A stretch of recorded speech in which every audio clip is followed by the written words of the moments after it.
We will explore a world where Deku's One for All wasn't used to save civilians from villains, but to smash colossal titans. Could his devastating power and unwavering spirit be humanity's last hope against an extinction-level threat? We're exploring whether Uzuku Midoriya could truly become the symbol of peace amidst the Survey Corps' brutal realities, or if the walls would fundamentally reshape him into something far more savage. And I have Patreon where I upload behind-the-scenes Deku fanfic and etc. So consider to check out my Patreon page too. And for more, leave a like, share, and subscribe. Let's jump right into the video. Scene 1, a sky that isn't his. Izuku Midoriya had fought villains. He'd been slammed through concrete, burned by explosions, nearly swallowed by a creature made of sludge. He'd stood inside stadiums full of screaming people and felt the pressure of expectations so heavy it made his lungs forget how to work. But none of it, prepared him for the moment the sky cracked open. 1 second, he was running, not a training run. Not a push your limit run. A real run, the kind where your brain is screaming move move move because someone is about to get hurt. He remembered the sound of panicked shouting, the smell of dust, a flash of sunlight between buildings, too bright, too sharp, and then the world tilted. It wasn't like teleportation in movies. It was like reality itself got yanked sideways. Like a page torn out of a book mid-sentence. Izuku's stomach lifted into his throat. His ears popped. His vision blurred with green streaks and static-like sparks, as if the air had turned into a storm made of invisible needles. He tried to catch himself, tried to plant his feet, tried to activate One for All like he always did, carefully, controlled. Like a switch he'd trained his body to handle. Full cowl. The words came out, but the world didn't listen. He slammed down onto cobblestone so hard the impact rattled up his bones. His palms scraped, his elbows stung. His knees hit next, a sharp bolt of pain that made him hiss through clenched teeth. For half a heartbeat, he just stayed there, breathing like he'd been punched in the chest by the planet.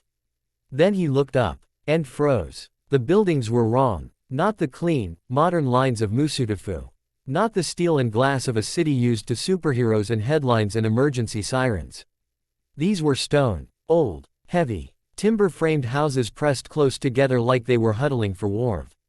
Narrow streets, laundry lines, a smell of smoke and animals and bread, like a historical village. Except there was a wall. Not a city wall. Not a fence. Not a barrier. A monument. It rose behind the rooftops like the edge of the world. A pale, towering slab of stone so tall it made Izuku's neck hurt just looking at it. It didn't feel real. It looked like something from a nightmare someone carved into the earth to keep the sky from falling. Izuku's heartbeat kicked harder. Where? He whispered. His eyes flicked left, right. People. Lots of people. They were running, sprinting down streets, bursting out of doors, hauling children, shoving carts, screaming words Izuku didn't understand. At first because his brain was still catching up. But fear had its own language. It didn't matter what country you were in. Terror always sounded the same. Izuku pushed to his feet, wincing as his scraped palms stung. He staggered 2 steps, dizzy, trying to orient. And then he heard it. A deep, wet boom. Like thunder underwater. The ground trembled. A few roof tiles clattered free. Someone RBY fell to their knees and started sobbing. Izuku turned toward the sound. And his blood turned to ice. Scene 2, the colossal shadow. At the far end of the district, above the rooftops, something rose into view. At first, Izuku thought it was smoke. Then he saw the shape of a head. A shoulder. A ribcage. No, not ribcage. Muscle. A human shape, but wrong, towering over the wall itself. Skinless. Street. Pouring off it in thick white sheets. Its face was a skull wrapped in red meat, eyes staring with the blank focus of something that didn't recognize human life as anything important. It was so big that Izuku's mind refused to accept it. His brain tried to categorize it like it always did. Villain. Giant type. Quirk. Enlargement. Weak point. But there was no quirk signature. No costume. No intent that felt human. It just existed. And its hand, bigger than a house, lifted slowly. Izuku heard a scream nearby. A woman grabbed her son so hard the kid yelped. Then the giant's foot moved. It wasn't fast. It didn't need to be. The foot hit the wall. And the wall exploded. Stone erupted outward like a bomb had gone off. A shockwave rolled through the district. The air filled with dust, grit, and the metallic taste of panic. Izuku's body moved before his brain finished panicking. "Everyone, get down." His voice cracked out loud, too loud, instinctive. He shoved a man aside and grabbed a child by the back of their shirt, pulling them behind a cart as debris rained down. Something slammed into the cobblestone behind him with a crunch that sounded like bones. People screamed louder. Izuku looked back up through the dust. The hole in the wall was visible now, an impossible breach in what should have been the safest thing in this world. And beyond it, movement, shapes, a tide. Something crawled in through the gap, pale, enormous. Grinning, a human body stretched wrong, legs too long, arms dangling like ropes, face frozen in a smile too wide to belong on anything alive. It stepped over rubble, head tilting, eyes wandering like it was looking for food. Izuku's stomach dropped. "Oh no," he breathed. More came after it, not dozens, hundreds. Giants walking into the district like the wall had been a door that finally opened. And the worst part, the people running around Izuku weren't armed. Not really. A few had knives. A few had spears. Most had nothing. They were prey. Izuku's hands shook. His chest tightened. This wasn't a villain attack. This was a massacre. He clenched his fists. "Okay," he whispered, voice trembling. "Okay. I don't know where I am, but..." His eyes tracked the nearest giant as it bent down.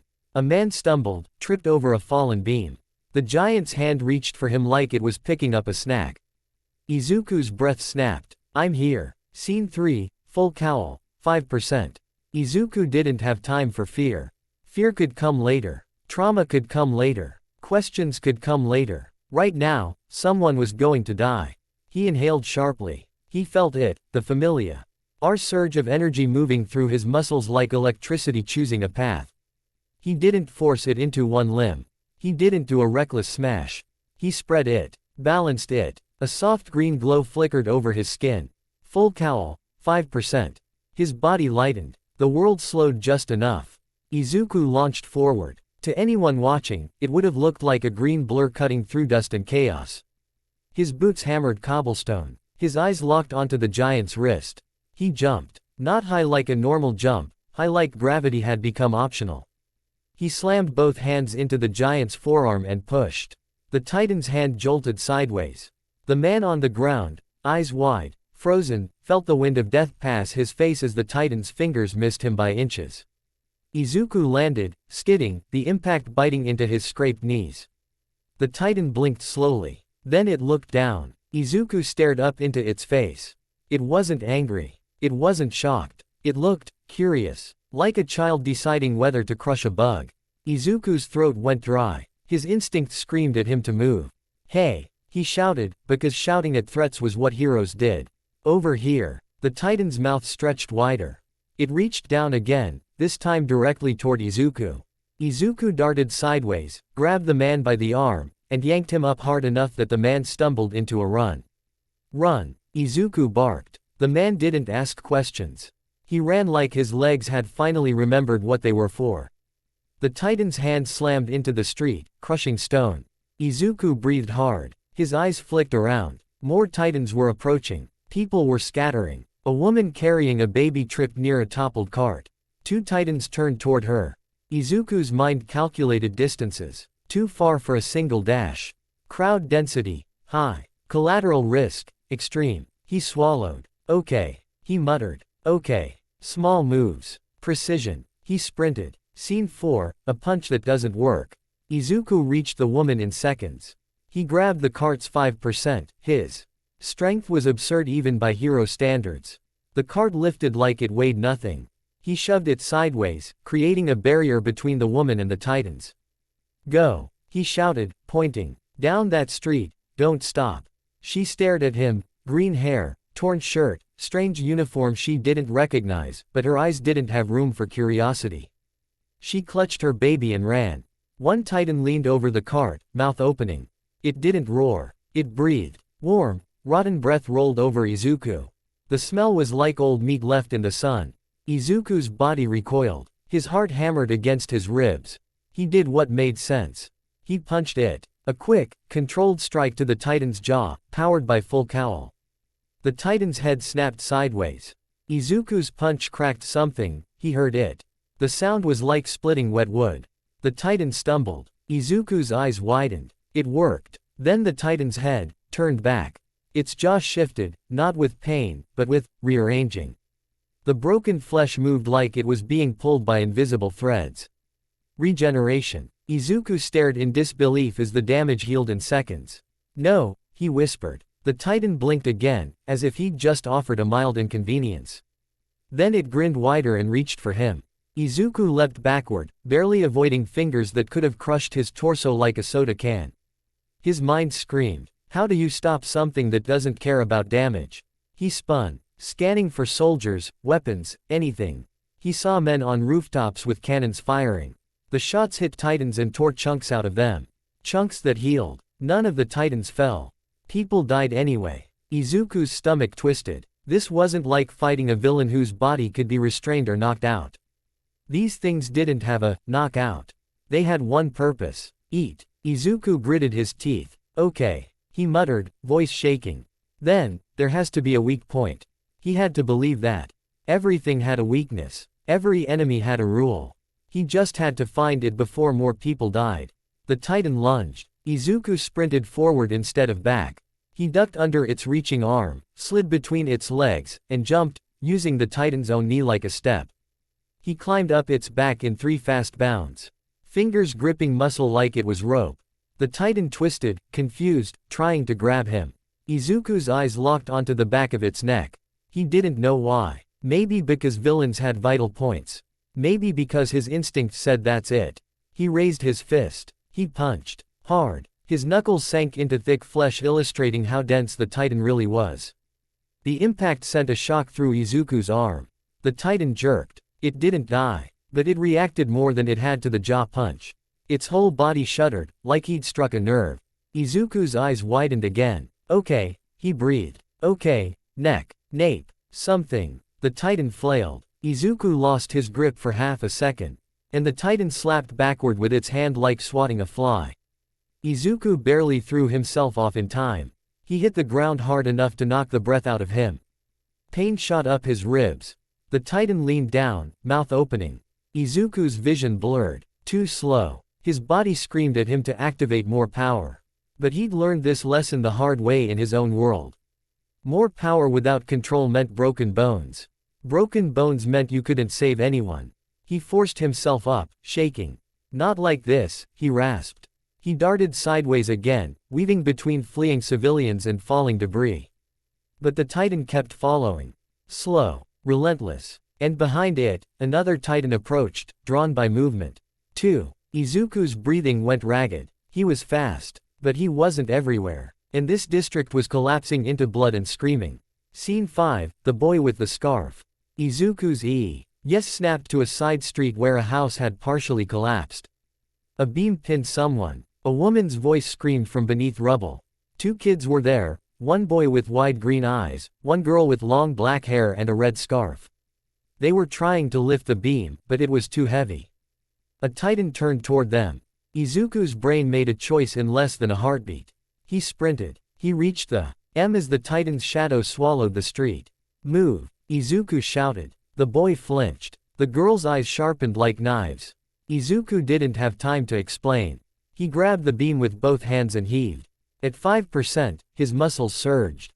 The beam lifted, barely, then rose enough for the trapped woman to crawl free, coughing, bleeding, eyes wide with terror. The boy stared at Izuku like he'd seen a miracle. The girl grabbed the woman's arm and hauled her away with frightening strength for her size. Izuku's eyes flicked up. The Titan was close. Too close. Izuku shoved the boy back. Get her out. Go. The boy stumbled, still staring.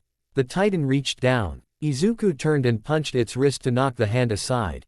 It moved, but not enough. The Titan's fingers clipped Izuku's shoulder, the force slamming him into a wall. Pain exploded across his back. Izuku grit his teeth and forced himself upright. The Titan leaned in, mouth opening. Steam from its breath washed over him like a furnace. Izuku's mind screamed. Increase output. Just a little. He swallowed. He focused. Full cowl, 8%. Green lightning snapped over his skin. His body surged forward like a spring released. He dodged the Titan. Bite by inches, the teeth snapping shut where his head had been. He jumped, slammed his fist into the back of the Titan's neck again, harder this time. The Titan convulsed. Its eyes rolled back for a fraction of a second. Then it stumbled. Izuku landed, panting, arm shaking. The Titan didn't fall dead. But it staggered like he'd hit something important. That was enough. He turned to the kids, "Are you?" But the boy and girl were already running, dragging the woman, vanishing into the crowd. Izuku's chest tightened. Good. They were alive. That was what mattered. Then the ground shook again. A deeper tremor. A sound like the world cracking its knuckles. Izuku looked toward the breach. And saw something worse. Scene 6, the smiling giant. A Titan taller than the others pushed through the rubble. Not the colossal, that one had vanished in steam like a nightmare that refused to stay. This one was smaller than that, but still enormous. Its face was wrong. It was smiling, not a Titan grin. A human smile stretched across an oversized face, eyes half-lidded like it was enjoying itself. Izuku felt his skin crawl. The Titan tilted its head as if listening to music only it could hear. Then it moved toward a cluster of fleeing civilians with casual interest. Izuku's body tensed. He didn't know why, but something about that Titan felt like a focal point of tragedy. Like if he didn't stop it, something irreversible would happen. He pushed through the crowd, breathing hard, trying to get ahead of it. But the street was clogged. People were panicking. Carts overturned. Someone fell and got trampled. Izuku caught the fallen person, hauled them up, shoved them forward. "Keep moving," he shouted. He looked back. The smiling Titan reached down and grabbed a woman. The woman screamed. Izuku lunged. He was too far. The Titan lifted the woman to its mouth. Izuku's mind went white. No. He launched forward, pushing his legs to the limit. 8% again, his muscles screamed. He jumped, fist cocked back, aiming for the Titan's neck. And then, a crash like a building collapsing. Something huge fell between Izuku and the Titan. A roof section, torn loose by the chaos, crashed down and blocked Izuku's path in a cloud of dust. Izuku skidded to a stop, coughing, eyes burning. No, move, move. He shoved at the debris, desperate. But it was too heavy. Too much. He heard a crunch. A scream cut off. Izuku froze. The dust cleared just enough for him to see the Titan's silhouette, dropped through the ground. He couldn't breathe. He couldn't. He punched the debris without thinking, cracking wood and stone, but it didn't matter. It didn't undo anything. Izuku's fists trembled. He heard voices behind him, soldiers shouting, organizing. A man grabbed Izuku's arm. Izuku whirled, ready to fight. But it was a soldier, older. With tired eyes and a smell of alcohol on his breath. "Kid," the man shouted. "What the hell are you doing?" Izuku's voice came out hoarse. "People are dying." "Yeah," the man snapped. "Welcome to it." Izuku stared at him, stunned by the bitterness. The soldier yanked Izuku toward a side street. "Come on. If you wanna play hero, do it while moving." Izuku stumbled, then forced himself to follow. Because the soldier was right. Standing still in this world meant death. Scene 7, Hannes. They ducked into a narrow alley where the noise was slightly muffled, still screams, still chaos but less immediate. The soldier released Izuku and wiped dust from his face. "I'm Hannes," he said, half growl, half introduction. "Garrison." Izuku blinked. I'm Izuku Midoriya." Hannes looked him up and down, green hair. Strange clothes, no uniform, no weapon, and then his eyes narrowed. "You one of those freaks from the interior?" Hannes demanded. Izuku didn't know what that meant. "No, I'm just trying to help." Hannes barked a harsh laugh. "Yeah, with what? Your bare hands." Izuku flinched. Hannes's eyes flicked to Izuku's hands, scraped, bleeding, and then to the crack. D-wall behind them where Izuku had punched earlier. There was a dent in the stone. Hannes's expression shifted. "What are you?" he muttered. Izuku swallowed. He could lie. He could try to explain quirks and heroes and one for all in. But the sound of heavy footsteps interrupted. A Titan's shadow passed the alley mouth. Izuku's muscles tensed. Hannes cursed. "Damn it, come on." He grabbed Izuku Aga in and pulled him toward a back street that led downhill, toward the inner gate. Izuku's eyes widened as they emerged into a wider road. A flood of refugees poured toward the gate like a river of desperation. Soldiers tried to control them. shouting orders, pushing people through. The gate was open, and beyond it, another wall. Another district. Another, safe, place. Izuku's chest tightened. Is that where everyone's going? He asked, breathless. Hannes nodded, jaw clenched. If they make it. Izuku looked back toward the breached wall. Smoke rose. Titans wandered through streets like they owned them. Cannons fired uselessly. People were still trapped. Izuku's fists clenched again. I can go back, he proved, more to himself than to Hannes. I can still, there are still people. Hannes grabbed him by the collar. His eyes were bloodshot. His voice was low and raw. Listen to me, kid, he said. I watched a friend get eaten 10 years ago. I've watched good men die screaming. If you go back in there without a plan, you don't become a hero. He tightened his grip. You become meat. Izuku stared at him. The words hit like a slap because they were true.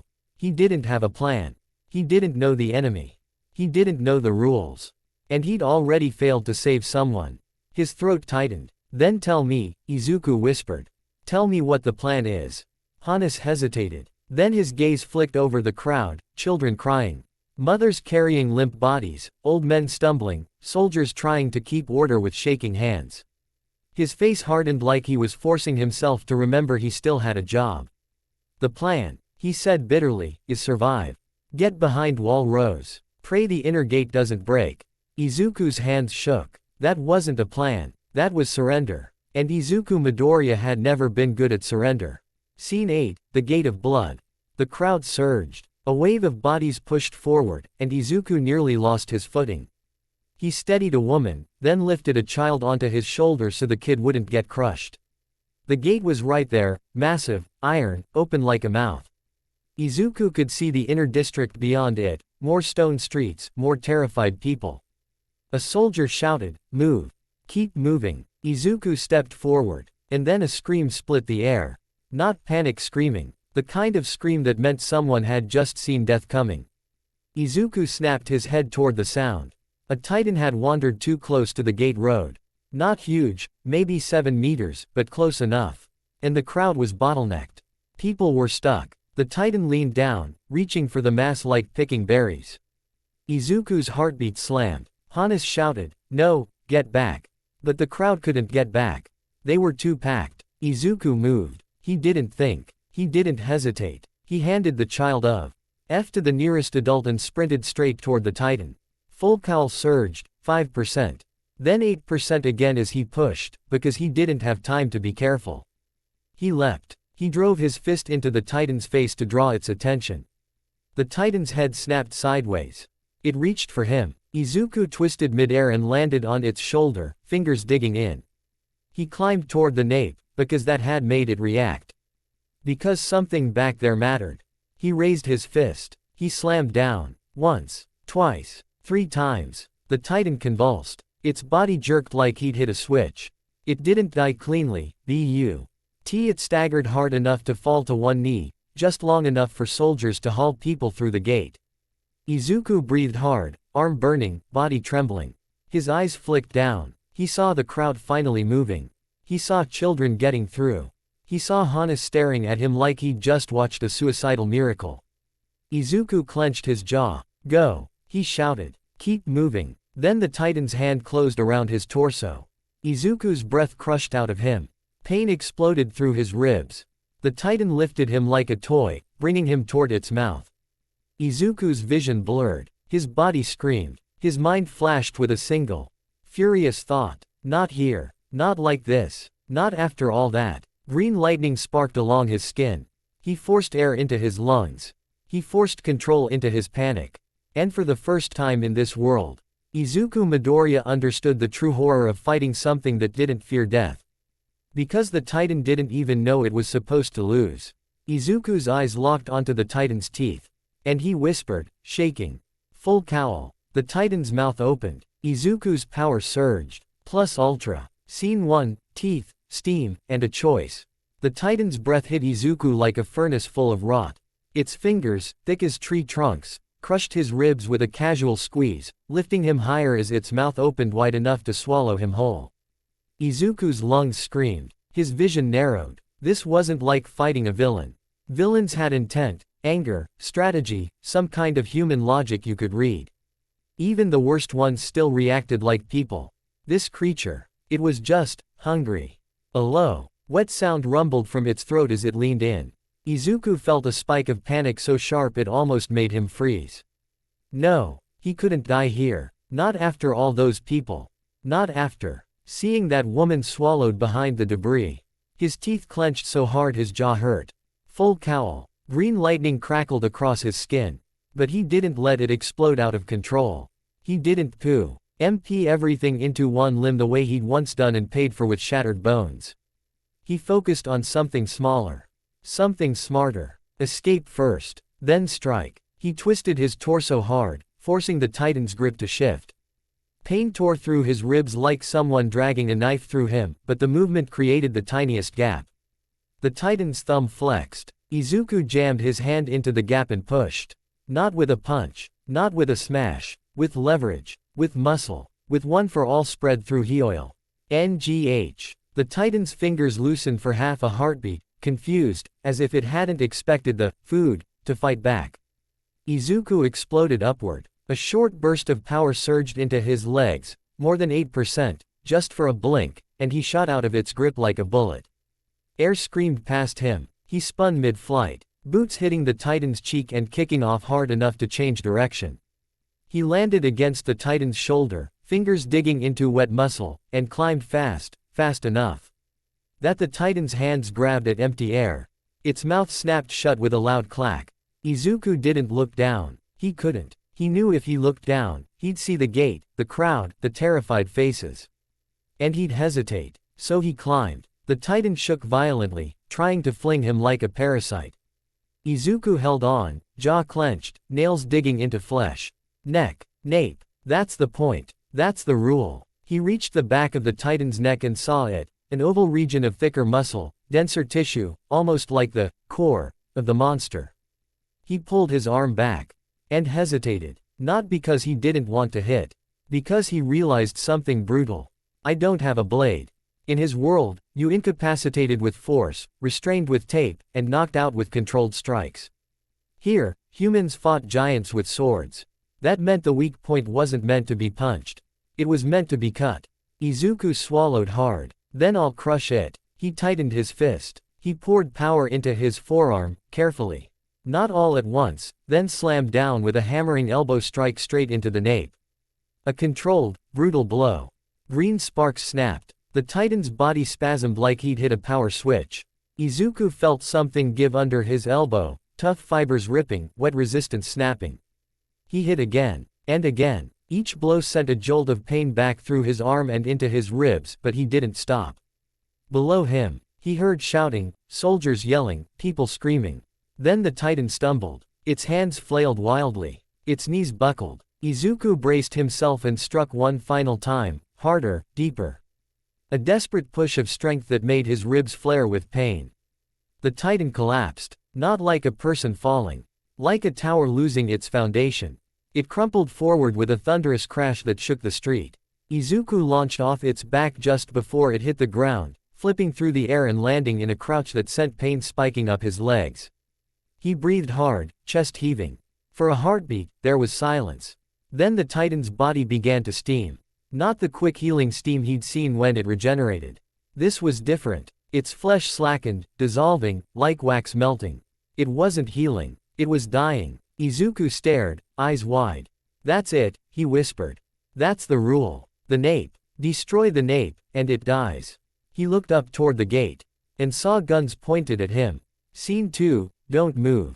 Monster. A line of soldiers had formed near the gate road, blades and rifles raised, faces pale under dust and sweat. Izuku froze. Not because he was scared of the guns. Because he understood what they were seeing. A strange boy in odd clothing had just killed a Titan with his bare hands. In their world, that didn't happen. Someone shouted, "Don't move." Another yelled, "Is he a shifter?"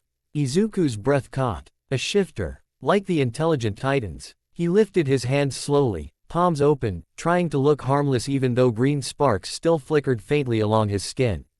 "I'm human," he shouted back. I'm not a Titan." The soldiers didn't lower their weapons. Their eyes were too wide, too desperate. They looked like men staring at a miracle they didn't trust. The gate behind them creaked as it began to close, iron grinding, soldiers screaming at refugees to move faster.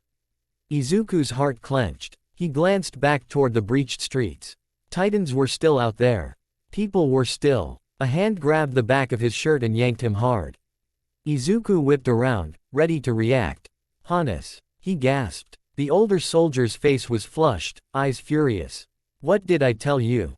Hannes hissed. "Meet. Meet." Izuku's voice cracked. "They were going to. And you almost got yourself shot."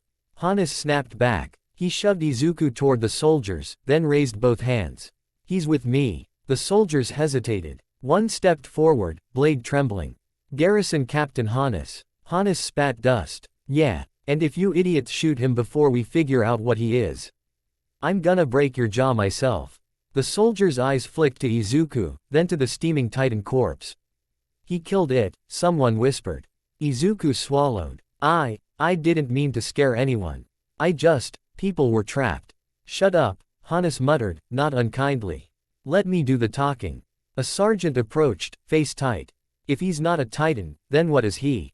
Hannes looked at Izuku like he wanted to shake him and hug him at the same time. "I don't know," Hannes said.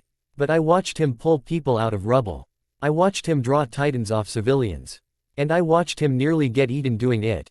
The sergeant's eyes narrowed. "That doesn't prove anything." Hannes leaned closer. "Then prove he's dangerous. Right now. In front of me." The sergeant hesitated. Izuku's ribs pulsed with pain. His breathing was shallow. He forced himself to stand straight anyway, hands still raised.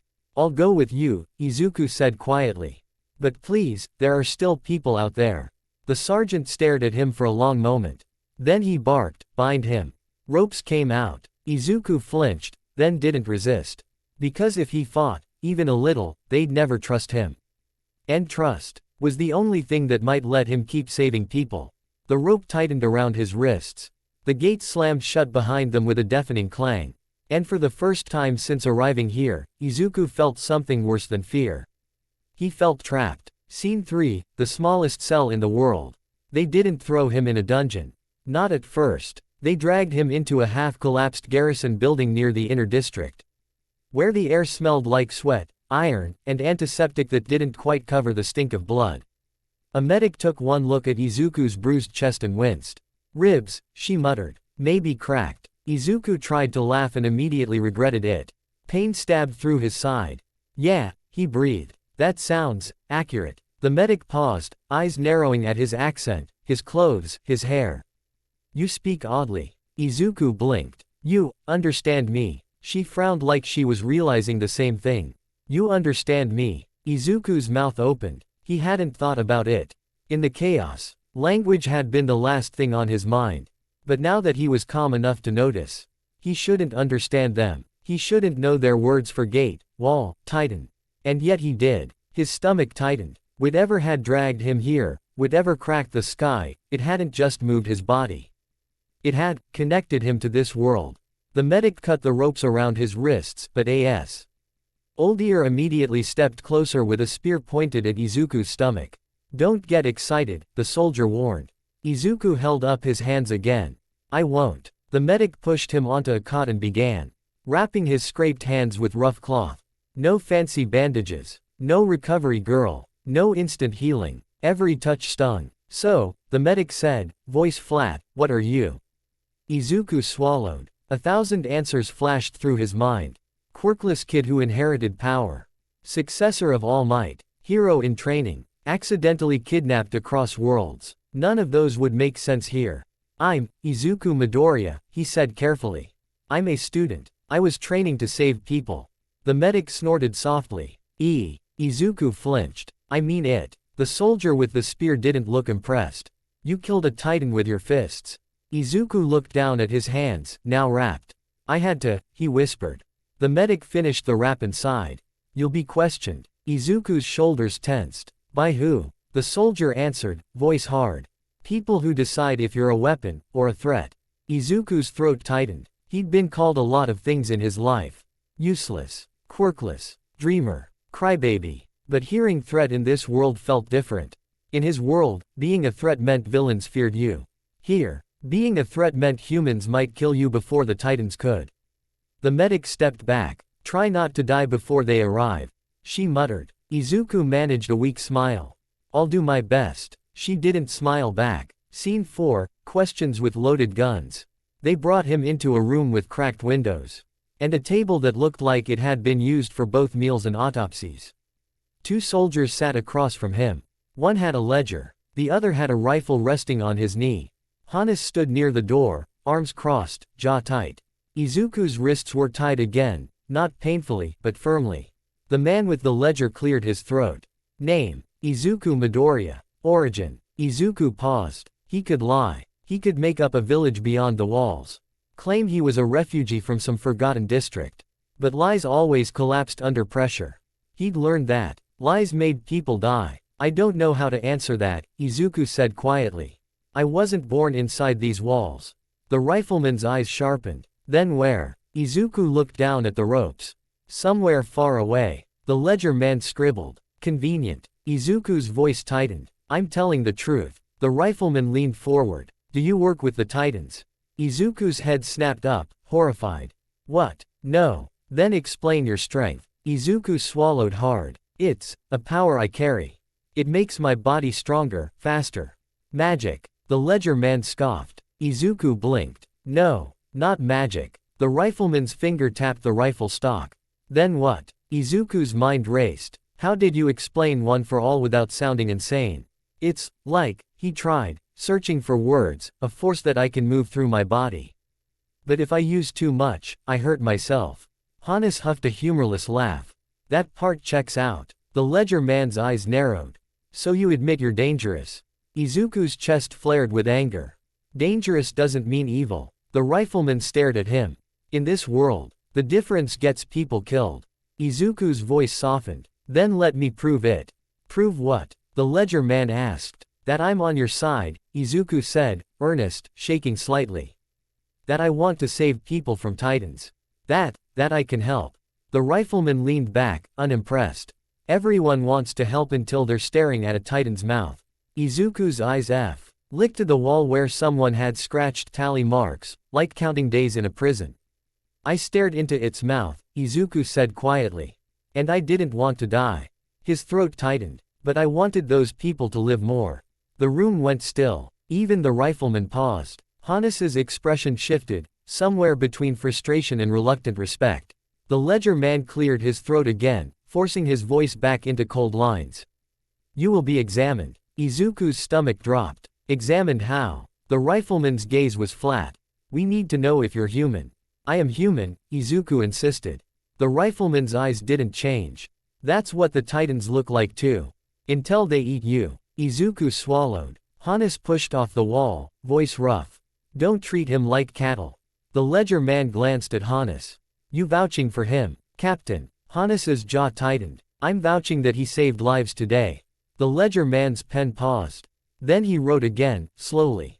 Fine, but if he's a threat. Hannes didn't look away. Then I'll be the first one to put him down.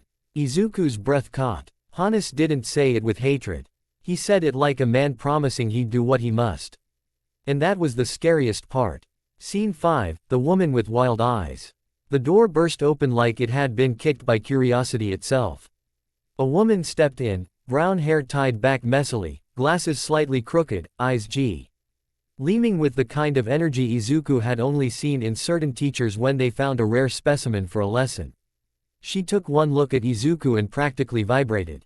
Oh, that's him. That's the Titan puncher, she blurted. The rifleman stiffened. Section Commander Zoe Hange, she corrected cheerfully, already circling Izuku like a scientist orbiting a new planet.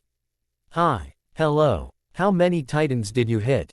Did your bones break? Did the Titan bleed more than normal? Did you notice temperature changes? Izuku blinked rapidly. What? Hannes muttered. Great. The madwoman's here. Hange clapped her hands. Madwoman. Hannes. Please. I'm passionate. She leaned in close, eyes shining. So, you killed a Titan without a blade. Izuku swallowed. I hit the back of its neck. It stopped moving. Hange's grin widened like she'd been handed proof of a theory. Yes. The nape. That's the kill zone. You figured it out on instinct. Izuku felt relief. So I wasn't imagining it. Oh, absolutely not. There's a specific region, about a meter long, where destroying the tissue kills the Titan. Hange spoke fast, hands moving as she explained like she couldn't hold still. We usually cut it with blades using ODM gear, because. She stopped, eyes flicking to Izuku's arms. You're bruised, she said, suddenly sharp.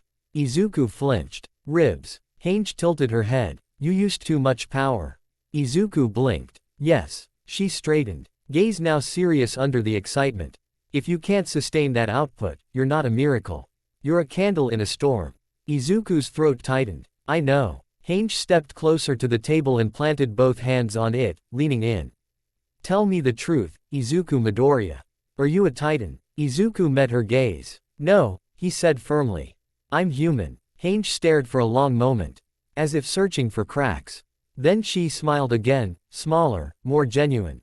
Okay, she said. Then you're the most interesting thing I've seen in years. The rifleman exhaled in annoyance. Commander, we're trying to determine if he's a threat. Hange waved him off. Everything is a threat. Titans are a threat. The walls are a threat.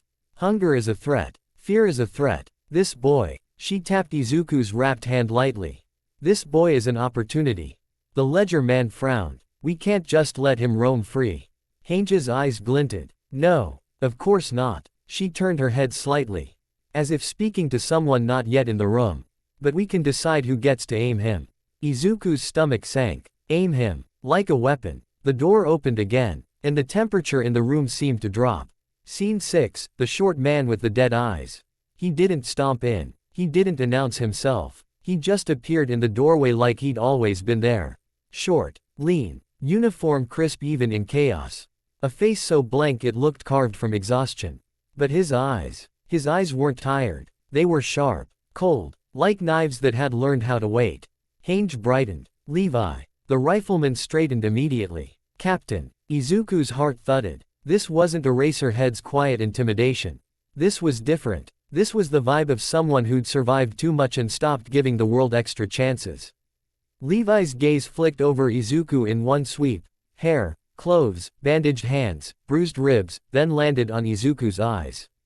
He back, swallowing. Levi spoke, voice flat. Punch the table. Izuku blinked. What? Levi didn't repeat himself louder. He repeated it like it was obvious.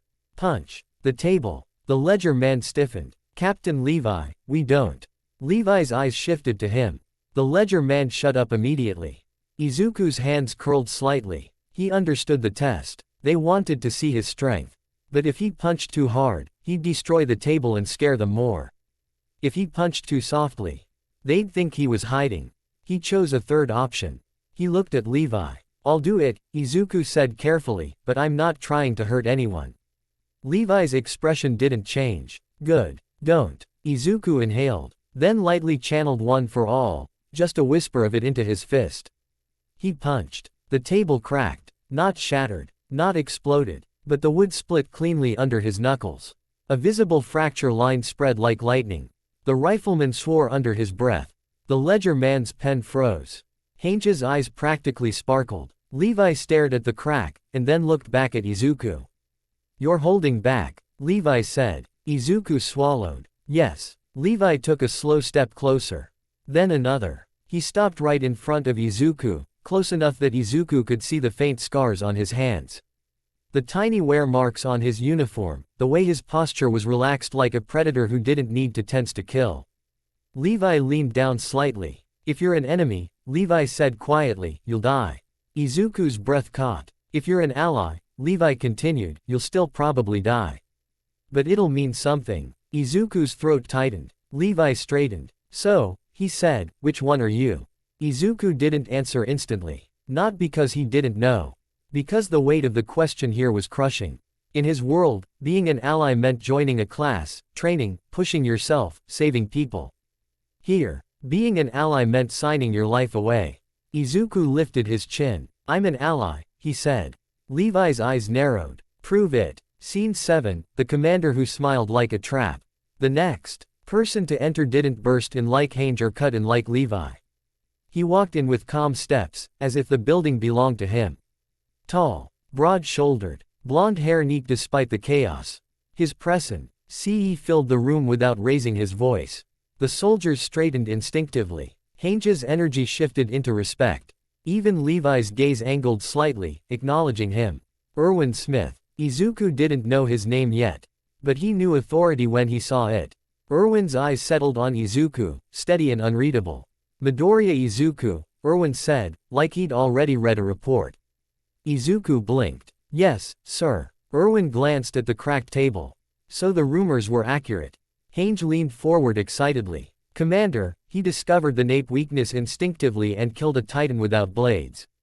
Erwin nodded once, absorbing the info without emotion.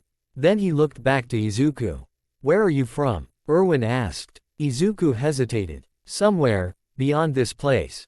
Erwin's gaze didn't waver. Beyond the walls. Izuku swallowed. That question carried danger here. If he said yes, they might label him an enemy from outside. If he said no, he'd be lying. He chose the truth that mattered. I'm not from your world, Izuku said quietly. The room went still. The ledger man scoffed, but Erwin didn't react like it was ridiculous. He reacted like it was a possibility. Erwin's eyes sharpened slightly. Explain. Izuku's hands flexed in the ropes. I don't know how it happened. I was running, then everything changed. I woke up here when the wall broke. Erwin studied him for a long moment. Then he asked something that made Izuku's stomach tighten. Do you know anything about titans? Izuku shook his head. Only what I've seen today. Erwin nodded slowly. Then you arrived at the worst possible moment. Izuku's voice trembled. People are dying. Yes, Erwin said simply. And they will continue to die. Izuku flinched at the bluntness. Erwin's tone didn't change. The question is whether your presence reduces that number, or increases it. Izuku's jaw clenched. I want to reduce it. Erwin's eyes held him. Wanting is meaningless. Izuku swallowed. Erwin stepped closer to the table. Captain Levi, Erwin said, calm. If this boy wanted to kill everyone in this building, could he? Levi's answer was instant. Yes. Izuku's breath caught. Levi continued, still flat. Not quietly. But yes. The ledger man went pale. Izuku's hands clenched. I wouldn't. Erwin lifted a hand, silencing him without raising his voice. And if we decide he is a threat? Levi's eyes didn't blink. He dies. Izuku's stomach turned cold. Erwin looked back at Izuku. You have two paths, Erwin said. Izuku's throat tightened. Erwin held up one finger. Path 1, imprisonment. Until we decide what to do with you. Possibly execution if panic spreads. Izuku's heart pounded. Erwin held up a second finger. Path 2, you join the Survey Corps. Izuku blinked. Hange smiled like she'd been waiting for this. Levi's expression remained dead serious. Erwin continued. You will be monitored, tested, used in operations where your abilities may save lives. Used. The word burned. But Izuku didn't focus on that part. He focused on operations where your abilities may save lives.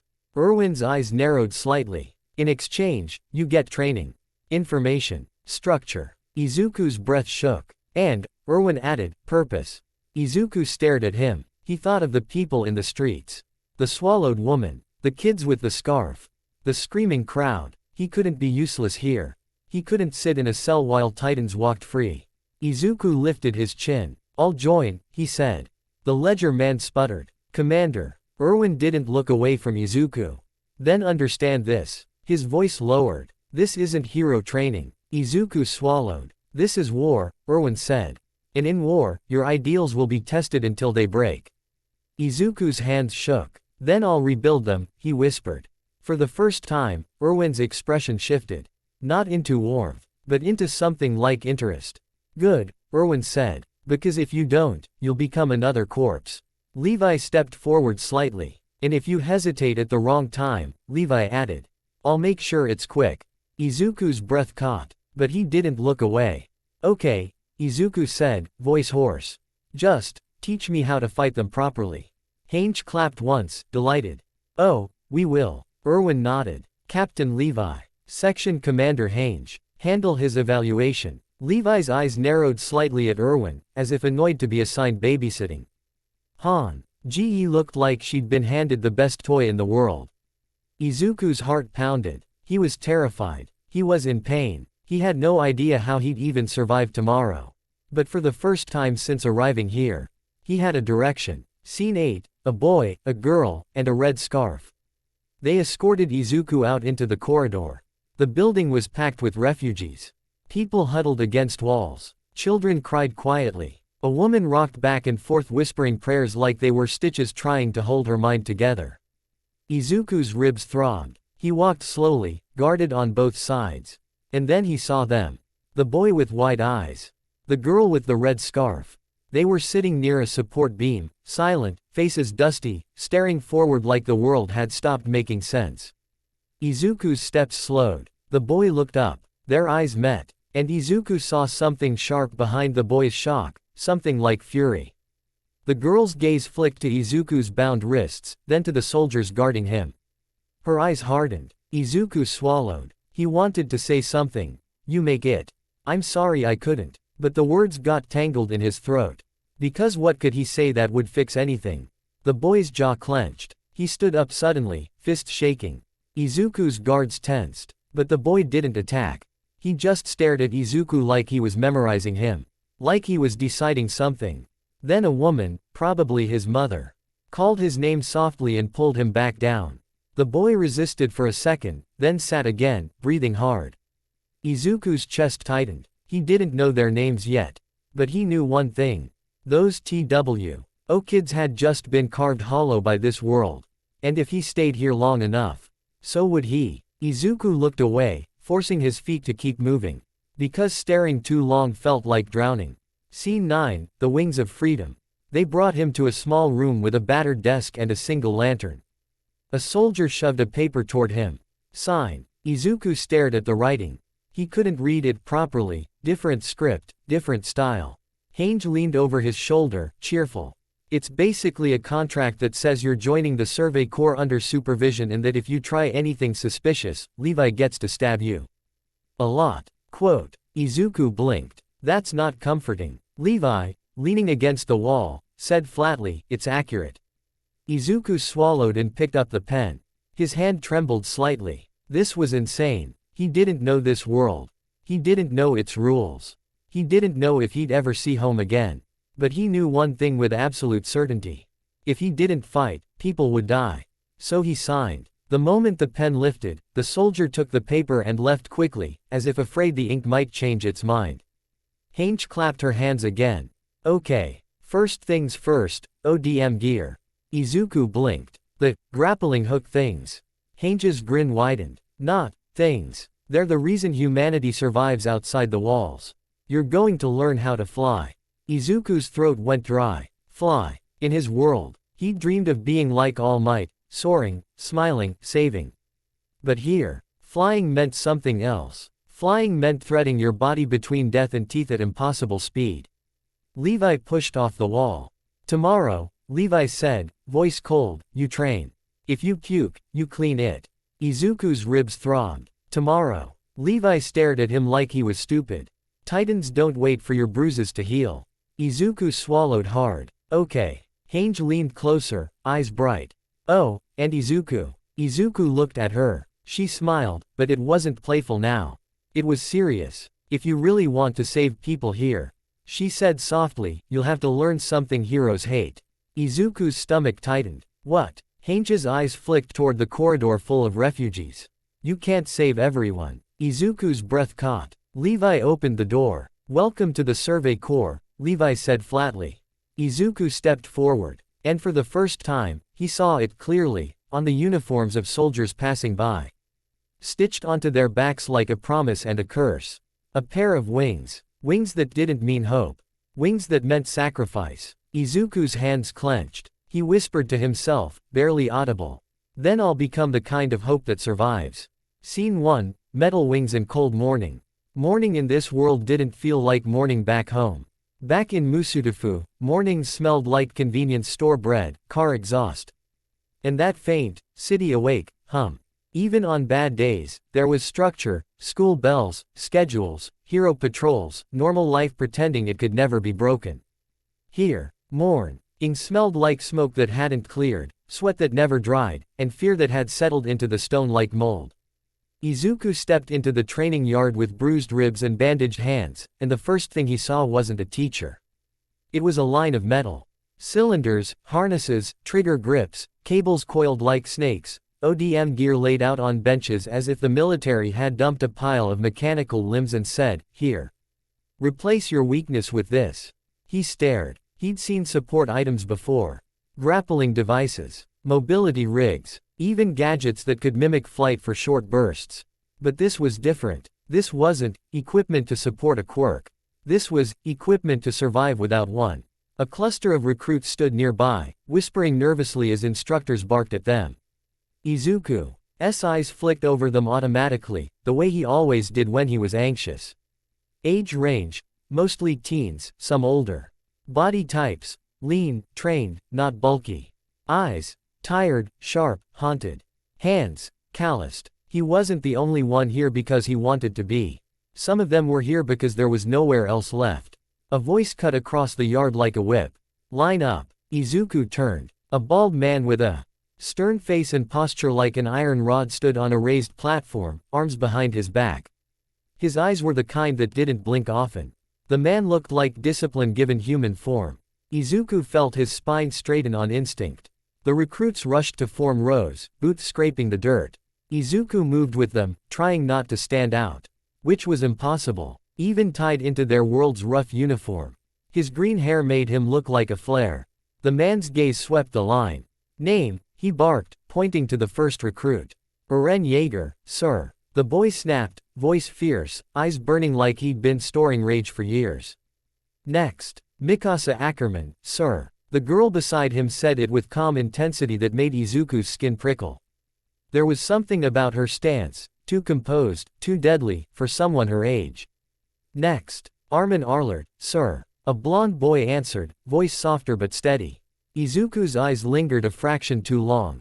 Those were the kids. The boy with rage. The girl with the red scarf. The one who looked like he'd rather be anywhere else but stayed anyway. The instructor's finger stabbed toward Izuku.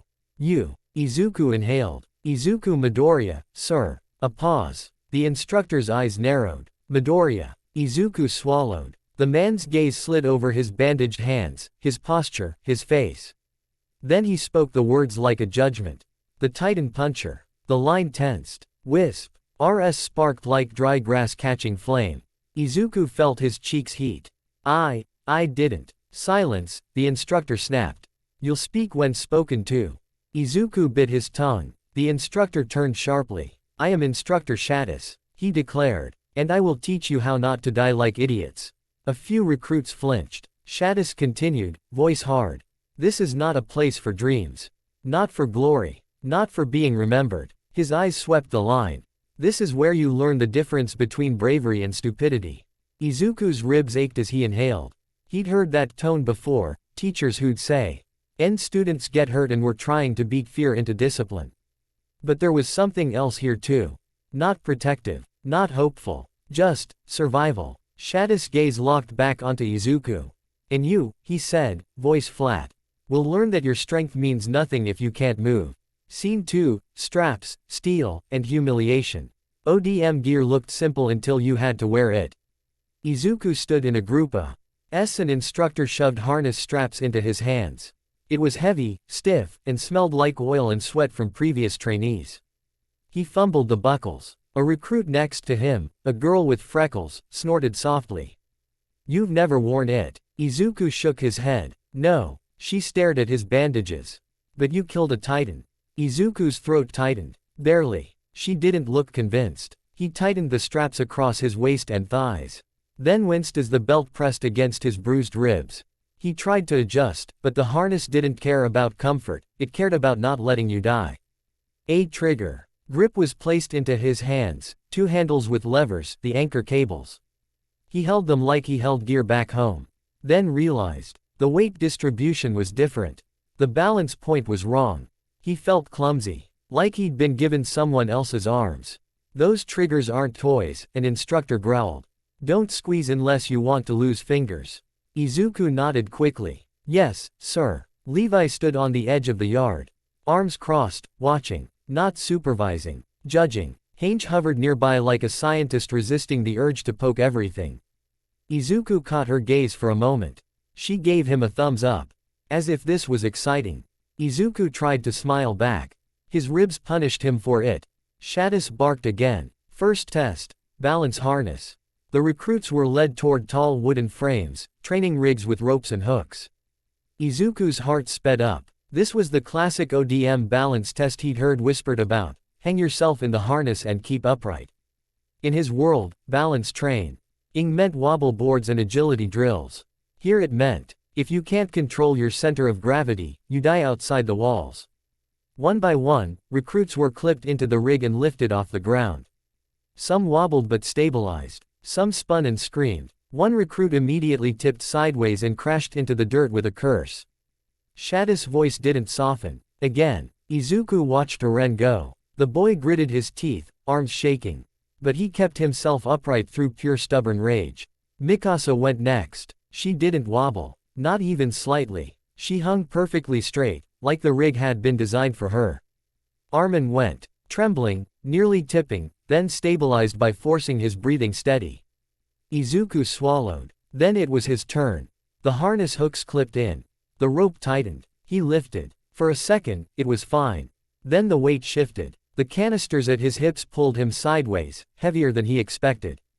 His bruised ribs protested as he tried to counterbalance. He adjusted his core, but the strap pressed his ribs and forced a flinch. The flinch became a tilt. His legs swung. The world rotated. Izuku's stomach lurched. He tried to correct, and tipped fully sideways. He crashed into the dirt. Hard enough to knock air out of his lungs. Pain flared up his ribs like a firecracker chain. He coughed, tasting dust. The line of recruits went dead silent. Someone whispered, he fell. Izuku wanted the ground to swallow him. Shadis stared down at him. Not angry. Disappointed. Again, Izuku pushed himself up, jaw clenched. Yes, sir. He got clipped in again, ignoring the ache, ignoring the humiliation. The rope lifted him. This time, he tried something different. He activated a tiny whisper of one for all, not for strength, but for micro-control. He stabilized his core without jerking. The harness still pulled at his ribs, but he forced his breathing shallow and steady. He wobbled. He corrected. He wobbled again, but he didn't fall. Shadis watched like a hawk. Levi's gaze narrowed slightly. Hange looked delighted. Izuku held the upright position for 10 seconds. Then 15. Then Shadis barked, down. Izuku dropped to the ground, legs shaking. His ribs screamed, but he was still standing. He exhaled slowly. Okay. He wasn't useless. Not yet. Scene 3, the problem with power. After the balance test came movement drills. The instructors demonstrated ODM basics, how the cables fired. How the anchors bit into wood, how the gas propulsion pushed you forward, how the blades were drawn and replaced. Izuku watched like his life depended on it. Because it did, he took mental notes automatically. Anchor angle, too steep equals swing too wide. Gas usage, small bursts to adjust, don't drain it all. Momentum, treat your body like a pendulum. Blades, short, precise, not hacking. Then they made recruits practice with training anchors. Fire, hook, pull, swing. Izuku stepped up, hands around the grips. He fired. The cable shot out with a metallic hiss and clanked into a wooden pillar. He felt the recoil. He pulled the trigger for gas. The propulsion kicked. Izuku's body shot forward. Too hard. He'd overestimated. His brain had assumed, stronger push equals better movement. But that wasn't how it worked. It wasn't like jumping. It was like launching yourself on a leash. Izuku rocketed forward and slammed into the training frame, shoulder first. His vision flashed white. He dropped, coughing. A few recruits flinched. Shadis didn't. Again, Izuku's cheeks burned. He forced himself up and tried again, slower, smaller gas burst. This time he moved more smoothly, arcing forward like a swing. He almost felt it. That rush, that controlled flight. Then his bruised ribs twinged and his posture shifted. He drifted off balance. He overcorrected. He spun, and tangled his cables. He hit the ground with a thud and a curse he didn't mean to say out loud. Some recruits snickered nervously. Izuku's hands tightened around the grips. Levi's voice cut through the air, calm and merciless. You're too loud. Izuku froze. Levi walked closer, boots silent. You make a mistake, then you react like you want the world to forgive you for it, Levi said, eyes cold. It won't. Izuku swallowed. I'm trying. I know, Levi said. Trying isn't movement. Izuku flinched. Levi pointed toward the rig. Again. And this time, use your head. Not your power. Izuku inhaled. He nodded once. Yes, sir. He stepped back to the line. His ribs hurt. His shoulder hurt. His pride hurt. But Levi was right. If Izuku treated this like a strength problem, he'd die. If he treated it like a technique problem, he might live long enough to save someone. He stared at the rig. He remembered how All Might moved, big, confident, like the world itself made room. But that wasn't the movement here. Here, movement was about angles, timing, efficiency. Like Levi, Izuku raised the grips again. Fired. Anchor hit. He pulled the gas trigger. Just a fraction. He moved forward smoothly. Then I read the second anchor to correct his path, creating a controlled arc. His body swung through the air, not fast, controlled. He landed on a platform. It wasn't perfect, but it was progress. For the first time since arriving, Izuku felt something spark in his chest. I can learn this. He looked down at his hands. Bandaged, bruised, still shaking. He tightened his grip. I have too. Scene 4, Eren Yeager doesn't like miracles. During a short break, recruits gathered around water barrels. Izuku sat on a low step, breathing carefully so his ribs wouldn't scream. He drank slowly. The world was still loud, distant crying from refugee camps. Hammering from repairs, the constant background hum of an entire society trying to stitch itself back together. Eren approached like a storm walking on two legs. He stopped in front of Izuku. Izuku looked up. Eren's eyes burned. You killed a titan, Eren said. Izuku blinked. Yes. Eren's jaw clenched. With your fists. Izuku hesitated. I hit the nape. Eren's hands curled into fists. I watched my mother die. The words dropped like a stone. Izuku's breath caught. Eren leaned forward, voice shaking with rage. So tell me, if you're that strong, why didn't you stop it? Why didn't you stop the titan that? His voice broke. Izuku's chest tightened painfully. He saw it then. Eren wasn't accusing him because he hated him. Eren was accusing him because grief needed somewhere to go. Izuku swallowed hard. I tried, Izuku said quietly. Eren's eyes widened, furious. That's not an answer. Izuku's hands trembled. He thought of the smiling titan. He thought of the crunch. He forced the words out anyway. I wasn't everywhere, Izuku whispered. And I didn't know what I was fighting until it was too late. Eren stared at him, breathing hard. Mikasa appeared silently beside Eren, eyes sharp. Armin hovered behind them, looking worried. Izuku met Eren's gaze. I'm sorry, Izuku said, voice raw. I'm sorry I couldn't. His face twisted like he wanted to scream. Then he turned away abruptly. Shoulders shaking. Mikasa watched Izuku for a long moment. Not hostile. Not friendly. Assessing. Then she said, quietly, don't die. Izuku blinked. Mikasa looked away. If you can kill titans, we need you alive. It wasn't warmth. It was necessity. But in this world, necessity was still something. Armin stepped forward, voice soft. Eren, he's right. No one could. Eren cut him off with a sharp gesture, storming away. Armin sighed and looked at Izuku. I'm sorry, Armin said.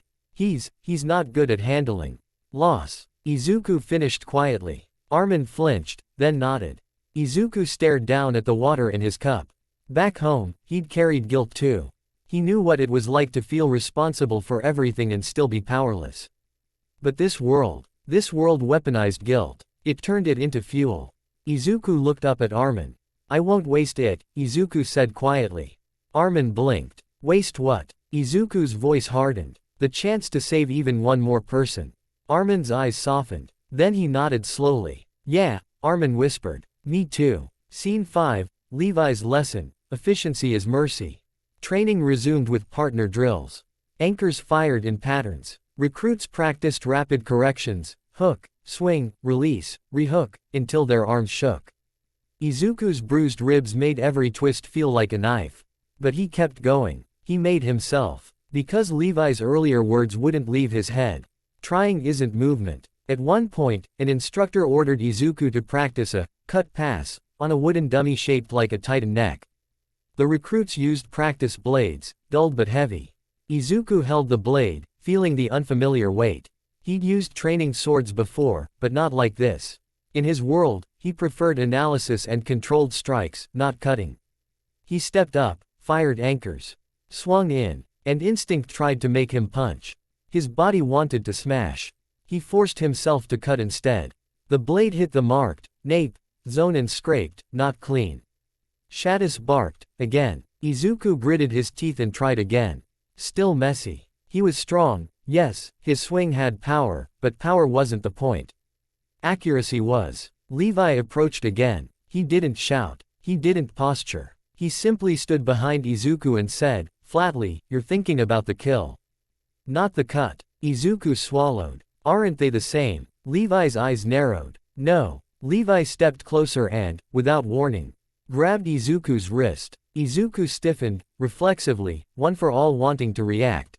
But Levi's grip was precise, not aggressive. He repositioned Izuku's hand on the blade handle. "Your wrist angle is wrong," Levi said. "Your elbow flares. You lose control." Izuku blinked, surprised. Levi continued, voice coldly instructional. "People think being strong means you can be sloppy." He released Izuku's wrist. "In this world, sloppy means someone else dies while you fix your mistake." Izuku's throat tightened. Levi nodded at the dummy. Again, Izuku inhaled through his nose. He fired anchors. He swung in. This time he didn't focus on kill. He focused on the line. He focused on the angle. He focused on making the blade pass through the nape mark like drawing a straight line through paper. The blade cut cleanly. Shadis didn't praise him, but Levi said one word. Better. And somehow, that felt like applause in this world. Izuku's chest throbbed with pain and something else, determination, sharpened. Levi walked away, not lingering. But his lesson stayed. Efficiency isn't cruelty. Efficiency is mercy. Because it ended fights faster. Because it saved lives. Because it meant fewer screams. Izuku clenched his jaw. He could be efficient. He had to be. Scene 6, Hange's Curiosity, the first, evaluation. After training, Izuku thought he'd get rest. He was wrong. Hange cornered him near the gear racks with the intensity of someone who'd been holding back all morning. "Izuku," she chirped. Izuku blinked tiredly. "Yes." Hange shoved a clipboard in his face. It was Fu. LL of scribbles and diagrams, Titan anatomy, blade angles, gas consumption. And, disturbingly, a rough sketch of Izuku with arrows pointing to his limbs. Izuku stared. "Is that me?" Hange beamed. "Yes. I'm trying to figure out the mechanism behind your strength." Izuku swallowed. "It's complicated." Hange leaned in closer, eyes gleaming. "Do you generate energy? Store it? Is it like muscle density? Or, what if it's like a lightning eel but human?" Izuku blinked rapidly. "I'm not an eel." Hange laughed. "Noted." Levi's voice appeared behind them, dry as dust. "Don't break him." Hange turned, offended. "I wasn't going to break him." Levi's eyes narrowed. "You say that like it means something." Hange sighed dramatically. "Fine. Controlled evaluation." Izuku's stomach tightened. "Evaluation." Hange nodded, suddenly serious. "Erwin wants to know your limits." Izuku swallowed. "So he knows where to use me." Hange paused. Her grin softened. "Yes," she admitted. "But also so we don't get you killed by accident." Izuku exhaled shakily. Hange guided him to a corner where a thick wooden post stood. "Okay," she said, flipping her clipboard. "You said you hurt yourself if you use too much power." Izuku nodded. "Yes." Hange tapped her pen. "So show me the minimum you can use while still doing damage to a Titan nape." Izuku stared at the post. He didn't want to be a weapon. But he also didn't want to be misunderstood. If they thought he could just punch Titans whenever, they'd throw him into situations that would get people killed when he failed. He needed a rule. He needed consistency. He needed the truth. Izuku inhaled. He stepped forward and lightly activated one for all, just enough to make his muscles hum. He punched the post gently. The wood dented. Hange scribbled furiously. "That's minimum." Izuku nodded. "Barely. For real Titans, that wouldn't be enough unless I hit perfectly." Levi's eyes narrowed. "So what's enough?" Izuku swallowed. "Around 8% for consistent damage. More if the Titan is bigger or moving." Hange's eyes widened. Percentage. Izuku hesitated, then nodded. It's how I measure control. If I go too high, my body breaks. Levi's gaze didn't soften, so don't go too high. Izuku's jaw tightened. It's not that simple. Levi's voice was quiet. It is. You either control it, or you die. Izuku flinched. Hange stepped in quickly, gentler. Okay. Show me 8% on the post. Izuku swallowed. He focused. Green lightning flickered faintly. He punched. This time the wood cracked, a deep fracture running down the post like a lightning strike. His ribs twinged sharply, warning. Izuku stepped back, breathing hard. Hange stared at the crack like it was treasure. Levi stared at Izuku like he was measuring how many mistakes he could afford.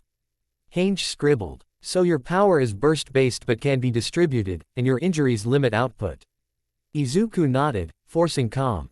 Yes. Hange's eyes flicked up. And can you increase output for a single instant without destroying yourself? Izuku hesitated. He remembered the Titan's teeth. The burst he used to escape. Yes, he admitted. But it's dangerous. Hange's smile returned, excited and terrifying. Wonderful. Izuku did not find that wonderful. Levi's voice cut in. That's enough. Hange pouted. Levi's stare sharpened. He trains. He eats. He sleeps. Hange sighed. Fine. But I'm keeping the notes. Izuku rubbed his wrists, exhausted. He'd survived a Titan attack, an interrogation, and training with metal wings. And somehow, the scariest thing was being studied like a tool. Still, if being studied meant he could save more people, he'd send 7, the funeral cart. Later that day, Shadis marched the trainees out of the yard. Izuku thought it was another drill. Then he smelled it. Death has a smell you never forget once you learn it. Not the sharp metallic scent of blood. Not smoke. Something heavier. Something final. The trainees walked through the inner district streets in formation. Citizens watched them pass, faces hollow, eyes judging. Some looked hopeful. Most looked bitter. Izuku's ribs ached with every step. He could hear distant sobbing and the creak of wooden wheels. Then they reached the square. A line of carts stood there. Covered with cloth. The cloth didn't hide the shapes underneath. Bodies. So many that the carts sagged under the weight. Izuku's stomach clenched. Shadis stopped the trainees. Look, Shadis said. No anger. No yelling. Just command. The trainees stared. Some went pale. Some looked away. Shadis' voice stayed cold. Those are soldiers who died defending Wall Maria. He said. Those are civilians who didn't make it to the gate. Those are people who thought they had more time. Izuku's throat tightened. He forced himself to keep looking. Because turning away felt like disrespect. Shadis continued. You're training to join a branch of the military. You want to be heroes. You want glory. You want your name remembered. He pointed at the carts. That is your likely future. Izuku's hands trembled at his sides. A recruit near him whispered, Why show us this? Shadis heard. He turned his head slowly. So you stop romanticizing death, Shadis said. And start respecting it. Izuku swallowed hard. He understood. In his world, heroes did die sometimes, but society tried to hide it, soften it, frame it as noble. Here, death wasn't noble. It was common. It was waiting. And it didn't care about your dreams. A woman stumbled toward one of the carts, sobbing, reaching for a cloth. A soldier stopped her gently, murmuring something. She collapsed to her knees anyway. Screaming a name into the air. Izuku's chest constricted. He looked at the trainees beside him. Oren's face was twisted, jaw clenched so hard his teeth might break. Mikasa's hands were fists, knuckles white. Armin looked like he might vomit. Izuku's vision blurred. He thought of his mom. If she saw him here. He forced the thought away. He couldn't afford it. Not now. Shadis' voice broke into his thoughts again. You think you're special, Shadis said, gaze sliding toward Izuku. You think your strength makes you different. Izuku flinched but didn't look away. Shadis continued. Strength doesn't make you immune. Strength makes you useful. And usefulness gets you sent to the front. Izuku's throat tightened. He whispered, barely audible, then send me. Oren heard him. Oren's head snapped toward Izuku. For a moment, their eyes met, two different kinds of fury. Oren's fury was a wildfire. Izuku's was a stubborn ember that refused to go out. Neither of them looked away. Scene 8, A Quiet Promise. That night, Izuku sat alone on the edge of the barracks bed, staring at his hands. He flexed his fingers slowly. Still bruised, still wrapped, still human, he could feel one for all like a heartbeat under his skin. A quiet power, a promise, but today had taught him something harsh. In this world, power didn't guarantee victory. Power didn't guarantee safety. Power didn't even guarantee you could save the person right in front of you. Because the world itself was bigger than you. He breathed in carefully, ribs aching. A knock tapped the doorframe. Izuku looked up. Armin stood there, hesitant. Can I come in? Armin asked softly. Izuku nodded. Yeah. Armin stepped inside and sat on the opposite bed, hands clasped tightly. For a moment, neither spoke. Then Armin said, quietly. Uren's, intense. Izuku gave a small, tired smile. That's one word for it. Armin hesitated. He's angry at you. Izuku nodded slowly. I know. Armin's eyes dropped. But he's also jealous. Izuku blinked. Jealous. Armin's voice shook. He wants power. He wants to kill them. He thinks, if he had what you have, he could have saved. Armin stopped, swallowing hard. Izuku's chest tightened. He stared at the floor. I had power, Izuku whispered. And I still couldn't. Armin looked up, startled. Izuku's voice trembled. I want to tell him that power isn't a shortcut. That it doesn't erase mistakes. That it doesn't fix. He choked on the words. Armin's eyes softened. Then why do you still look like you're going to run headfirst into a titan tomorrow? Armin asked. Izuku's hands clenched. Because if I don't, Izuku said quietly, then I'm just watching it happen. Armin stared at him, then nodded slowly. I get it, Armin whispered. I'm scared all the time. But I don't want to be useless either. Izuku looked at Armin. You're not useless, Izuku said, earnest. You think, you notice things. That matters. Armin's eyes widened slightly, like he wasn't used to hearing that. He gave a small smile. Thanks. Armin stood to leave, then paused at the doorway. Midoriya, he said. Izuku looked up. Armin's voice was quiet but firm. Please don't become like the people who stop caring. Izuku's throat tightened. He nodded. I won't. Armin left. Izuku sat in the dim light for a long moment, breathing. Then he whispered to himself, like a vow he needed to hear out loud. I can't save everyone, he said. The words hurt. He swallowed. But I can still save someone. Outside the barracks, the world remained broken. But inside him, something steadied. Not hope. Not yet. Something sharper. Resolve. Scene 1, Training isn't war until it is. The next morning, the air in the yard felt colder than it should have.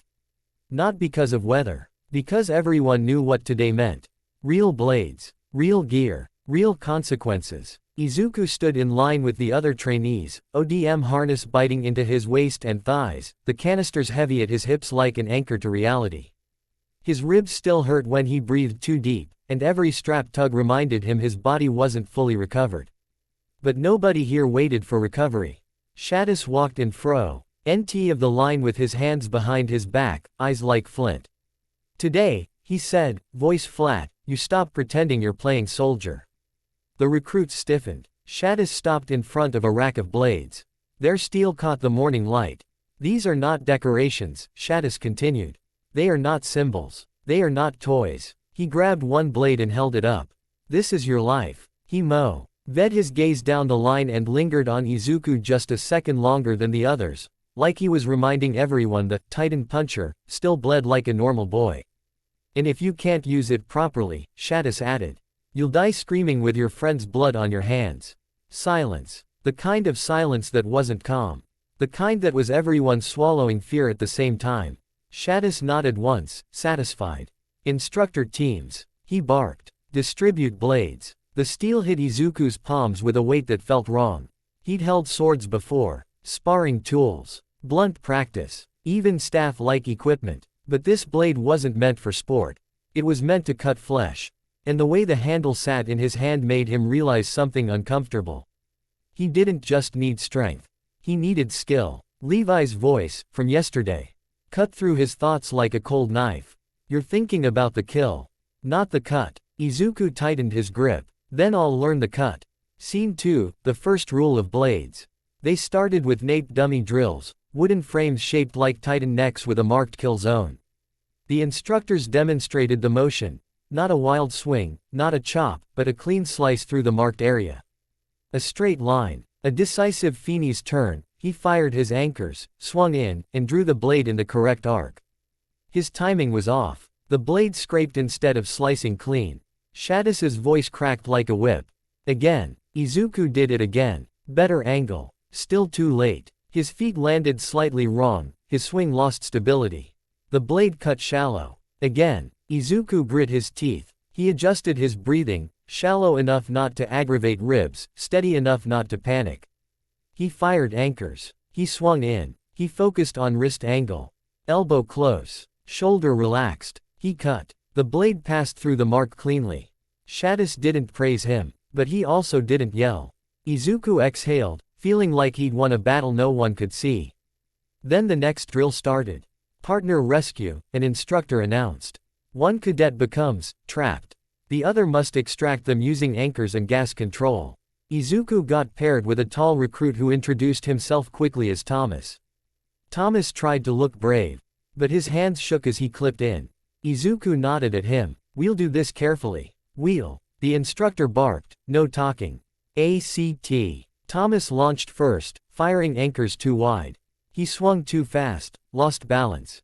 And his feet slipped on the platform edge.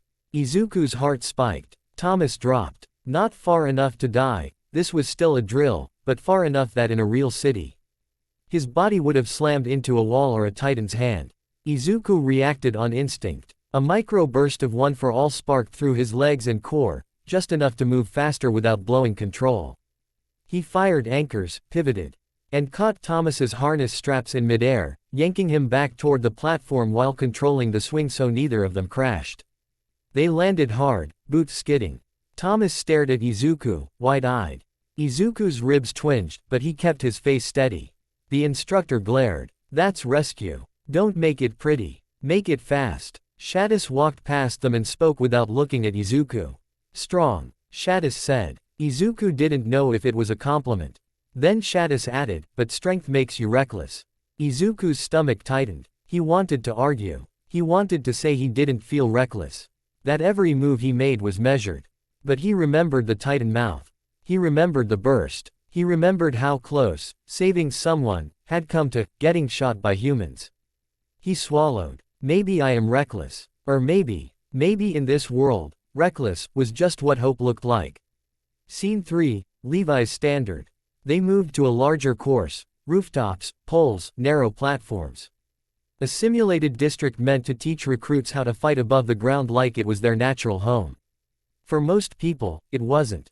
For Mikasa, it looked like it was. She launched Acros. The course with frightening smoothness, anchors biting, gas bursting, body weaving through space as if she'd been born with cables attached to her spine. Eren pushed himself hard, violent and stubborn. He clipped a post too close. Scraped his knee, cursed, and kept going like pain was fuel. Armin was slower, but methodical. He measured angles. He chose safer arcs. He didn't waste gas, and he didn't panic. Then there was Izuku. He had speed, yes. One for All made movement easier. But he kept learning the same harsh truth. ODM wasn't just speed. It was control. Izuku launched forward, trying to keep a clean line. His anchor hit slightly high. His swing arc widened. He drifted too close to a support beam and had to overcorrect with gas. The correction jerked his ribs. Pain flared. His breath hitched. The hitch made him lose rhythm. He landed awkwardly, boots slipping. Not a full fall, but enough that a real Titan could have taken his head off in that moment. A shadow fell over him. Levi. He didn't shout. He didn't lecture. He just looked at Izuku like he was disappointed in the concept of, almost. You're thinking again, Levi said. Izuku blinked. Levi cut him off. You're thinking about avoiding pain. Izuku's throat tightened. Because it was true. Levi's eyes narrowed. Pain is information. Don't flinch from it. Use it. Izuku swallowed. My ribs are. Levi leaned in slightly, voice low. If you go outside the walls with cracked ribs, you die. Izuku clenched his jaw. Then I'll heal and go later. Levi's stare sharpened. Titans don't wait for later. Izuku's chest tightened. Levi stepped back and pointed at the course. Again, Levi said. Izuku stared at the path. His stomach churned. He could push one for all higher and brute force the course. But Levi would see it. Worse, Izuku would start relying on it. And the first time his body failed, his technique would collapse with it. So he did the harder thing. He went again at the same percentage, low, controlled. He adjusted his anchor angle. He used smaller gas bursts. He focused on efficiency, not speed. He flowed. Not like Mikasa. Not like Levi. But for the first time. Not like a falling rock either. He landed cleanly on the final platform. Levi's expression didn't change. But he said, quietly, better. Izuku exhaled and realized he'd been holding breath like a kid waiting for grades. Captain Levi, a voice called from the yard edge. A messenger. Dirty uniform. Panic in his eyes. Levi turned. The messenger swallowed. There's smoke near Trost. The yard went still. Izuku's stomach dropped. Shadis's head snapped toward the messenger. What did you say? Shadis barked. The messenger's voice shook. The outer gate, there's reports of a breach. For a heartbeat, nobody moved. Then every instinct in Izuku screamed the same thing. Not again. Scene 4, the alarm that breaks the world. The bell started ringing. Not a normal bell. A deep, urgent toll that turned every head and drained color from every face. Soldiers began shouting orders. Trainees froze, confused, terrified, because drills had rules, but alarms meant rules were gone. Shadis roared, formation, move. The recruits scrambled. Some fumbled straps. Some looked around like they expected someone to tell them it was a mistake. Izuku didn't wait. He tightened his harness, checked his blades, and followed the surge of bodies. The streets were chaos again. But a different kind than Shiganshina. This wasn't the raw, confused panic of people seeing Titans for the first time. This was the panic of people who had seen Titans and knew exactly what that meant. Civilians ran with practiced desperation. Soldiers shouted, pushing people toward inner roads. Smoke rose in the distance, black and thick. Izuku's ribs ached as he ran. His mind raced. If Trost is breached, Titans can enter Walrose territory. That's everything. That's humanity's core collapsing. He didn't know the geography perfectly yet, but he didn't need to. He knew what a breach meant. It meant meat. It meant screaming. It meant the smell of rotten steam and blood. He heard Eren ahead of him, voice sharp, furious. Move, move. Mikasa was beside him like a shadow. Armin stumbled for a second, then caught himself, breathing fast. Izuku ran with them, heart pounding like it wanted out. Then they reached a street where people were staring upward. Izuku followed their gaze, and felt his blood turn to ice again. Above the wall, steam billowed like a storm cloud. And rising through it, a massive shape, a head, a shoulder, a ribcage of exposed muscle. The colossal titan. Again, Izuku's breath caught. The same nightmare. But this time, he wasn't a confused stranger in the street. This time he had blades, gear, training, and a small, cold understanding of what the enemy was. The Titan's mouth didn't move. It didn't roar. It just stood there like the world's cruelest statue, and kicked. The gate below it exploded. Stone and iron shattered like paper. The shockwave knocked people off their feet. Screams erupted. Steam rolled down the wall like boiling fog.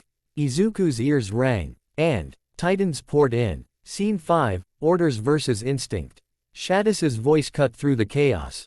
Trainees. Fall back to defensive positions.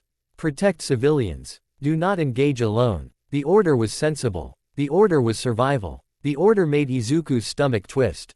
Because even while Shadis spoke, he saw it. A Titan grabbing a soldier by the leg. A group of civilians trapped under a collapsed cart. A child frozen in the road, staring at a Titan like their brain refused to accept it. Izuku's feet wanted to move in all directions at once. He heard Levi's voice in his head again. Trying isn't movement. He forced his mind to pick one target. The child. Small. Alone. Close to death. Izuku launched forward. Eren saw it and shouted, "Hey!" Izuku didn't stop. He fired his anchors, swung across a rooftop edge, and dropped into the street in a controlled arc. He landed near the child. Knees bending to absorb impact. The child stared at him, eyes blank with terror. Izuku's voice came out softer than the screams around them. "Hey," he said quickly. "Can you run?" The child's lips trembled. A titan's shadow fell over them. Izuku didn't wait for an answer. He scooped the child up, careful of ribs, and sprinted, full cowl humming just enough to move fast without tearing himself apart. He shoved the child toward a group of fleeing civilians. "Go with them," Izuku shouted. "Don't stop." The child stumbled, then ran. Izuku turned back. A titan's hand slammed down where he'd been standing. Cobblestone shattered. Izuku leapt backward, heart hammering. One saved. He looked around for the next. And saw Armin pinned near a fallen beam, trying to pull a woman free. Asa was cutting down a smaller titan nearby. Eren was charging toward a titan-like anger could substitute strategy. Izuku's brain screamed, "This is too big." He looked up toward the wall.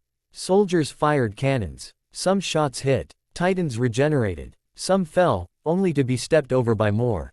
The world was unraveling. And Izuku realized, with a cold twist in his chest.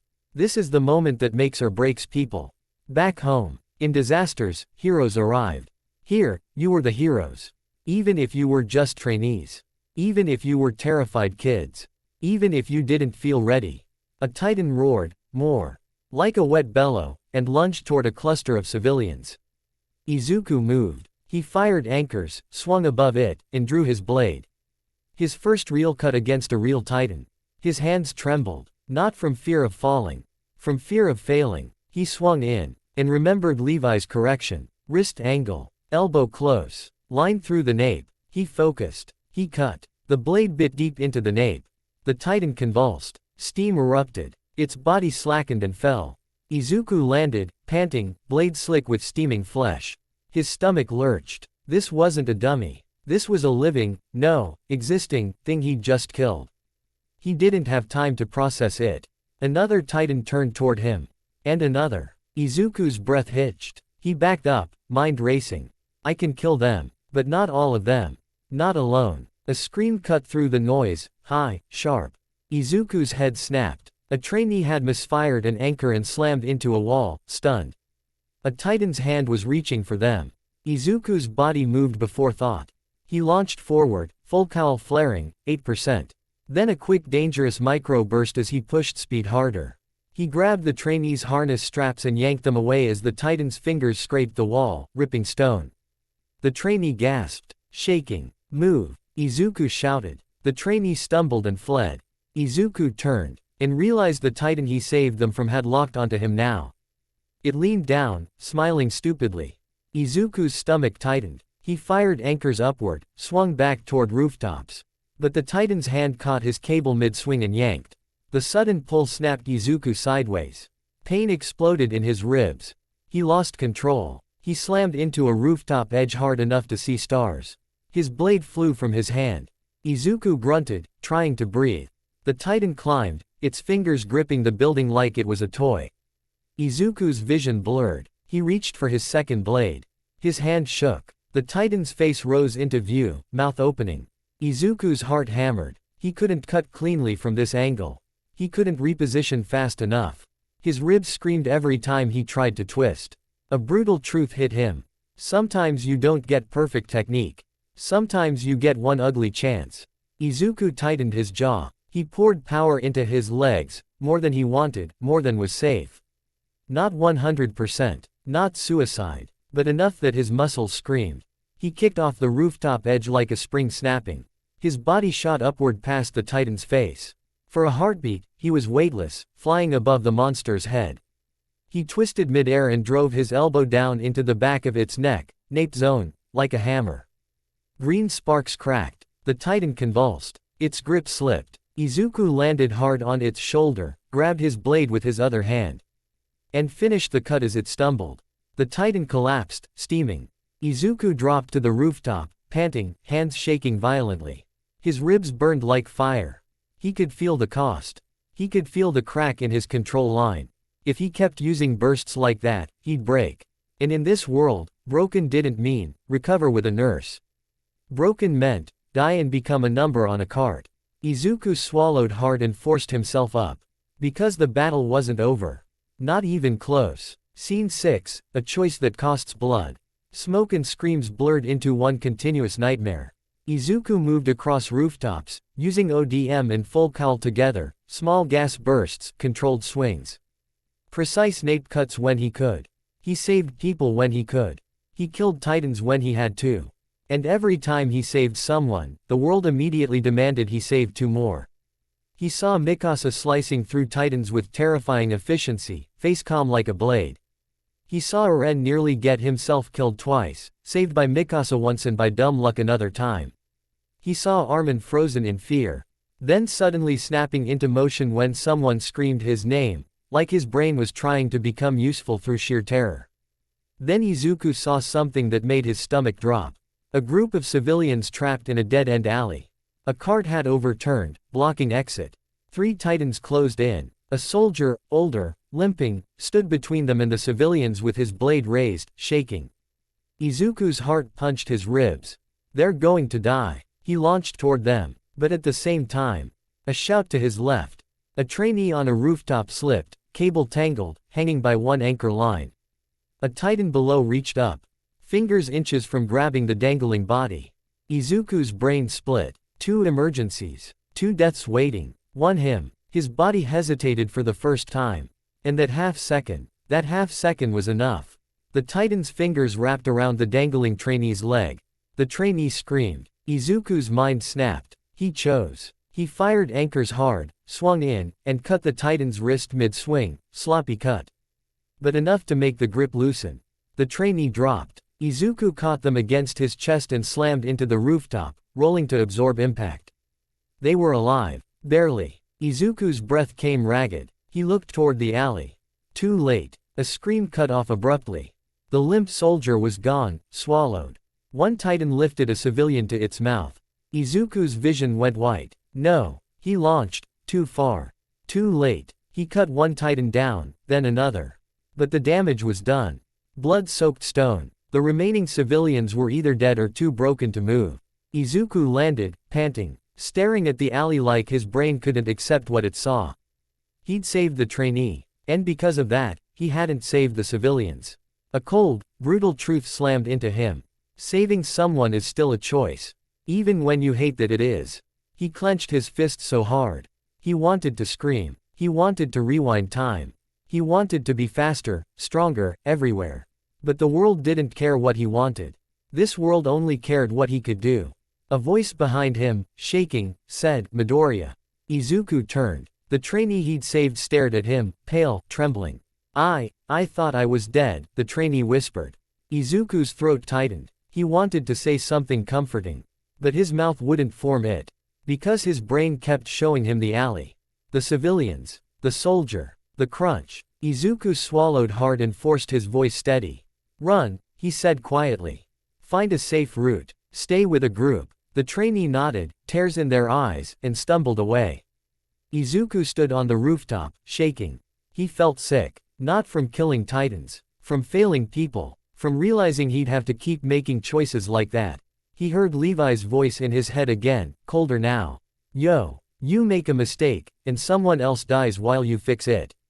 Izuku pressed a hand to his ribs, breathing shallow. He couldn't afford to fall apart. Not here. Not while titans still walked. He raised his head, and moved again. Scene 7, the first funeral while still alive. The fight dragged on until the sky changed color. Not because the sun set. Because smoke stained everything gray. Eventually, orders came down: regroup. Retreat to inner barricades. Hold lines. The trainees gathered in a ruined square, exhausted, shaking, streaked with ash and blood that wasn't all theirs. Izuku's hands wouldn't stop trembling. His ribs throbbed with every breath. He looked around. Some faces were missing. People he'd seen training yesterday. People who'd complained about straps, gas, blisters. Gone. A soldier shouted names. No answer. Hannes appeared, limping, face bruised. His eyes met Izuku's. For a heartbeat, neither spoke. Then Hannes stepped closer and said, voice rough, "You're still breathing." Izuku swallowed. Yeah. Hannes's jaw clenched. Good. Izuku stared at him, expecting anger, bitterness, blame. But Hannes just looked tired. "Don't waste it," Hannes muttered, then turned away. Eren stood nearby, breathing hard. Face twisted with rage and grief. His hands were shaking like he wanted to tear the world apart. Mikasa stood close, watching him like she was ready to physically restrain him if he snapped. Armin looked like he'd aged 5 years in one day. Izuku looked down at his blade. It was chipped, dull in places, and stained. He wiped it with shaking hands, knowing it didn't really clean anything. Shadis walked into the square, face expressionless. He looked at the surviving trainees. He didn't congratulate them. He didn't praise bravery. He just said, flatly, "This is what it means." His gaze swept the group. "Training is where you learn the movement," Shadis said. "War is where you learn the cost." Izuku's throat tightened. Shadis' eyes settled on Izuku for a moment. "You saved people," Shadis said. Izuku's chest tightened. Then Shadis added, voice colder, "and you let people die." Izuku flinched like he'd been struck. Shadis didn't soften. "All of you did," Shadis said to the group. "If you can't accept that, you'll break. And if you break, you get others killed." Izuku's hands tightened around the blade handle. He forced himself to breathe. He forced himself not to collapse under guilt. Because Shadis wasn't wrong. And Levi wasn't wrong. And Hange wasn't wrong. And Armin's quiet request wasn't wrong either. Don't become like the people who stop caring. Izuku looked up at the smoke-filled sky. He whispered, barely audible, "I won't stop caring." Then he swallowed. But I'll learn to choose faster. Scene 8, The Monster That Walks Like a Man. As the survivors reorganized, new orders came. Scouts reported unusual movement among Titans near the breached zone. Shadis barked for squads to hold position.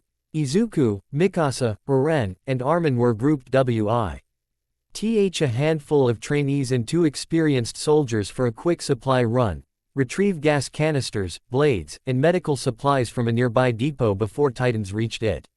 Fast, the soldier leading them snapped. "No heroics. Grab and go." Izuku nodded, jaw clenched. They moved through streets littered with rubble and bodies covered by cloth. The depot was a low stone building with a reinforced door. They got inside. Shelves of supplies, gas canisters, blades. Relief flickered in Izuku's chest. Then the door creaked. Izuku froze. Mikasa's hand went to her blade instantly. Eren stiffened, eyes narrowing. The soldier snapped. "Who's there?" A figure stepped in. A young man. Brown hair. Average height. No fear in his posture. He looked normal. But he was wearing a trainee uniform. And there was something wrong about the way his eyes moved. Too calm, too detached, like panic couldn't reach him. He stepped forward. "Found you," he said quietly. Izuku's skin prickled. "Who are you?" the soldier demanded. The young man smiled. Not a friendly smile. A smooth, empty one. Then he opened his mouth. And screamed. Not a human scream. A roar that made the building vibrate. Steam exploded outward. Izuku's eyes widened. The man's body expanded, bones cracking, flesh stretching, transforming in a violent, impossible surge. A titan erupted inside the depot. A shifter. An intelligent titan. It tore through the roof. Steam blasting, eyes locked onto them with horrifying focus. Izuku's blood turned to ice. Eren's voice cracked, furious. A titan, inside. Mikasa moved like lightning, yanking Armin backward. The leading soldier shouted, "Get out. Now." Izuku's mind raced. This wasn't a normal titan. This was an enemy wearing a human face. And it had just found them trapped in a supply building like prey. Izuku's muscles tensed. Full cowl sparked faintly. He didn't have time to wonder how. He didn't have time to ask why. He only had one thought. If this titan kills us here, trust falls. Izuku stepped forward, blade raised. Ribs burning. The shifter titan grinned. And lunged. Scene 1, the depot becomes a coffin. The supply depot stopped feeling like a building the moment the titan finished forming. Steam blasted outward like a boiling wave, fogging the room so thick it turned lantern light into hazy smears. The ceiling groaned, then cracked, then burst as the titans expanding. Shoulders punched through stone and timber. Debris rained down. Someone screamed. Izuku threw his arm up instinctively to shield his face, then coughed as the heat hit his lungs. The smell wasn't rot like normal titans. This was sharper, almost chemical, like fresh steam off a forge. In the middle of that white chaos, 2 things became very clear. 1. This titan wasn't stumbling blindly. 2. 3. It was looking at them. 4. It leaned forward, lips pulled back into something too controlled to be a mindless grin. Its eyes tracked movement like a hunter tracking prey. And it spoke, not with words, but with intention. It knew they were there. Corporal Ian Dietrich, one of the veterans guiding their little supply run, shouted through the steam. Out, now, back door. Mikasa grabbed Armin's collar, and yanked him away from the Titan's shadow. Uren's blade flashed as he stepped forward like his anger could cut steam in half. Izuku's instinct screamed at him to do what he always did, get between the monster and the people. He raised his blade, and the Titan moved first. It lunged, fast, too fast for something that big. Its hand slammed down toward them, fingers splaying like it was trying to crush multiple bodies at once. Izuku's heart jumped into his throat. He fired an anchor on reflex, clink, and burst gas, yanking himself sideways. The hand hit the floor with a boom that rattled his teeth. Stone shattered. A shelf collapsed. Gas canisters rolled. Ian roared, "Move. Don't clump." Izuku landed hard, ribs flaring with pain, and saw it, the Titan's head turning, choosing TT looked straight at Uren. Izuku felt a cold spike in his gut. Because the human who'd walked in had said, calm as a knife. Found you. This wasn't a Titan that wandered into a depot. This was a Titan that hunted. Scene 2, the first mistake, talking to a storm. Uren surged forward anyway. His face was twisted with fury so raw it made his features look older. You. Uren snarled, like he wanted to demand ants. From something that didn't deserve the dignity of conversation. Mikasa's voice snapped, sharp. Uren, don't. Uren ignored her and launched toward the Titan's neck, trying to angle for the nape. For one perfect second, it looked like he might actually land the cut. Then the Titan shifted its shoulder and brought its forearm up like a shield. Clang. Uren's blade sparked off hardened-looking SK. Denser than normal Titan flesh, and his momentum collapsed. The recoil snapped his arm sideways. Uren's eyes widened. The Titan's other hand shot out. Not flailing. Aimed. Fingers closed around Uren's cable line and yanked hard. Uren got ripped out of the air like someone plucking a fly. He slammed into a support beam with a sickening thud and dropped. Izuku's breath caught. Mikasa moved instantly. She fired anchors, swung low, and cut at the Titan's wrist, trying to force the grip to loosen. But the Titan didn't even flinch. It flicked its wrist, flicked, and Mikasa's swing got thrown wide. She corrected midair, landing in a crouch. Eyes sharp, recalculating. Armin was frozen for half a heartbeat, terror locking his joints. Ian shouted, Arlert, move your feet. Armin jerked like the shout shocked him back into his body. Izuku didn't wait for another second. He inhaled carefully, ribs screaming, and let one for all hum through him in a controlled spread. Full cowl, 8%. Green sparks flickered faintly along his skin, barely visible in the steam. He fired an anchor at the Titan's shoulder, burst gas, and swung up, aiming not for glory, not for a finishing move. For distraction, he slashed at the Titan's face. Not enough to kill, enough to make it look at him. The blade carved a line across steaming flesh. The Titan jerked its head, eyes snapping onto Izuku. Izuku's stomach dropped. He'd wanted its attention. Now he had it. It lunged again, faster than it should have been able to move, trying to swat him out of the air. Izuku cut his anchor line mid-swing, just like training, and fire. Another anchor toward a ceiling beam that was still intact. He swung hard, body arcing wide. The Titan's hand missed him by inches. The wind of it made Izuku's hair whip back. Izuku's heart hammered. This wasn't like fighting a normal Titan. Normal Titans were hazards. This was a predator. And predators learned. Scene 3, Armin's brain clicks on. Midoriya. Armin shouted suddenly, voice cracking but urgent. Izuku swung past a hanging beam and glanced down. Armin was crouched near a stack of gas canisters, eyes wide but focused, like fear had shoved him into clarity. It's using its arms to guard the nape. Armin yelled. And it's grabbing cables. Izuku's mind snapped into analysis mode automatically. Guard nape equals can't do standard kill pass. Grabbing cables equals punishes predictable lines. Fast reactions equals we need misdirection. Then we don't go for nape first. Izuku shouted back. We limit its movement. Ian looked sharply at Izuku. How? Izuku's eyes tracked the Titan's legs. Knees. Ankles. Tendons. Levi's style. Efficiency. Izuku didn't have Levi's skill, but he had speed and precision. All cut joints. Izuku shouted. Mikasa, Eren, go for the same leg. Make it fall. Mikasa didn't hesitate. She moved like a blade thrown with perfect intent. Eren, grimacing, forced himself up, anger burning but now guided.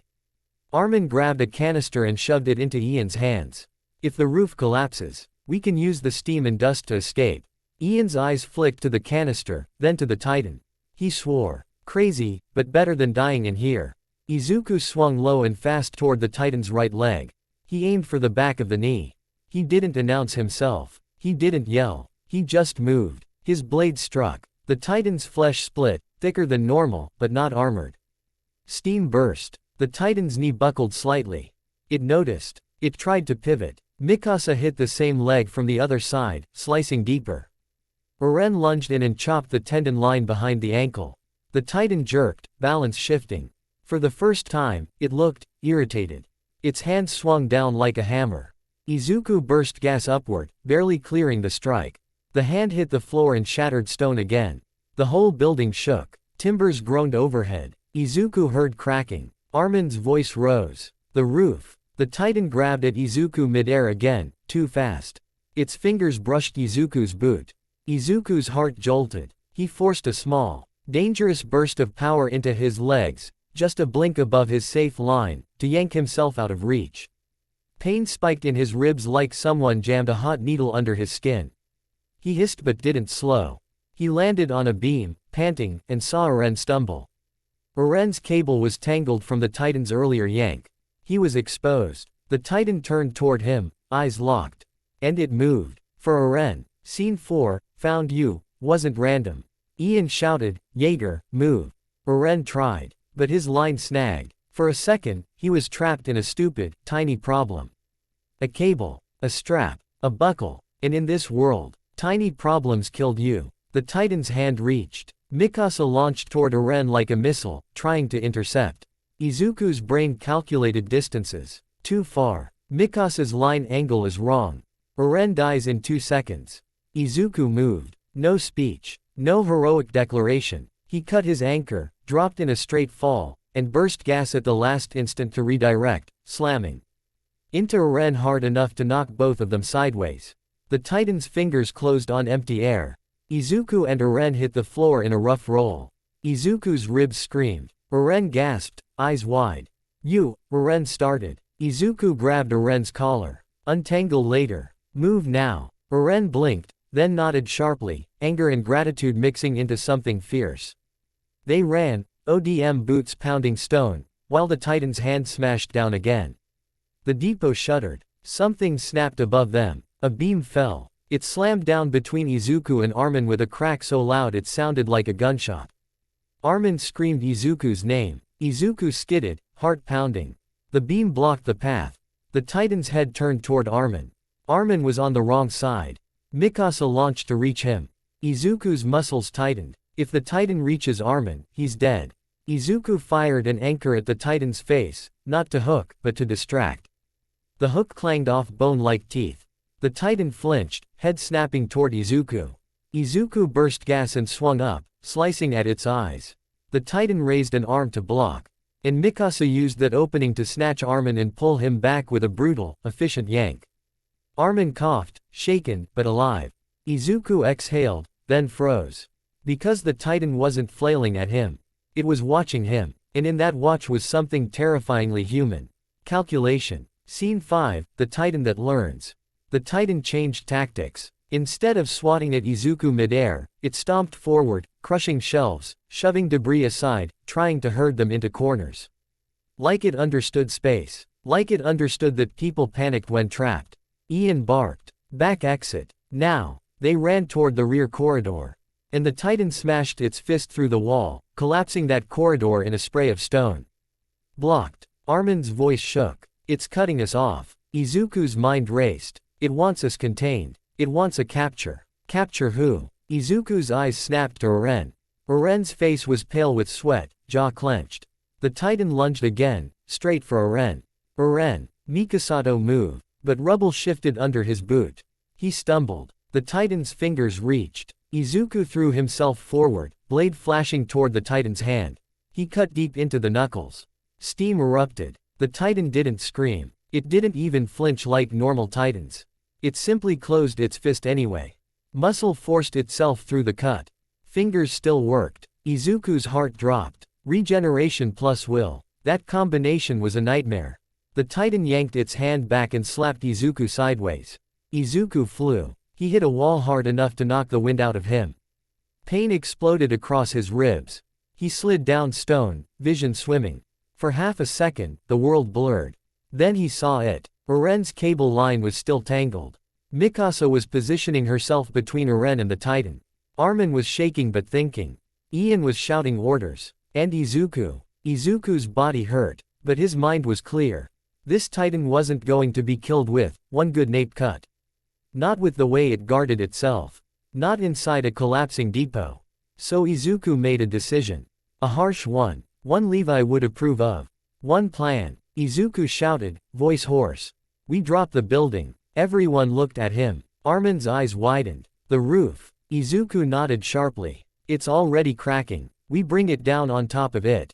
Then we run. Ian's face tightened. And if it survives? Izuku swallowed the fear and forced his voice steady. Then at least we're not inside it when it does. That was the kind of sentence heroes hated saying. But this wasn't hero society. This was survival. Armin grabbed a gas canister. Hands shaking. We can rupture these, make an explosion. Izuku's eyes snapped. Too risky. We'll kill ourselves. Mikasa's voice was cold. Then how? Izuku looked up. A support pillar. Thick. Central. Holding the roof load. If that fell, the roof followed. Izuku exhaled slowly, ribs burning. I'll do it, he said. Uren's eyes widened. Midoriya. Izuku cut him off. No speeches. Just move. He didn't realize he was repeating Levi's rule. He just knew it was true. Izuku fired an anchor to the pillar, swung in, and drove his blade into the base, cutting hard, chopping at the wood and stone interface. His arms shook. His ribs screamed. He forced his body to keep moving anyway. Again. Cracks spread. The Titan noticed. It turned toward Izuku, irritation sharpening into intent. It lunged. Izuku's mind screamed, now. He poured power into his legs for a single instant, just enough to leap backward and yank himself out of reach. And the Titan's hand missed him by a breath. Izuku hit the ground, rolled, and shouted, everyone out. Ian grabbed Armin and shoved him toward a side breach in the wall. Mikasa yanked Uren along, practically dragging him. Izuku sprinted after them as the pillar groaned like an animal dying. The Titan reached for Uren again. And the pillar finally snapped. The roof came down. Stone, timber, dust, and steam crashed like a mountain collapsing. The Titan vanished under the rubble. The world shook. Izuku stumbled, coughing, eyes burning. And for a heartbeat, it was silent. Scene 6, the price of breathing. They ran out into the street, choking on dust. The depot behind them was a collapsed ruin. Ian shoved them behind a broken wall section, barking, count heads. Armin, alive. Mikasa, alive. Uren, alive, shaking with fury. Izuku, alive, ribs screaming. 2 other trainees. One was missing. Izuku's stomach dropped. He looked back toward the rubble. He saw a hand sticking out, human, limp, half buried under fallen stone. A trainee's body. Crushed. Izuku's throat tightened. The air felt suddenly too thin. He wanted to run back. He wanted to dig. He wanted. Ian grabbed Izuku's shoulder hard. Don't. Izuku stared at him, eyes wide. We can. Ian's voice was low and vicious. We can't. Not now. Izuku's hands trembled. Mikasa's gaze flicked to the rubble, then away, jaw clenched, eyes hard. Uren stared at the rubble like it was a personal insult from the universe. Armin's lips trembled. Izuku felt it again. That impossible choice. If you save one, you lose another. He swallowed it down until it felt like swallowing glass. Then, a rumble came from the rubble. Izuku's blood turned cold. The collapsed depot shifted. Steam hissed. Something moved under the debris. Armin whispered, voice shaking, it's alive. Ian swore. Of course it is. A massive hand punched up through stone. Then an arm. Then a head, half smashed, healing, eyes focused. The Titan pushed itself out like a monster clawing out of a grave.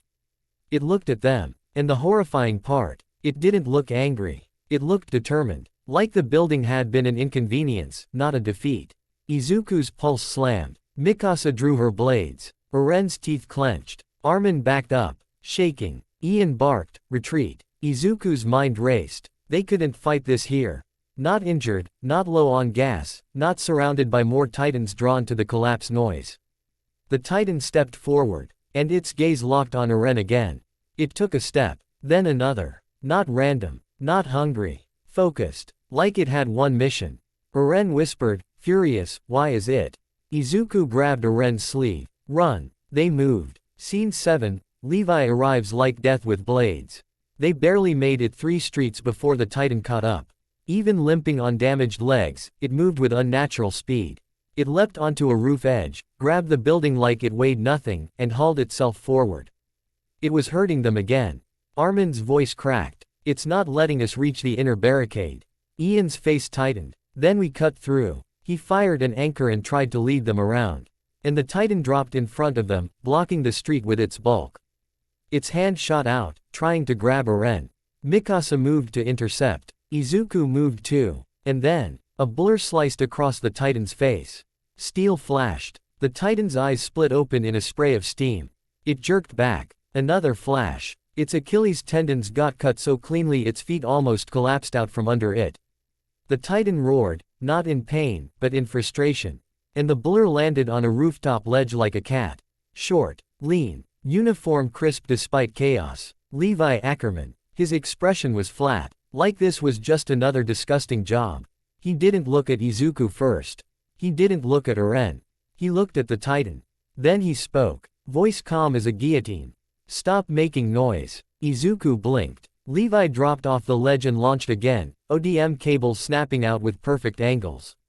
He didn't swing wide. He didn't waste gas. He moved like the air belonged to him. He slashed again, wrists, elbows, disabling the titan's ability to grab. The titan tried to guard its nape. Levi feinted. The titan reacted. Levi used that reaction against it. He cut the back of the knee again, deeper, forcing a collapse. The titan dropped to one knee. Levi's voice didn't rise. No speeches, Levi said, almost like he was annoyed the world still expected words. Then he made the killing pass. He swung behind the titan's neck at a tight angle and drove his blades across the nape in a clean, decisive line. The titan convulsed. Steam erupted violently. Its body slackened. It started dissolving. Izuku stared, breath caught. It wasn't just skill. It was certainty. Levi landed without drama and flicked blood and steam off his blades like it was dirt. Only then did he look at Izuku. His eyes narrowed. You, Levi said, voice flat. You're alive. Izuku swallowed. Yes. Levi's gaze flicked to Izuku's bruised posture, the way he protected his ribs unconsciously. Barely, Levi added. Izuku didn't argue. Levi's eyes shifted to Uren. And for the smallest second, something in Levi's gaze sharpened, like he'd noticed the titan's obsession too. But he didn't say it. Not yet. Instead he looked at Ian. Wire T of this? Levi asked. Ian's face was tight. Supply run. Depot got compromised. Levi's eyes narrowed slightly. Compromised by what? Izuku hesitated. Armin spoke, voice shaking. It was inside already. It came like it was looking for us. Levi's gaze snapped to Armin. Then back to Izuku. Was it looking for you? Levi asked. Izuku blinked. Me. Quote. Levi didn't blink. It tracked something. It wasn't wandering. Izuku's stomach tightened. Uren's jaw clenched. Mikasa's eyes narrowed. Armin swallowed hard. Levi stared at them all like he was memorizing the shape of a problem. Then he said, cold and final. Later. A distant explosion shook the air. Levi looked toward the breach. Trost isn't done bleeding, he said. Move. Scene 8, the moment Uren disappears. They ran again, this time behind Levi's lead. And Izuku realized something terrifying. Levi didn't run like he was escaping. He ran like he was hunting. Even in retreat, Levi's movement was controlled, efficient, cutting through chaos like a blade through cloth. They reached a wider street where titans wandered between buildings like grotesque statues that learned how to move. One titan lifted a soldier and bit down. Izuku's stomach lurched, but he didn't stop. Levi's rule echoed in his head now like a drum. No speeches. Only survival. They moved toward a barricade line where soldiers were regrouping. And then it happened. A smaller titan, maybe 4 meters, popped out from behind a collapsed wall like it had been waiting. It lunged straight for Armin. Armin froze. Not because he was a coward. Because fear can lock you like ice. Izuku's heart jumped. He moved. But Eren moved first. Eren shoved Armin out of the way with all his strength. The titan's jaws closed on Eren's arm. Eren screamed. Izuku's blood went cold. Eren. Mikasa's scream ripped through the air like something breaking. Eren's face twisted in agony, but his eyes were wide and clear. He looked at Izuku, just for a heartbeat. Like he was saying, don't let this be for nothing. Then the titan yanked. Eren's body lifted, and the titan swallowed him whole. Izuku's world tilted. Mikasa lunged, but Levi grabbed her harness strap in one brutal motion and yanked her back. Let go. Mikasa screamed, voice cracking. Levi's grip didn't budge. He's gone. Mikasa's eyes looked like they might shatter. No. Armin stared, shaking, face white as ash. Izuku's lungs refused to breathe for a second. He watched the titan chew, mindless, stupid, unaware it had just eaten so. Me one whose rage could light a world on fire. Izuku's fists trembled. Every part of him wanted to smash the titan into paste. Every part of him wanted to scream. But Levi's voice cut in, cold, sharp, necessary. Move, Levi ordered. If you die here, his death means nothing. Mikasa's whole body shook. Armin sobbed silently. Izuku stared at the titan. Then forced his feet to move. Because if he didn't, more people would die. And Eren's sacrifice would be wasted. But the guilt didn't lessen. It just joined the pile inside his chest. Scene 1, Grief Doesn't Get a Turn. The roar rolled through T. Rost like thunder trapped inside a throat. Not the wet, lazy bellow of a wandering titan. Not the empty noise of a monster that didn't understand what it was doing. This was rage. It had shape. It had direction. And the worst part, it sounded human. Izuku's body went still behind the broken barricade. His hands were shaking, his ribs pulsing, his throat tight like someone had tied a knot in it. Mikasa stood in front of him, rigid. Eyes wide, red scarf fluttering slightly in the hot, smoky wind. She looked like she'd been turned into stone mid-scream. Like her mind was refusing the world it was standing in. Armin crouched beside the barricade, shoulders trembling, face pale. His lips were moving, but no sound came out. Silent panic prayers. Levi's blades were still drawn, steel faintly steaming from recent use. His eyes tracked rooftops, alleys, shadows, always hunting danger. A soldier nearby whispered shakily, "What was that?" Another muttered, "A titan." But titans didn't roar like that. Titans didn't sound like they were furious at the universe. Izuku swallowed hard. His mind tried to replay Eren's face. That last look. That terrible, determined don't waste this. And then, the roar again. A second roar answered it, closer, followed by a series of heavy impacts that shook the street. Boom, boom, boom. Something big was moving fast. Levi's voice cut through the stunned silence like a blade through cloth. Get up, he ordered. We're moving. Mikasa didn't move. Levi turned to her. Ackerman. Still nothing. Levi's eyes narrowed. His tone didn't soften, but it sharpened into something brutally practical.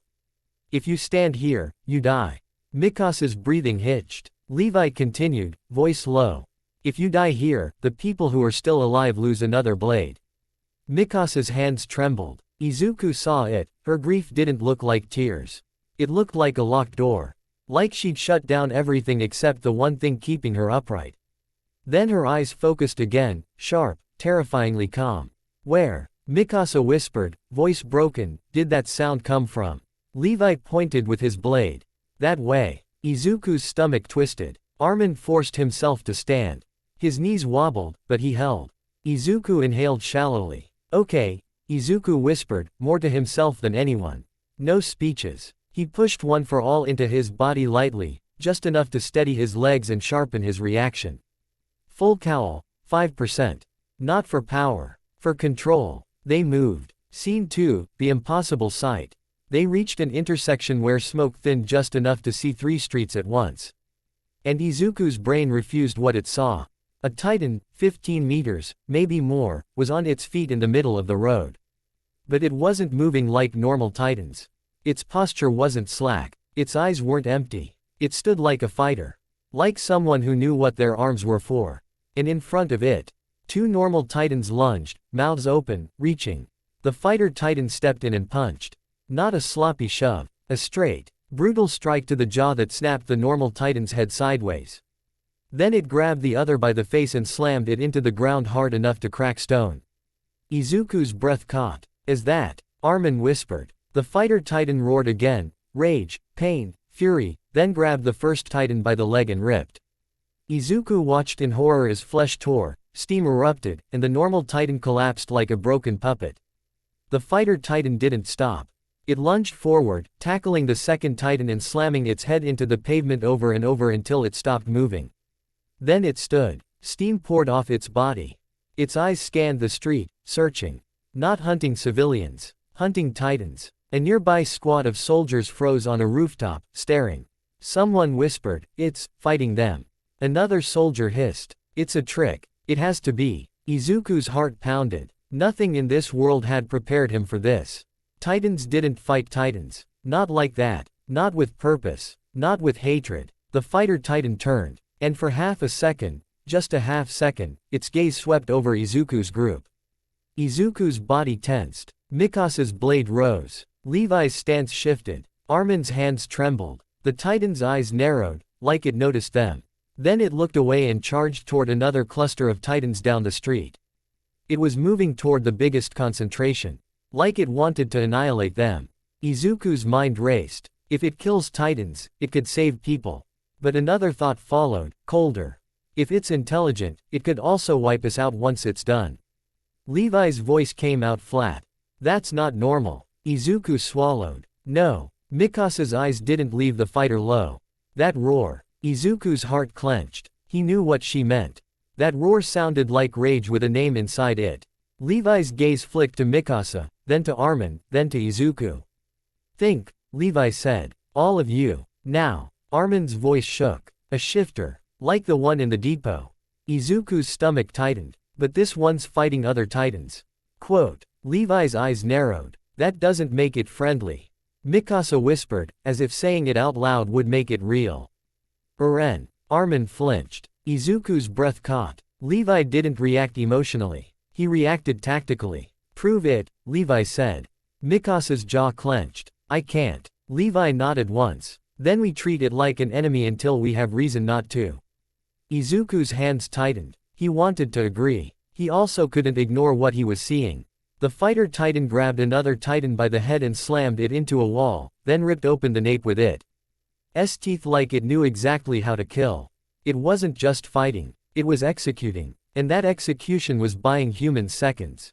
Seconds mattered here. Izuku exhaled carefully. If we kill it, Izuku said quietly, we lose a titan killer. Quote. Levi's eyes flicked to him. If we trust it, we might die. Izuku swallowed. He hated that both were true. Scene 3, no speeches, only decisions. A shout echoed from a nearby rooftop. Captain Levi. Quote. A soldier waved frantically. The inner barricade is falling back. Titans are clustering near the supply route. Levi turned sharply, eyes narrowing at the battlefield's pattern. This wasn't just chaos. This was a shifting front. Trost was bleeding, and the blood was flowing toward the inner gate. If Titans reached the inner gate, humanity lost another wall. Izuku felt his chest tighten.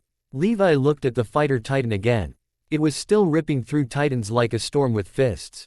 Then Levi made a choice that shocked Izuku. We follow it, Levi said. Armin blinked. Follow it. Levi's gaze didn't soften. We don't help it. We watch it. We use the opening it creates. Mikasa's eyes sharpened. If it's Eren, Levi cut her off. If it's Eren, you'll get your proof. If it's not, and it turns on us, you'll get your death. Mikasa didn't flinch. She nodded once. Izuku's stomach churned. He didn't like the plan. But it was a plan. And in war, plans were oxygen. They moved across rooftops behind the fighter Titan's path, keeping distance, staying high. Izuku tried to match Levi's movement, copying the efficient anchor lines, conserving gas. His ribs throbbed with each twist. But he refused to slow. Below them, the fighter Titan reached a dense cluster, 5 Titans converging. It didn't hesitate. It charged. A 15-meter Titan moving like a Trained martial artist was one of the most terrifying things Izuku had ever seen. It ducked under a bite, grabbed a Titan's arm, and tore it off. It used that arm like a club. It smashed another Titan's head sideways. It kicked a third in the knee and drove it down. Then it bit, ripping at the nape like it understood the kill zone intimately. Izuku felt sick and impressed at the same time. Mikasa was silent, eyes locked, breathing tight. Armin whispered, it's like it knows. Levi didn't answer. He was watching patterns. Always patterns. Then the fighter Titan stumbled. Not from a Titan hit. From exhaustion. Its movements slowed slightly. Its shoulders rose and fell. Steam poured off it in thick sheets. It looked strained, human, in a terrifying way. Like it was burning itself out. Izuku's mind clicked. It's not limitless. It's spending something. Stamina. Rage. Life. The fighter Titan roared again, pain this time, then slammed its fist into the ground like it was angry at its own weakness. Izuku's throat tightened. He couldn't explain why, but that felt like a person. Levi's voice was low. Now. Izuku blinked. Now. Levi pointed with his blade toward a side street where Civi. Liens were trapped behind a fallen wagon, Titans closing in. The fighter Titan had cleared the main path. A gap existed. A gap that wouldn't last. Use it, Levi ordered. Save who you can. Izuku's heart punched his ribs. He didn't hesitate. He fired anchors and dropped. Scene 4, Deku's Gap. Izuku hit the street running, full cowl humming. 5%, then 8% in bursts as he zigzagged through debris. The trapped civilians saw him and screamed, some in fear, some in desperate hope. A Titan turned toward them, mouth open. Izuku's blade flashed. He didn't go for the face. He didn't waste time. He fired an anchor behind the Titan's head, swung in tight, and cut the nape in one clean line. The Titan convulsed and fell. Steam erupted. Izuku landed hard, panting. Move, he shouted at the civilians. Follow me, now. They ran. A woman grabbed a child and stumbled. Izuku scooped the child onto his shoulder and kept moving, ribs screaming but ignored. Another Titan lurched out from an alley. Izuku didn't have space for a perfect kill pass. He kicked off a wall, used a micro-burst of power to clear the Titan's hand, and sliced the nape from above. Messy. Effective. A soldier nearby stared at him like he was watching a ghost. Izuku shoved civilians toward the cleared street. Keep going, he shouted. Don't stop. He turned, and saw Mikasa drop into the street behind him, eyes scanning, blades ready. She wasn't there to help civilians. She was there to keep eyes on the fighter Titan's path. Izuku couldn't blame her. Armin and Levi remained above, moving like shadows. Then the fighter Titan roared again, closer. Izuku looked up just in time to see it fall to one knee. Not dead, but struggling. Normal Titans converged, drawn to it like wolves around a wounded beast. Izuku's breath caught. If the fighter Titan fell here, the gap closed. Worse, if it was a shifter, it might be eaten by other Titans before it could recover. Izuku's mind raced. Levi had said, don't help it. But Izuku's instinct screamed, if we let it die, more people die. He clenched his jaw. He made his choice. Scene 5, the second rule. Sometimes you break orders. Izuku fired anchors and launched toward the fighter Titan's flank. Levi's voice echoed from above, sharp. Midoriya. Izuku didn't answer. No speeches. Only survival. He swung in low and cut the nape of a Titan that was reaching for the fighter Titan's shoulder. Steam erupted. Another Titan lunged. Izuku kicked off its face, hard enough to stagger it, and landed on its back, slicing the nape in a clean line. His ribs screamed. He ignored it. Mikasa saw what he was doing and dropped beside the fighter Titan as well, blades flashing. She didn't look at Izuku. But her movement said enough. She was doing the same thing. Protecting the fighter Titan from being swarmed. Armin shouted from above, voice trembling. If it's a shifter, it might have a human inside. Izuku's heart clenched. He didn't know what that meant fully. But he understood the core horror. There might be a person in there. Someone trapped. Someone controlling. Someone suffering. The fighter Titan's head snapped toward Izuku and Mikasa. For a heartbeat, its eyes widened. Not like a monster. Like a person surprised to be helped. Then it roared, different now, almost like frustration. It grabbed a normal Titan by the throat and slammed it away from Mikasa. Not attacking her. Protecting her. Izuku's breath caught. That, Armin whispered. It didn't hit her. Levi's voice was cold from above. Don't get sentimental. But even Levi's tone shifted slightly, because even Levi couldn't deny what he was seeing. The fighter titan wasn't targeting humans. It was targeting titans. And it was doing it with something that looked like intention. The fighter titan forced itself upright again. It looked toward the breached gate, far down the district, where titans were still pouring step. Then another. And started walking toward the gate. Straight toward the center of the disaster. Izuku stared, breathless. Where is it going? He whispered. Armin's eyes widened. The gate, Armin said. It's going to the gate. Mikasa's voice was low, shaking. Eren, she whispered again. The fighter titan broke into a run. And the titans in its path turned. Not toward humans. Toward it. Like it was calling them. Like it was drawing them away. Levi's voice cut through the chaos. Follow it, Levi ordered. Stay alive. Izuku launched after it, heart hammering. Scene 6, The Boulder Problem. They reached the district's central stretch, the wide street leading toward the breached gate. The sight ahead was a nightmare in motion. Titans wandering like giants in a market. Soldiers dying on rooftops. Civilians trapped in alleys. And the breach itself, an open wound in the wall with titans spilling through. Above the rooftops, Izuku saw a cluster of officers near a rooftop command post, garrison leadership. A man with a unique silhouette, rounder build, hat-like shape, stood with calm authority even in chaos. Commander Pixis. Izuku didn't know his name yet, but he recognized leadership when he saw it. Those officers were shouting, arguing, pointing at the breach. Their body language screamed one thing. They didn't have a solution. Because how do you seal a gate breached by a colossal titan? You don't. Not with cannons. Not with blades. Not with humans. Then the fighter titan charged into the open street like a meteor. It slammed into a titan cluster and tore through them, clearing a path toward the gate. The officers on the rooftop command post turned, stunned. One shouted, "What is that?" Another yelled, "A rogue titan." Pixis, calm, calculating, watched it with sharp eyes. He didn't panic. He assessed. And Izuku saw the moment the idea sparked in the commander's gaze. Because the fighter titan did something strange. It stopped near a massive boulder in the street, a chunk of stone torn loose during the breach chaos. It stared at it, then looked at the gate. Then looked back at the boulder. And Izuku's brain clicked so hard it almost hurt.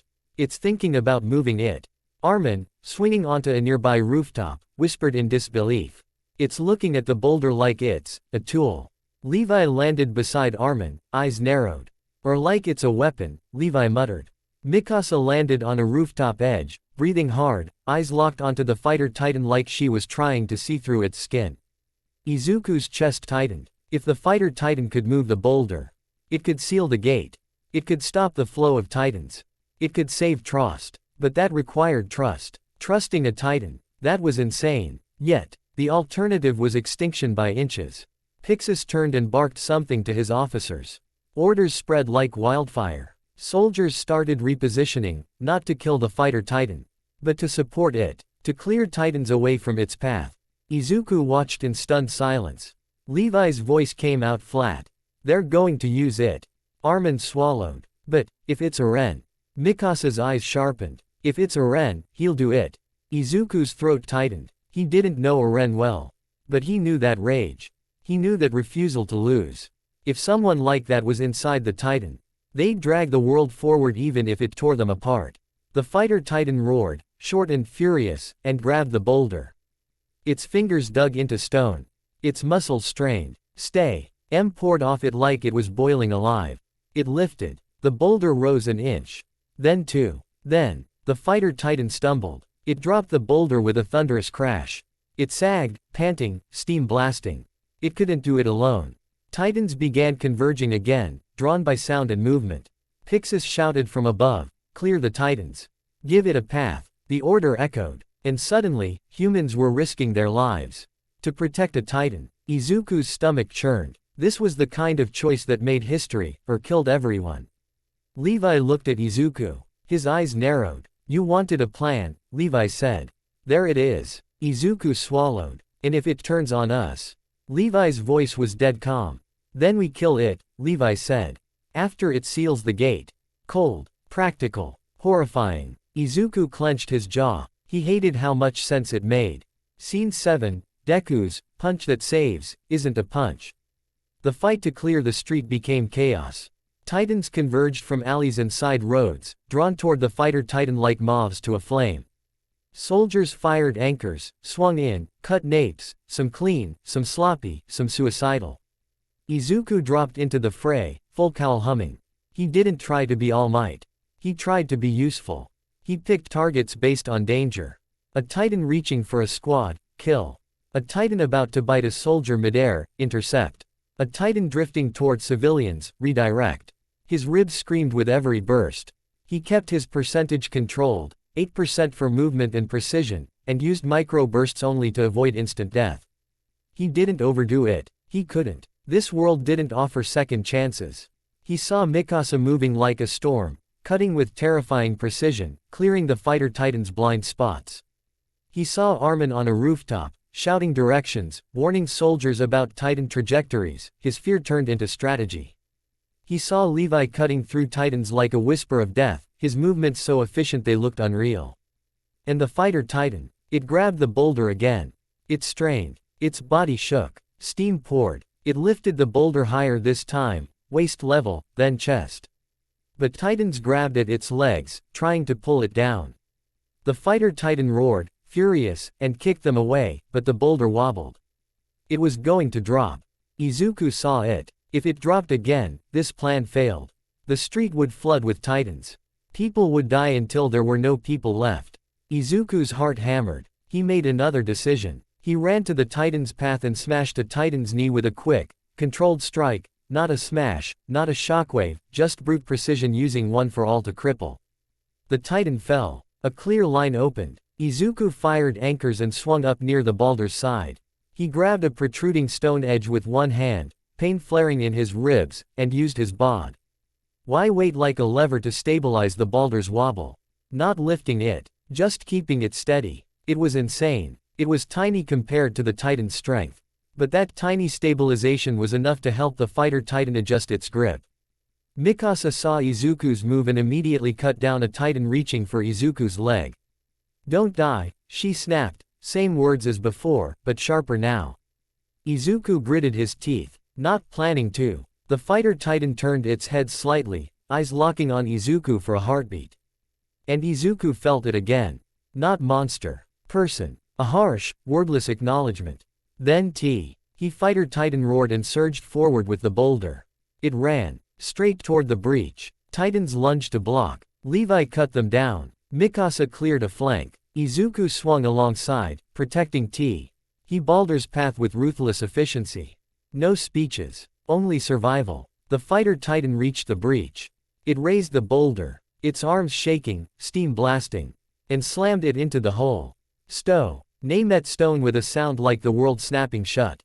The breach sealed. For one heartbeat, everything went quiet. Then soldiers began screaming, not panic, but something else. Hope, relief, disbelief. Pixis shouted from the command post.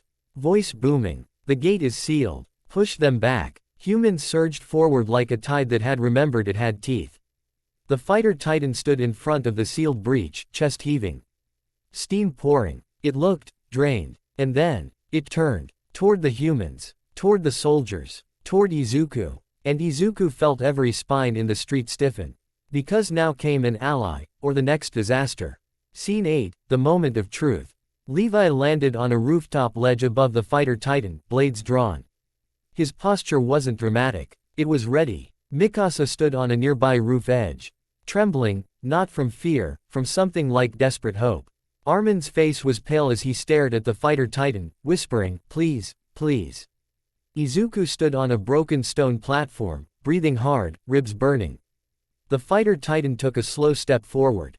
Soldiers raised blades. Cannons angled. The street held its breath. Then the fighter titan did something no titan had ever done in front of Izuku. It fell, not collapsing dead, kneeling, its hands pressed against the ground like it was forcing itself not to topple. Steam blasted out so thick it turned the street white. Izuku blinked, and through the steam, he saw movement at the titan's nape. A tear. A split. Something opening like a hatch. A human shape began to emerge, covered in steam and blood. Mikasa's voice broke into a whisper so small it barely existed. Eren. Armin choked on a sob. Levi's eyes narrowed. Izuku's heart hammered. The figure crawled out, shaking, coughing, eyes wild. And even before Izuku could see the face clearly, he knew. Because the rage was the same. The refusal to die was the same. The stubborn, burning "I'm not done" was the same. The figure lifted their head. Eren Yeager, alive, stared out of the steam like someone who had clawed their way back from hell. For a heartbeat, nobody moved. Then Mikasa's scream tore the air open. Eren. Armin collapsed to his knees, sobbing. Sold. Eyes around them stared like they were watching a dead man walk. Izuku's chest tightened so hard it hurt worse than his ribs. Eren blinked, dazed, then whispered hoarsely. "I killed them." His eyes flicked to the sealed gate. "I sealed it." Pixis' voice rang from above, calm but edged with steel. "Capture him." Levi's eyes went cold. Mikasa froze mid-step. Armin gasped. Izuku's stomach dropped. Because of course, a human who can turn into a titan isn't a miracle in this world. It's a political earthquake. A weapon. A threat. A reason for humans to start killing each other again, even after surviving titans. Eren tried to stand. He swayed. Steam still rolled off him. He looked up, confused, terrified, furious all at once. "You're going to," he rasped. Levi's voice cut in, cold and absolute. "Welcome back." His blades didn't lower. Not yet. Scene 1, blades, breath, and a boy in steam. Eren stood in the street like a glitch in reality. Steam still rolled off his skin in thick waves, making him look half human, half ghost. His hair was plastered to his forehead. His hands trembled like he didn't fully remember they belonged to him. But he was alive. Alive after being swallowed. Alive after becoming a titan. Alive after sealing the gate. And now, surrounded by rifles and blades pointed at his heart. Pixis' command echoed again, steady as stone. "Capture him." Soldiers moved in with ropes and spears, faces pale. Eren's eyes darted, wild. I saved." A rifle clicked. Someone yelled, "Shut up, Titan." Mikasa stepped forward like a storm breaking its cage. "You touch him," she hissed. Levi didn't shout. He simply grabbed Mikasa's harness strap again, hard enough to stop her forward motion like she'd hit a wall. Mikasa twisted, fury burning. "Let go." Levi's voice was calm. "If you move, they'll kill him faster." Mikasa froze mid-struggle, chest heaving. Her eyes flicked to the rifles. To the blades. To the soldiers, fear. She hated Levi for being right. Armin stumbled forward, hands raised like he was trying to physically hold the world together. "Please." Armin cried. "He saved us. He sealed the gate." A soldier shoved Armin back. "That proves nothing." Izuku stood a few steps away, ribs aching. Blade lowered but not sheathed. His hands were still shaking from combat, shaking from watching Eren get swallowed. Now they were shaking from watching humans aim there. Fear at the one thing that had saved them. This wasn't titans. This was something uglier. It was the moment where survival turned into scapegoating. Eren swallowed hard and looked around. He saw terror, hatred, confusion. Then his eyes landed on Izuku. For half a second, they held each other's gaze. Eren's expression didn't say, "Help me." It said, "Don't let them erase what I did." Izuku's throat tightened. He took one step forward. And immediately felt the pressure, dozens of eyes snapping toward him. Because if Eren was a demon, then what was Izuku? The boy who punched titans. The boy who moved too fast. The boy who didn't belong here. Pixis' voice cut in, calm and sharp, before panic could become murder. "No one fires," Pixis ordered. "Not unless I give the word." His officers hesitated, then obeyed. Pixis stepped down from the rooftop command post via a stairway and approached the street slowly, posture relaxed like he wasn't walking into a powder keg. He stopped a safe distance from Eren and spoke, voice measured. "Boy," Pixis said, "do you understand where you are?" Eren blinked, breathing hard. "Trost. And do you understand why they want to kill you?" Eren's jaw clenched. "Because they're scared." Pixis nodded. "Correct." Eren's eyes sharpened. "But I." Pixis lifted a hand. "Yes. You saved the city." Eren's breath hitched. Pixis continued, "But you also revealed yourself as something unknown. And unknown things tend to die quickly in frightened societies. The words landed like a verdict. Oren's fists clenched. Pixis turned slightly, addressing the soldiers. He will be restrained, Pixis ordered. Alive. Quote. Some soldiers looked like they wanted to argue. Pixis' gaze snapped to them, calm, but terrifying in its certainty. Alive, Pixis repeated. If you want to execute him, you may do so after we understand what he is. The soldiers moved in. Oren flinched but didn't resist as ropes were wrapped around his wrists and chest. Mikasa's entire body shook. Armin looked like he might collapse. Izuku inhaled carefully, ribs screaming, and forced himself to step closer, close enough for Oren to hear without making it look like he was threatening anyone. Don't fight, Izuku said quietly. Oren's eyes flicked to him. Why should I trust? Izuku's voice tightened. Because if you fight, they'll prove themselves right. Oren swallowed hard. He hated it, but he understood. He nodded once. Pixis watched the exchange, eyes narrowing slightly, not suspicious, not approving. Curious. Like he'd just learned something important about Izuku too. Scene 2, the first chain. Weapon, has a handle. They marched Oren through the district like a criminal. Not like a hero. Not like the boy who sealed the gate. People peeked from windows. Soldiers spat. Some civilians threw words like stones. Devil. Monster. Kill him. Oren kept his head down, jaw clenched so hard his teeth looked like they might crack. Mikasa walked beside the escort line, rigid, hands trembling near her blades. Armin stumbled along, eyes wide, trying to speak to anyone who would listen. No one listened. Izuku walked behind them, feeling something cold settle in his stomach. He'd always believed, Ed, that saving someone would make people understand you. Even if they didn't praise you, they'd at least get it. But this world didn't work like that.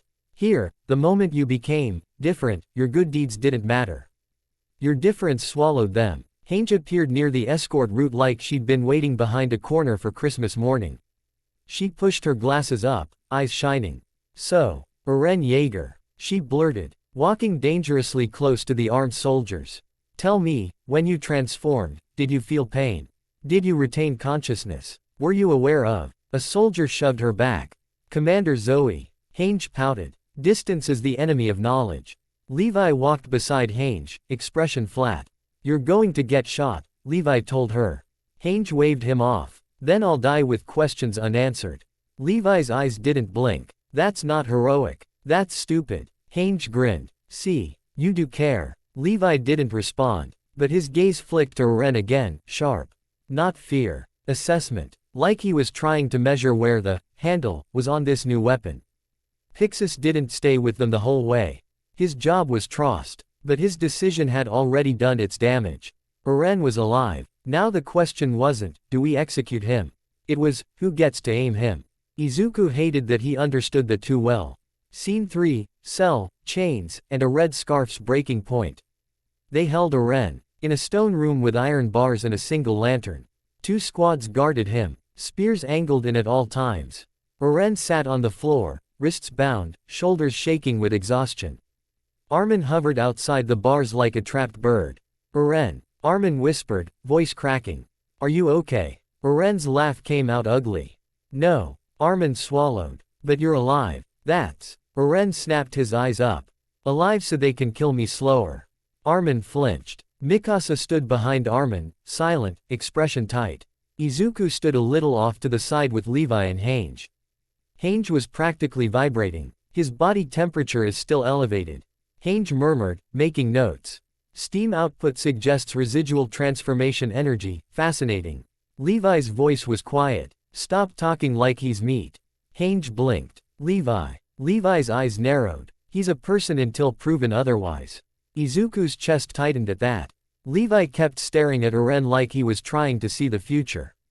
Mikasa suddenly moved. She walked straight to the bars, hands clenched.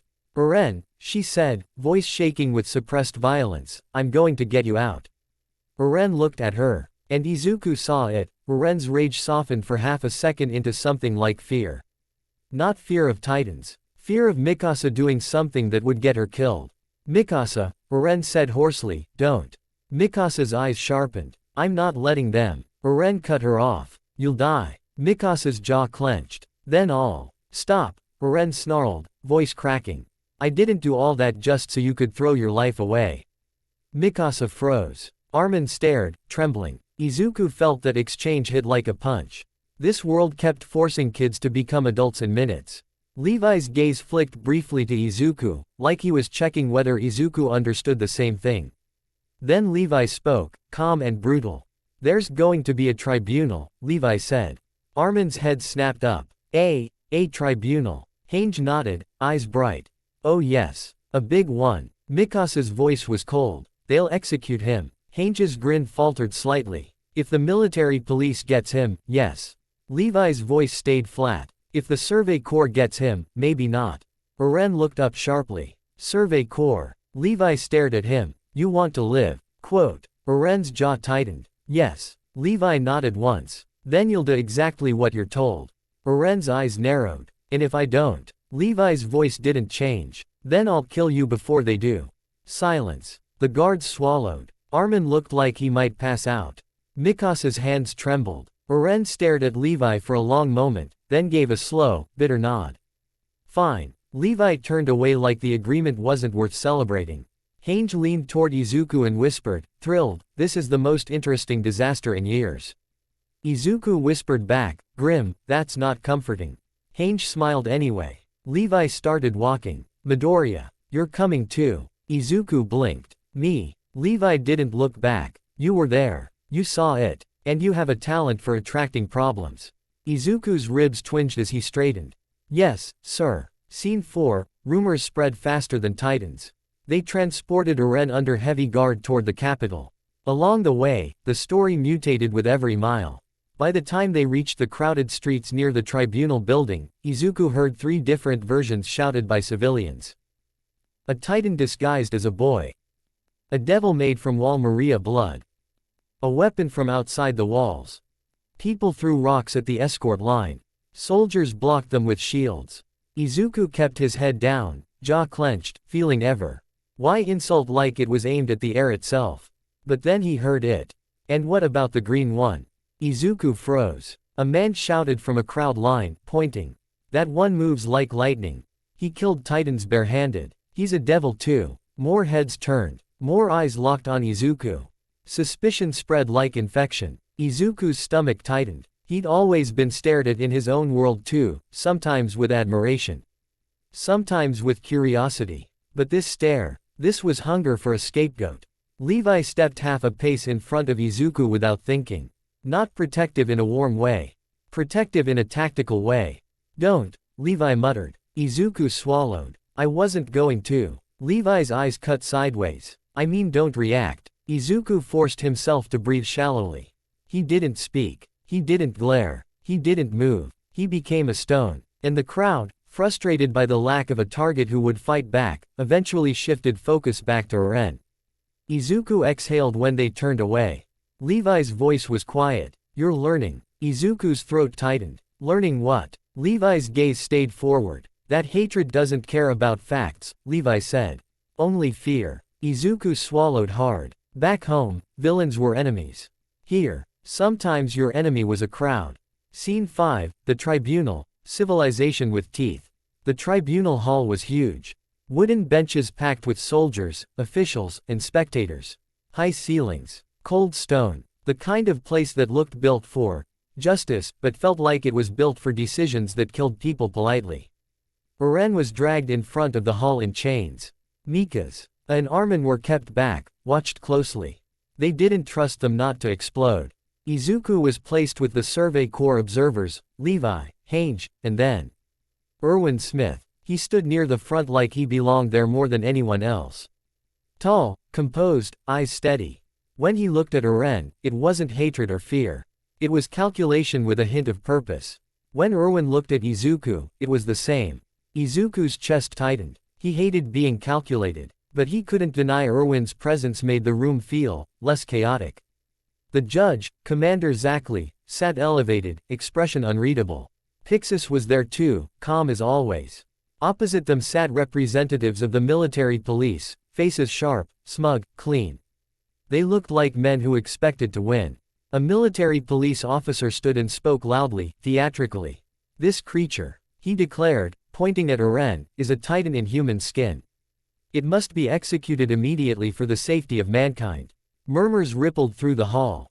Eren's jaw clenched. Armin trembled. Mikasa's hands tightened near her blades like she was seconds from murdering the entire room.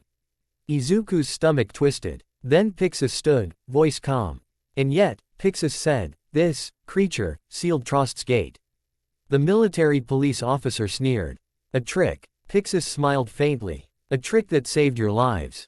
The officer snapped back, a titan can destroy one titan to gain your trust. That doesn't mean. Erwin spoke then, not loud, but when Erwin spoke, the room listened.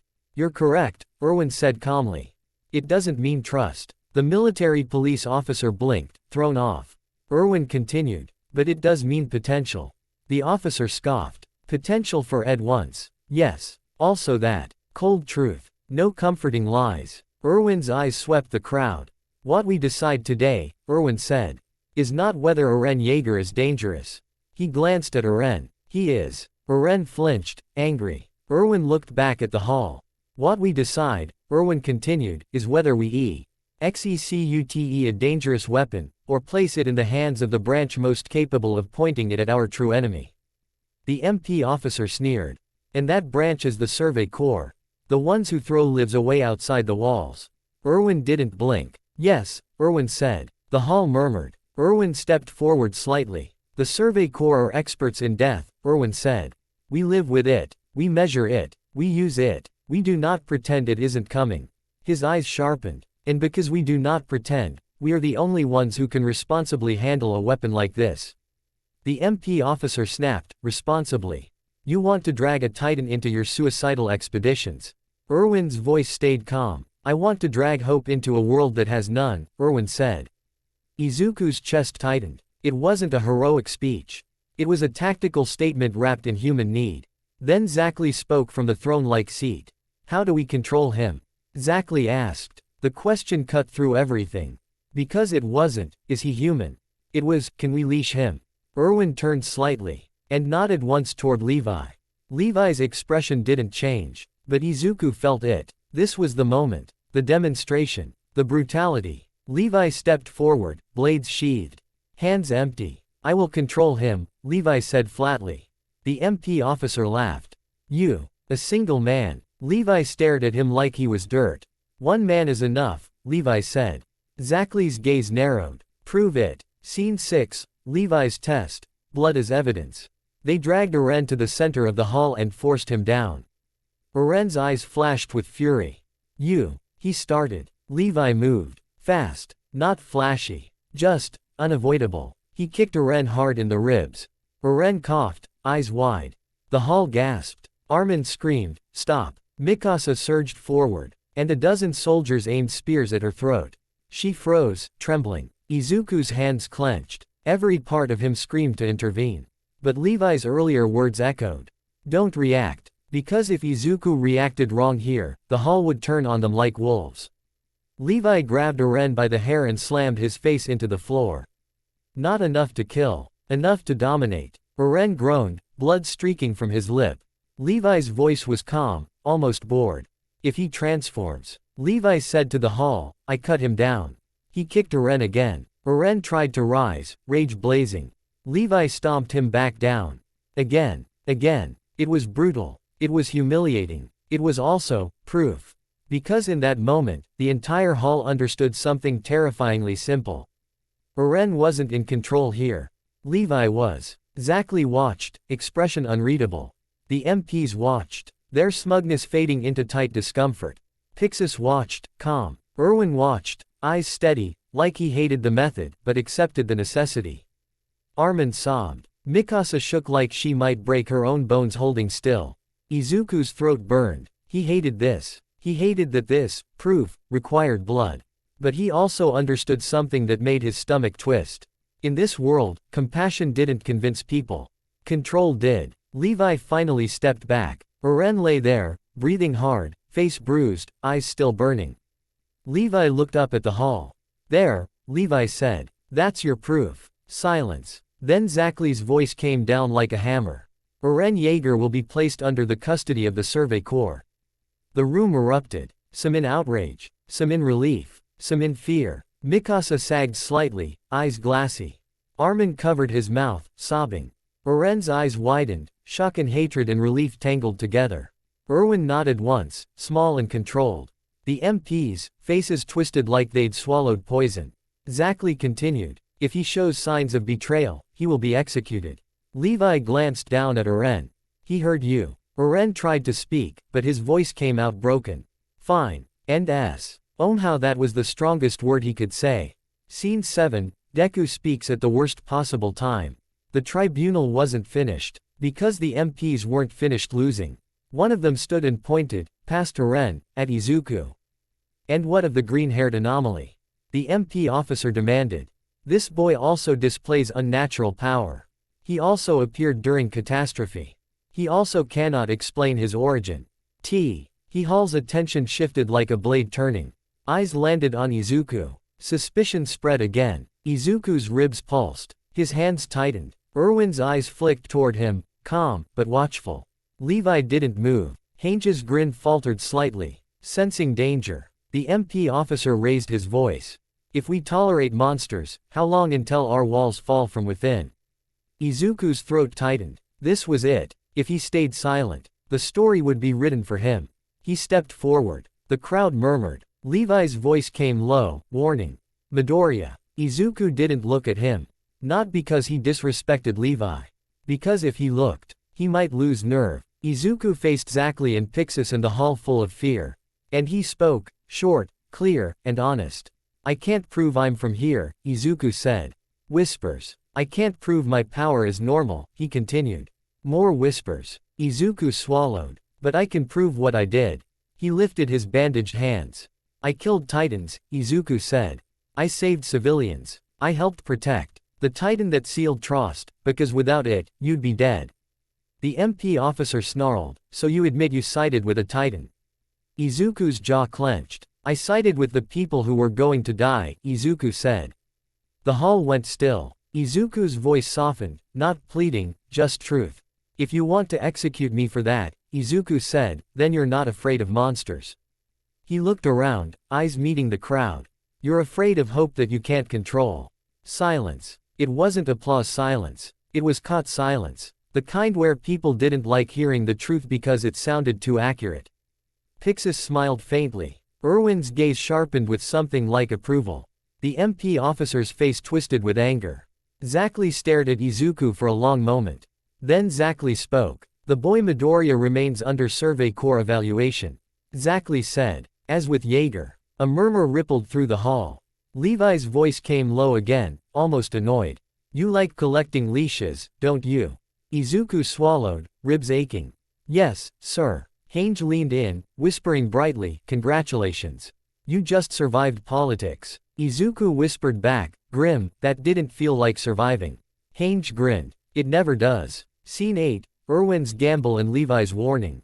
After the tribunal, the hall emptied slowly, like everyone was afraid the decision might chase them out the door. Eren was hauled up, still bruised, and chained again. Mikasa tried to reach him, but soldiers blocked her.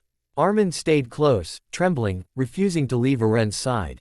Izuku walked alongside Levi and Erwin as they exited into the cold air outside. For a moment, none of them spoke. Then Erwin said calmly, Midoriya Izuku. Izuku straightened. Yes, Commander. Erwin looked at him with that same steady, unsettling clarity. You spoke well, Erwin said. Izuku's throat tightened. I just said what happened. Erwin nodded. That's what makes it useful. Izuku flinched internally. Erwin continued, you understand something Any adults here refuse to accept. Fear is a weapon. Izuku swallowed. Yes, sir. Erwin's gaze shifted toward Eren being escorted away. I am betting lives on him, Erwin said quietly. Then Erwin looked back at Izuku. And I may be betting lives on you as well. Izuku revved. He nodded once. I won't waste it. Erwin's eyes narrowed slightly, then softened into something almost human. Good, Erwin said. Then he walked away, already moving on to the next battle. Levi stopped beside Izuku. He didn't look at him right away. He looked at the sky, gray, cold, heavy. You spoke, Levi said. Izuku swallowed. Yes. Levi's eyes flicked to him. That was either brave, Levi said, or stupid. Izuku's heart pounded. Which one? Levi stared for a moment. Then he said, flatly, depends on whether you survive long enough to prove it mattered. Izuku's throat tightened. Levi turned to leave, then paused. One more thing, Levi said without looking back. Izuku waited. Levi's voice was cold, but not cruel.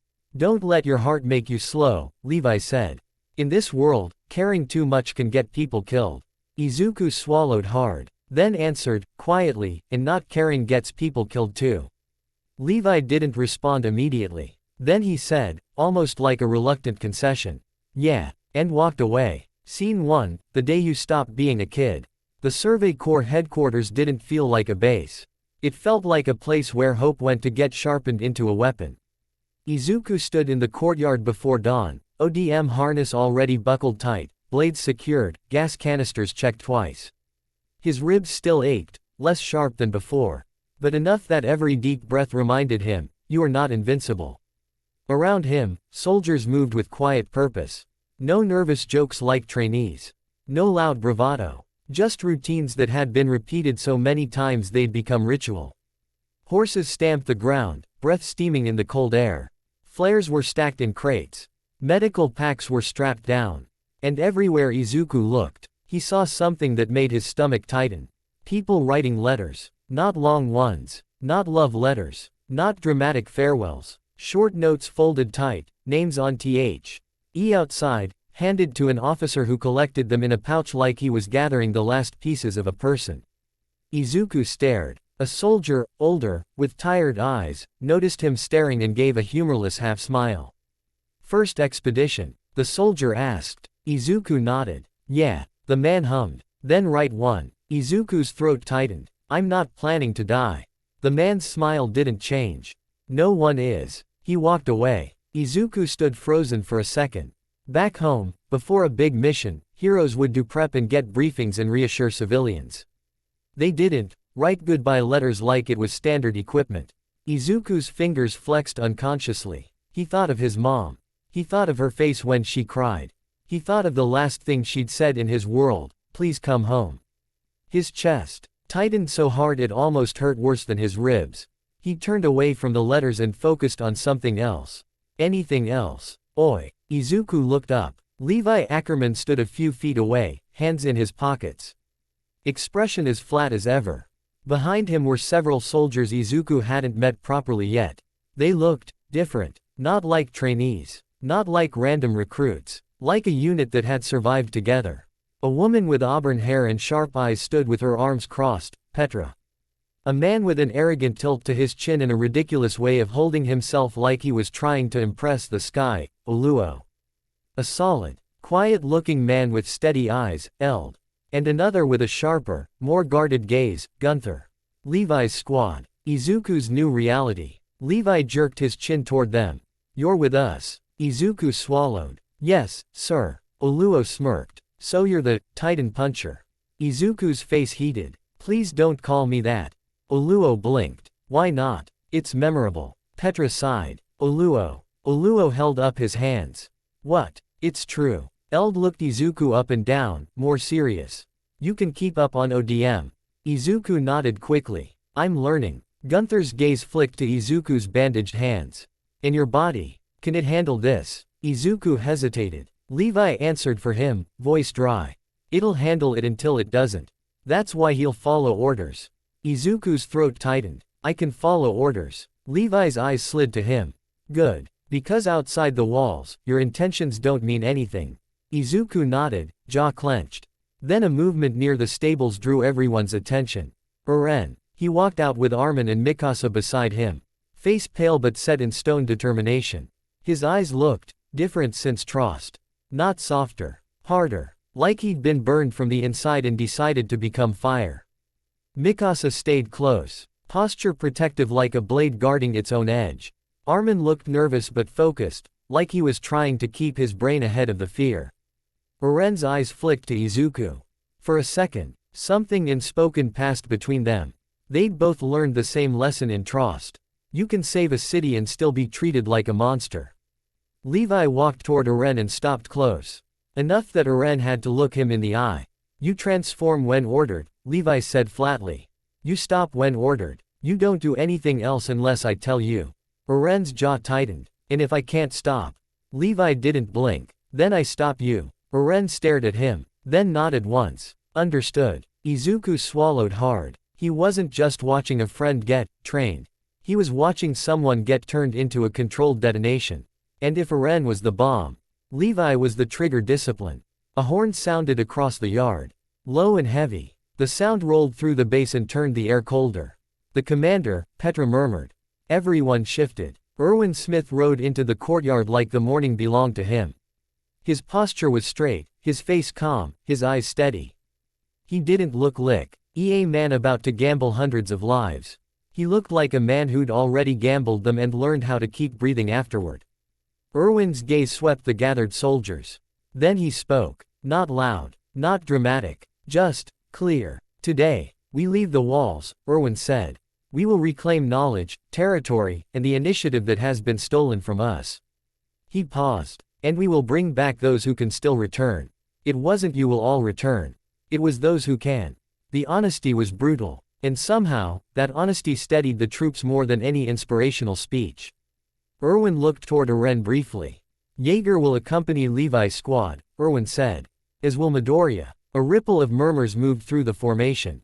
Weapon. Monster. Hope. Izuku felt eyes on him again. Erwin didn't react. He simply continued. Long-range scouting formation, Erwin ordered. Do not break ranks unless you are ordered or unless a direct rescue is possible without compromising formation. Izuku's stomach tightened at that phrase. Unless a direct rescue is possible. Meaning, most rescues won't be possible. Meaning, sometimes you watch people die. Levi's voice came low beside Izuku, like he could read his thoughts. Don't make that face, Levi muttered. Izuku blinked. What face? That one, Levi said. The one that says you're about to try to save the whole world. Izuku swallowed. Someone has to try. Levi didn't look at him. Try smarter. Scene 2, the gate opens like a mouth. When the outer gate opened, Izuku understood something he hadn't fully felt yet. The walls weren't just walls. They were a promise. A promise that the world outside couldn't touch you. A promise that you could pretend humanity wasn't already losing. And now that promise was opening. The gate creaked and groaned. And sunlight spilled in like a blade. Horses surged forward, hooves pounding stone. Wind hit Izuku's face, real wind, not city wind, not smoke wind. Open land wind. It smelled like grass and dirt and something older. Freedom. And fear. Izuku rode with Lieutenant on the reins, trying to match their pace. He wasn't an expert rider, but he'd learned enough in these weeks to not embarrass himself. Uren rode ahead of him, shoulders tight. Mikasa was beside Uren like she was welded there. Armin was slightly behind, eyes darting, analyzing everything. Levi rode like he'd been born in a saddle, expression unreadable. Petra kept glancing back at Uren and Izuku, checking them like new blades being tested for cracks. As the gate closed behind them, the sound of it shutting was like a coffin lid. Izuku's breath caught. He looked back at the wall. It suddenly felt far. Like safety was something you could lose in one wrong turn. Then Levi's voice snapped him forward. Eyes ahead. Izuku turned back to the plains. And that's when he saw them. Titans. In the distance, scattered across the land like moving monuments. Some small. Some huge. Some standing still like they were sleeping. Some wandering with arms hanging. They looked ridiculous in a distant, unreal way. Like someone had drawn human shapes and stretched them wrong. But Izuku's body remembered the truth his brain tried to deny. Those things ate people. Those things smiled while doing it. Izuku swallowed hard. His grip tightened on his reins until his knuckles whitened. Armin leaned toward him, voice low. Long-range formation means we don't fight everything, Armin said. Izuku nodded. I know. Armin's eyes flicked to him. But knowing it and accepting it aren't the same. Izuku didn't answer. Because Armin was right. He wasn't sure he could accept it. Not yet. A flare shot up ahead, green. Signal. Izuku's gaze snapped to it. Eld murmured, right flank sighted. Petra explained quickly, seeing Izuku's confusion. Green means formation holds. We adjust paths. We don't engage unless it threatens the line. Izuku's heart pounded. So that was the system. Flares weren't for help. like in his world. They were for information. No one was coming to save you. You saved yourself by staying in the plan. The formation shifted like a living thing. Riders adjusted. The line flowed around the Titans like water around rocks. Izuku watched a Titan turn its head slowly. Noticing movement, it began lumbering toward the line. Not fast, but it didn't need to be fast to be fatal. A second flare, green again. Keep moving, Levi ordered. No brakes. The Titan got closer. Izuku's muscles tensed. His whole body wanted to jump off his horse and end it. But Levi didn't even glance at it. He just kept riding, like the Titan was a weather problem. Izuku clenched his jaw and forced himself to keep pace. The Titan followed for a while. Then it wandered off, distracted by something else. Izuku exhaled, breath shaky. That felt wrong, Izuku admitted quietly. Levi's response was immediate. Get used to it. Izuku looked at him, frustrated. But, Levi's eyes cut to him. You don't win by killing every Titan you see. You win by completing the mission. Izuku's throat tightened. He understood. He just hated it. Scene 3, the first death you don't stop. Hours passed. The sun climbed. The formation stretched across the plains like a stitched line. Signals popped. Green, green, green. Sometimes orange. Sometimes red. Each color felt like the world shifting under their feet. Izuku's nerves stayed tight. He kept scanning. He kept counting Titans. He kept comparing their movement patterns, their distances, their angles. It wasn't just fear anymore. It was analysis. If I learn them, maybe I can predict them. Then a red flare shot up on the far left. Izuku's heart dropped. Red meant. Petra's voice was tight. Left flank engaged. Levi didn't slow. Stay. Izuku's head snapped toward the left. Stay. Levi's gaze was cold. We're not the left flank. Izuku's stomach twisted. He could hear it even from here, the faint screams carried by wind, the distant thuds. His body moved half an inch forward instinctively. Levi's voice hardened. Midoriya. Izuku froze. Eld's voice was quiet, almost gentle. If we break formation, we die. And the mission dies. Izuku's fists clenched around the reins. But there, Gunther cut in, voice hard. Everyone out here is dying. That's the point. We reduce it, we don't erase it. Izuku's throat burned. He stared toward the left flank until his eyes ached. He saw riders scattered. He saw Titans moving. He saw one horse collapse. He saw a person fall. And then he saw something worse. A soldier got grabbed mid-air, ODM cables snapping, and lifted to a Titan's mouth. Izuku's stomach lurched. He could have reached them. Maybe. If he broke formation and sprinted with full cowl and launched. Maybe. But, maybe, wasn't a plan. Maybe was a lie you told yourself to pretend you weren't helpless. The Titan bit down. The soldier vanished. Izuku's vision blurred. His nails dug into his palms. Levi's voice came quiet, not kind, but real. Don't look away, Levi said. Remember it. Izuku's throat tightened. Why? He whispered. Levi's eyes stayed forward. So you don't die for nothing, Levi said. And so you don't get someone else killed trying to fix what you can't fix. Izuku swallowed hard, eyes burning. He kept riding, but something inside him shifted. Not into numbness, into something sharper. A determination that hurt. If I can't save everyone, then I better make the mission matter. Scene 4, the mission reveals itself. The formation began angling toward a distant tree line. A forest. Tall, dense, ancient. It looked like the kind of place sunlight struggled to survive. Levi's squad kept pace, heading toward the center. Armin leaned forward, voice low. That's the forest of giant trees. Izuku blinked. Why are we going there? Armin hesitated, then glanced at Levi like he wasn't sure if he was allowed to speak. Levi didn't stop him. Armin swallowed. Erwin didn't tell everyone. But, it's something about Titans that act differently. Intelligent ones. Izuku's stomach tightened. Intelligent Titans. Shifters. The depot. The one that hunted Eren. Izuku's gaze flicked to Eren. Eren rode with jaw clenched, eyes forward like he could burn the horizon with hate. Mikasa watched. Head him like she was trying to protect him from the world itself. Erwin rode far ahead in the center line. Calm. Unshaken. Izuku felt dread settle in his ribs. This wasn't a scouting mission for supplies. This was bait. They were testing something. Or someone. A flare popped. Orange. Levi's eyes narrowed. Something's moving fast, Petra murmured. Izuku's heart jumped. Fast how? Eld didn't answer. Because the answer arrived in the form of a scream. A distant, sudden scream, too loud, too close. The formation ahead jerked. Riders turned their heads, and then Izuku saw it. A titan sprinting, not stumbling, not shambling, sprinting with terrifying speed and coordination. But it wasn't just any titan. Its posture was wrong in a new way. Balanced, athletic. It moved like a person. Izuku's blood went cold. Armin whispered, voice trembling, that's not normal. Levi's voice was flat. No. The titan closed distance too quickly, passing through line gaps like it understood where to strike. It wasn't random. It was hunting. Izuku's skin prickled, just like the depot shifter. The titan leapt. It landed on a rider. The horse screamed. The rider's cable fired too late.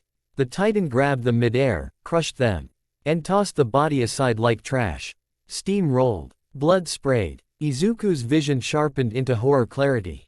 The titan's eyes swept the formation, then locked onto the center. Locked onto Erwin's direction. Locked onto Eren. Izuku's chest tightened. It's looking for him, Izuku whispered. Mikasa's posture snapped rigid. Eren's eyes widened. Levi's voice dropped lower. Stay close. If it comes, we don't play hero. Izuku swallowed, harring worse than fear. He felt anger. Because this wasn't just a titan attack. This was proof. Proof that someone, something, was targeting Eren. And that meant Trost hadn't been random. That meant their enemies were watching. Scene 5, the first true battle, when the plan becomes teeth. The formation tightened as they reached the forest of giant trees. The trees rose like pillars, thick enough that even titans had to navigate carefully. Erwin fired a flare, green, then a second, green again.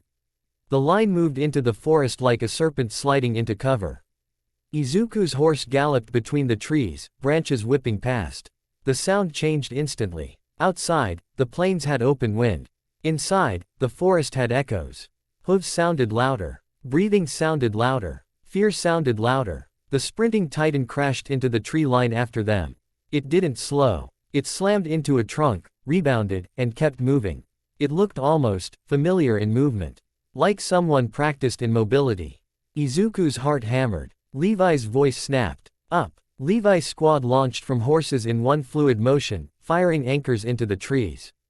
Izuku moved with them, full cowl humming at a controlled level, 5% to stabilize, 8% for bursts.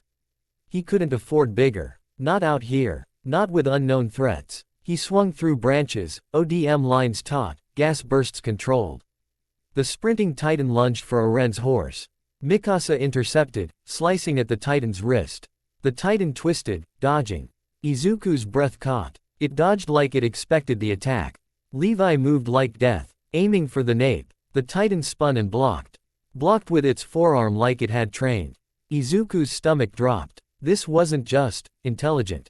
This was tactical. The titan grabbed a tree branch, huge, and used it like a weapon, swinging to knock soldiers out of the air. A soldier got hit mid-swing and slammed into a trunk with a sickening crack. They dropped, limp. Izuku's stomach lurched. Levi's voice cut across the chaos. Don't get hit. Don't get grabbed. Easy to say. Hard to live. The titan's eyes flicked, searching. Then locked onto Eren again. It lunged, and Levi cut down in front of it, blades flashing, carving deep into its tendons. The titan stumbled. Steam erupted. But it didn't fall. It roared, furious, human-like rage, and drove forward anyway. Izuku realized then, this titan wasn't just strong. It was willing to tear itself apart to reach Eren. That single-minded intent was terrifying. Izuku swung low, aiming for the titan's knee joint to force a collapse. He sliced. Steam erupted. The titan's leg buckled. Then it kicked. Izuku barely dodged, gas bursting to swing out of range. The kick shattered bark. If that had hit him. Izuku's ribs twinged like they remembered how fragile he was. Armin's voice echoed from somewhere above, panicked. It's not attacking randomly. It's following. Eren, Izuku whispered. Mikasa's face was hard as steel. Eren's eyes were wide, furious. It wants me. Levi's voice was cold. Then we use that. Izuku blinked. Use. Levi didn't explain. Because Erwin's plan arrived like a trap snapping shut.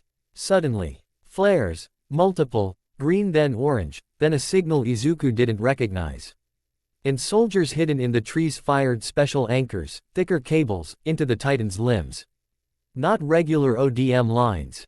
These were heavy. Reinforced. They wrapped around its arms and legs like a net. The Titan jerked, surprised. It tried to rip free. But the cables held, barely, biting into flesh. The Titan roared and thrashed. The trees groaned with the tension. Izuku realized with a cold twist.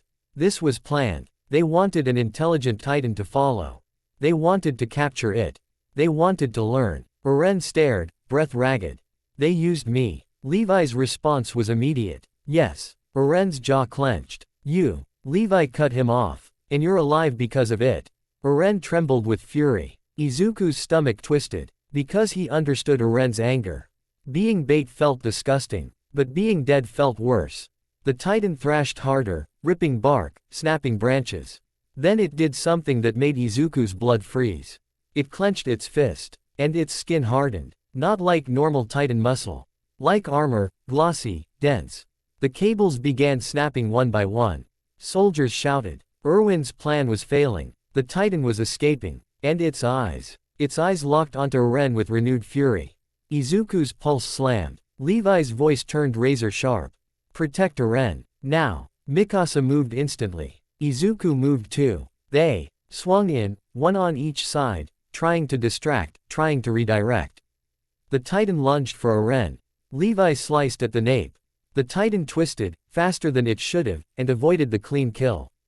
It wasn't just defending. It was anticipating. Izuku's mind raced. If it escapes, it will keep hunting. If it captures Eren, humanity loses its biggest weapon. If we die here, none of it matters. The Titan ripped free with a violent jerk. Cables snapped like gunshots. Soldiers screamed as lines whipped loose. The Titan broke into a sprint again, straight at Eren. Izuku's muscles tightened. His ribs screamed. He didn't have time. He made a decision. Not to kill. Not to capture. To buy 1 second. Izuku pushed one for all higher for a controlled micro burst, just above his safe line, enough to close distance like a green blur. He slammed into the Titan's shin with his shoulder and fist together, a compact strike designed to destabilize, not explode. The Titan's leg buckled half an inch. Not much, but enough. Eren's horse jolted and shifted out of reach. Mikasa cut across the Titan's wrist as it reached again. Levi moved for the nape again. The Titan howled and leapt backward, retreating into the trees with terrifying agility. It didn't flee randomly. It fled intelligently. Like it had decided this attempt failed, but the hunt wasn't over. Izuku landed on a branch, panting, ribs burning like fire. His hands trembled. He hadn't used a smash. He hadn't shattered anything. He'd just pushed. And that small push might have saved Eren's life. Eren stared at Izuku, breathing hard. Then he whispered, hoarse and furious.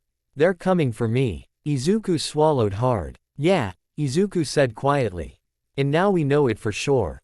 Levi's gaze followed the Titan's retreat path, eyes cold. Erwin, far above, watched the escape with a face that didn't show disappointment, only recalculation. Like this failure was data.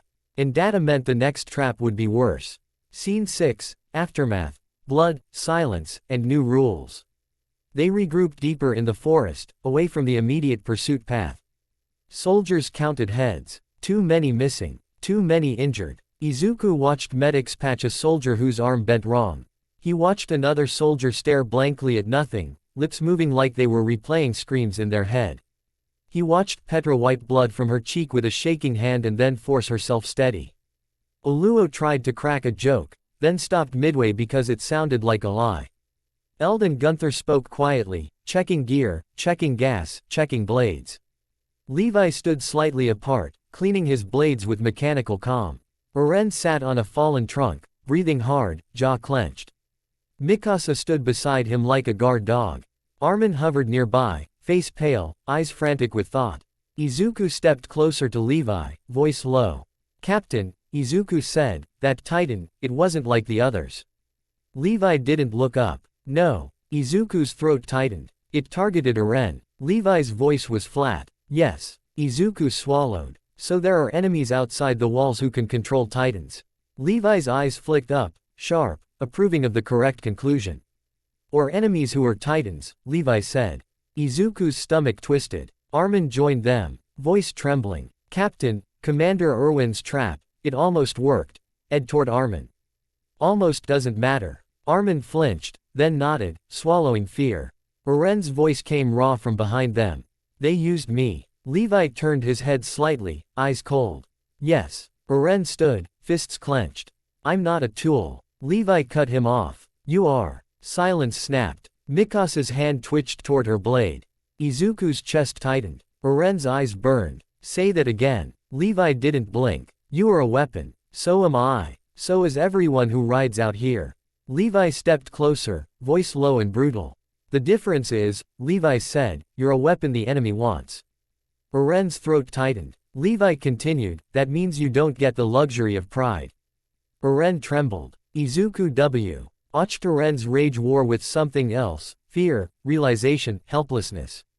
Then Eren's shoulders dropped slightly. Not surrender. Acceptance. Then teach me, Eren said quietly, voice shaking. Teach me how to control it. How to use it. Levi stared at him for a long moment. Then he said one word. Good. Izuku exhaled, ribs aching. Because that word meant Eren would live. But it also meant Eren would be shaped into something sharper. Something more dangerous. Something less like a boy. Erwin's horn sounded again, 2 long notes. A signal to move. The expedition wasn't over. They were still outside the walls. Still prey in open land. Still breathing borrowed air. Levi turned to his squad. We move, Levi ordered. No mistakes. Petra nodded, eyes sharp. Yes, Captain. Eld checked his gear. Gunther tightened straps. Oluo forced his smirk back on like armor. Mikasa stepped close to Eren. Armin looked at Izuku, voice small. We survived. Izuku swallowed. Yeah, Izuku said. Then added, quieter. For now. Scene 1, red flares don't mean help. The red flare rose through the canopy like a wound opening in the sky. For half a second, it looked almost beautiful, bright crimson cutting through green leaves and gray dusk. Then the scream hit. Not the animal bellow of a mindless titan. A human scream, ripped raw. Izuku's stomach dropped. Levi's head snapped toward the flare. His posture changed instantly, subtle. But everyone in his squad felt it. Levi didn't tense like a scared person. He sharpened like a blade.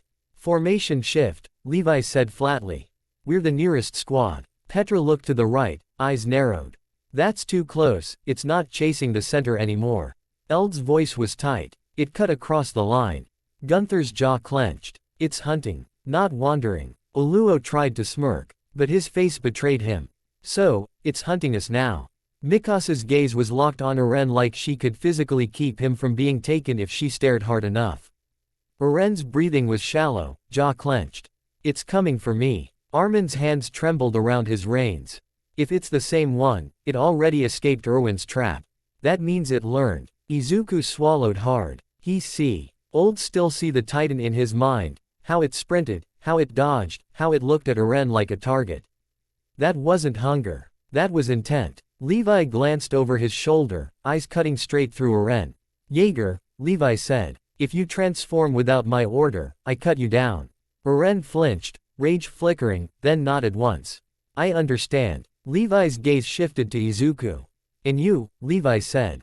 Izuku straightened. Yes, sir. Levi's voice didn't change. No heroics. Izuku's throat tightened. If someone is about to.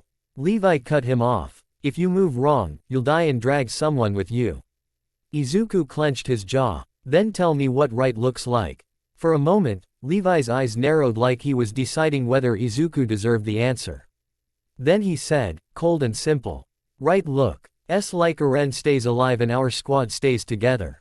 Izuku nodded, forcing his body to accept it. He didn't like it, but he understood the math. A horn sounded deeper in the formation, urgent, clipped notes. Signals echoed. Red flare. Another red flare. Then orange. Armin whispered, voice cracking, it's closing. Levi's voice was a knife. Dismount. Up into the trees. Levi's squad moved like a practiced machine. Horses were released to run. Anchors fired into thick trunks. Gas burst. ODM cables snapped taut. Izuku launched up, full cowl humming at a controlled level. 5%, just enough to sharpen balance, keep his movements stable. Stop his ribs from throwing off his rhythm. He landed on a thick branch, boots gripping bark. Below, the forest floor was already dark, shadows swallowing distance. Above, the canopy tangled light into broken patterns. Perfect hunting territory. Perfect killing territory. A branch snapped somewhere to the right. Not a small snap. A massive crack, like a tree complaining. Everyone froze. Petra whispered, "There." Levi didn't whisper. "Positions," he ordered. They spread along adjacent trunks, maintaining sightlines, cables ready. Mikasa stayed close to Eren. Izuku stayed slightly behind and above Eren, where he could intercept from multiple angles. Armin hung back, eyes darting, trying to map the Titan's approach based on sound. And then, the forest went quiet. Not peaceful quiet, predator quiet. Izuku felt his heartbeat in his throat. A shadow moved between trunks. Too fast, too smooth. Then the Titan burst into view. Scene 2, the hunter shows its face. It was tall, 15 meters, maybe a little more, but that wasn't what made it terrifying. It moved like it belonged in this forest. Like it understood branches and angles. Like it understood how soldiers swung. Its face wasn't slack and stupid. Its eyes were narrowed, focused, and as it landed on a trunk with one foot, balancing like a gymnast, Izuku saw the shape clearly. Female. Not in a way, Titans were grotesque parodies, but in a way that made the silhouette unmistakable. Eren's breath hitched. Mikasa's whole body tightened. Armin whispered, horrified, it's her. Petra's voice was low, urgent. It's the same one from the trap. The female Titan's eyes swept the branches. It didn't look at Levi first. It didn't look at Petra. It didn't look at Izuku. It looked straight at Eren. Like a needle finding a vein. Izuku's stomach turned to ice. Levi's voice snapped, calm and lethal. Don't let it touch him. The female Titan moved. It didn't roar. It didn't hesitate. It launched off the trunk. Flying through the forest with absurd power. A hand reached, aimed at Eren like it had rehearsed this 1,000 times. Mikasa fired her anchors and swung in, blades flashing toward the Titan's wrist. The Titan twisted midair and avoided the cut. Avoided it like it expected Mikasa's angle. Then it swatted. Mikasa barely ducked the slap, cables straining as she redirected. Izuku moved, no speech, no pause. He fired an anchor into the Titan's shoulder and swung behind it, aiming for the knee tendons. If he could drop it, Levi could kill it. He cut. Steam erupted. The tendon tore. The female Titan's leg buckled slightly. Then it hardened. The flesh turned glossy and dense like stone. Izuku's blade sparked off it with a harsh clang. His eyes widened. Armin shouted, hardening. It's hardening, like armor. Izuku's jaw clenched. So the forest trap wasn't enough. This Titan had more tools. Levi launched in from above with terrifying precision, blades aimed for the nape. A male Titan brought its forearm up like a shield. Clang. Steel sparked again. Levi's eyes narrowed. He didn't look surprised. He looked annoyed. The female Titan reached again for Eren, faster now. Petra intercepted, slicing at the fingers. The Titan jerked back, fingers healing fast, then punched the tree trunk Petra was anchored to. The trunk exploded in bark and splinters.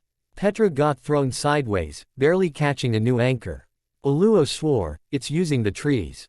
Gunther shout our angles. Izuku's mind raced. This Titan wasn't just strong. It was fighting like a soldier.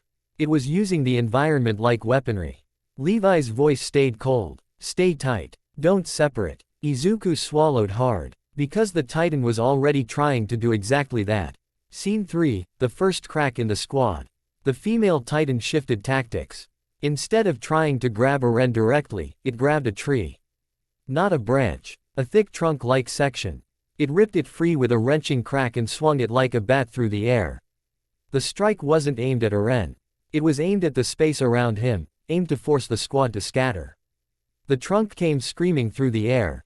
Izuku's eyes widened. Down, he shouted. No speeches, just the warning.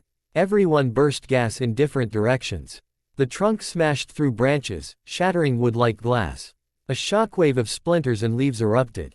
Izuku's ribs screamed as he twisted midair and re-anchored. He landed hard on a branch and saw something that made his stomach drop. Eren had been forced away from Levi by the trunk swing. Just a few meters. But in this world, a few meters was a death sentence. The female titan moved instantly, closing the gap. Mikasa lunged to intercept, but the female titan's other hand shot out and grabbed Mikasa's cable line. Mikasa's eyes widened. The titan yanked. Mikasa got ripped off trajectory and slammed into a trunk, hard enough to crack bark. She didn't fall. She recovered. But she lost 1 second. And 1 second was all the female titan needed. Its hand reached for Eren. Eren's eyes widened. He tried to swing away. But his angle was wrong. His gas burst was late. His cable caught on a branch. A stupid, tiny problem. A cable. A branch. A fraction of delay. The titan's fingers brushed his harness. Izuku's blood went cold. He moved. He didn't think about ribs. He didn't think about orders. He thought about Levi's rule. Eren stays alive. Izuku pushed one for all higher for a micro burst, controlled but sharp. 8%, then a blink above for speed, just enough to close the distance before the titan's grip could lock. He slammed into Eren midair, shoulder checking him out of the titan's reach. They collided and spun, cables tangling for half a heartbeat. Izuku cut his line and fired a new anchor instantly, stabilizing them both. Eren gasped. Izuku hissed as pain flared through his ribs like fire. But Eren was free. For now. Levi's voice cut through the chaos, cold and immediate. Midoriya, back into formation. Izuku swallowed, forcing himself to steady breathing. Understood. He swung back toward the squad. And saw Gunther. Gunther was behind the female titan, going for the nape while it was distracted. Smart. Efficient. Almost Levi-like. For half a second, it looked like Gunther might succeed. Then the female titan did something that made Izuku's stomach turn. It didn't block. It didn't dodge. It reached backward, blindly, and grabbed Gunther's cable. Not his body. His cable. Gunther's eyes widened. He tried to cut the line. Too late. The female titan yanked him forward like a hooked fish. Gunther slammed into its palm. The titan squeezed. Gunther screamed, a short, sharp sound that ended too fast. Izuku froze for half a heartbeat. Because the female titan didn't eat him. It didn't bring him to its mouth. It crushed him like he was an obstacle. Like it wasn't here to feed. It was here to remove threats. Izuku's throat tightened. Levi's voice turned razor sharp. Don't let it grab you. Petra's eyes widened in horror. Gunther. Oluo's smirk vanished. No, no, no. Eren stared, shaking. Mikasa's eyes burned. Armin looked like he might vomit. Izuku's hands trembled. The female titan dropped Gunther's body like trash. Then it turned back toward Eren. Purpose renewed. Izuku swallowed hard. This is what, smarter, looks like. Scene 4, Deku learns the cruel math again. Levi's squad tightened around Eren again. But the shape had changed. Gunther was gone. The squad was lighter, weaker. The gap wasn't just physical.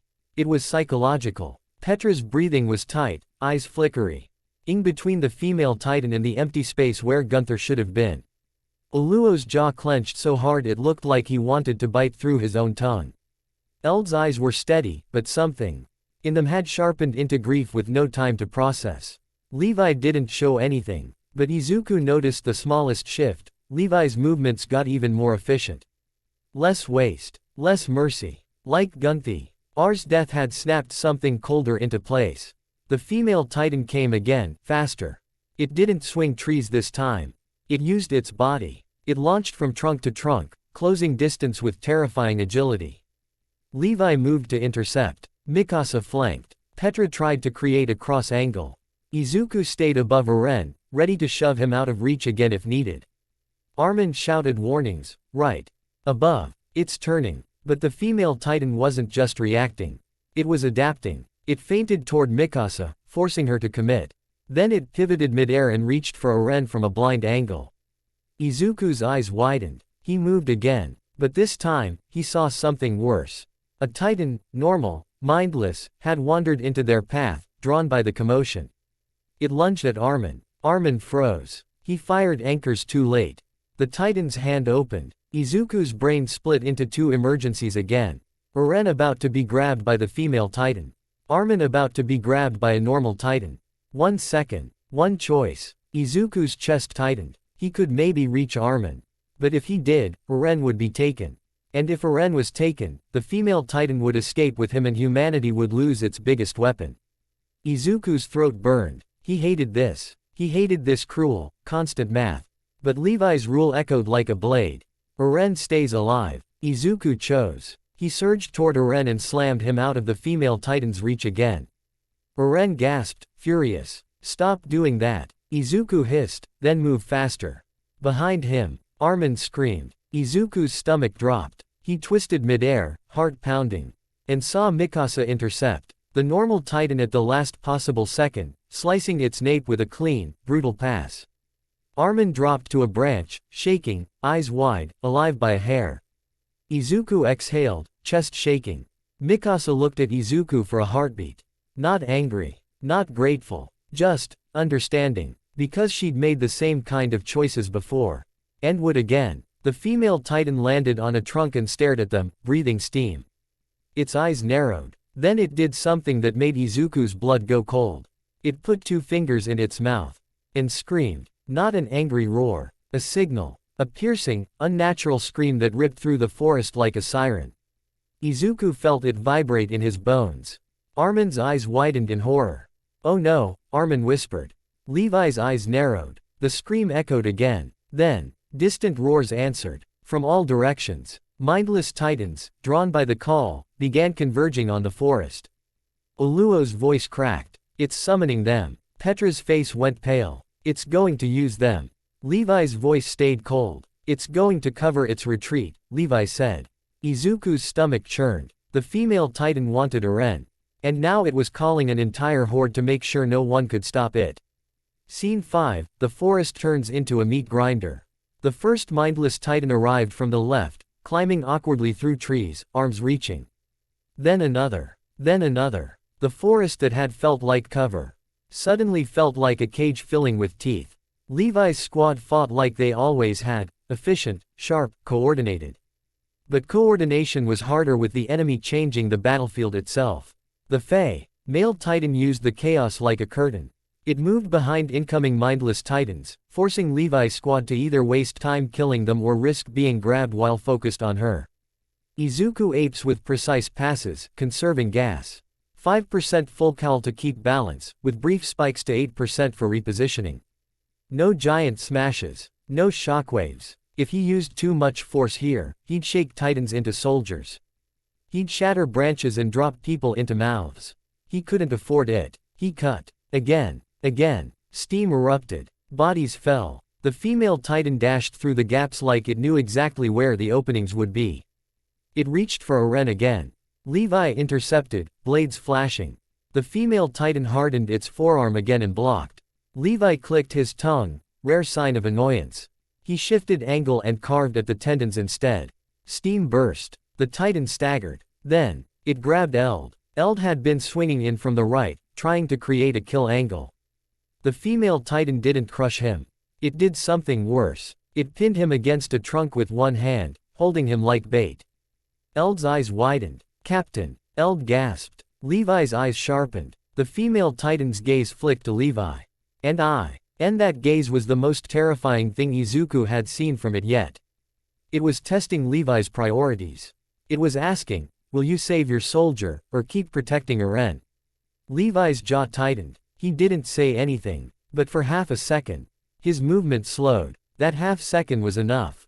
The female titan's other hand shot out toward Eren. Izuku moved instantly, ramming Eren aside again, ribs screaming. Eren shouted, stop. Izuku snarled, shut up and live. Mikasa lunged to cut at the female titan's wrist. The titan threw Eld. Not tossed. Thrown like a weapon. Eld's body slammed into Mikasa mid-swing. Mikasa's eyes widened. Both of them spun out of control. Their cables tangled. Their gas bursts misfired. They crashed into a trunk. Eld coughed blood. Mikasa grabbed him before he could fall. But she was slowed, and the female titan used that moment. It grabbed Eren. Its fingers closed around his torso like a clamp. Eren screamed, thrashing. Izuku's stomach dropped. No. He launched, swinging toward the titan's hand. He cut at the fingers. Steam erupted. The titan's grip loosened slightly. Then it hardened its palm. Izuku's blade sparked off hardened skin. His eyes widened. The Female Titan clenched and yanked Eren close. Eren's arms flailed, eyes wide, furious and terrified. Let me. Levi's voice snapped through the chaos. Jaeger. Eren's eyes flicked to Levi. Levi's voice was cold. Don't transform. Eren froze. Izuku's heart hammered. Because if Eren transformed inside the Titan's grip, he could blow himself, and everyone nearby, apart. But if he didn't transform, he would be taken. Mikasa screamed. Eren. Armin shouted, we can't let it leave. Levi's eyes narrowed. Then Levi moved. Not toward Eren, toward the female Titan's nape. He fired anchors, swung in a tight arc, and carved at the back of its neck with terrifying precision.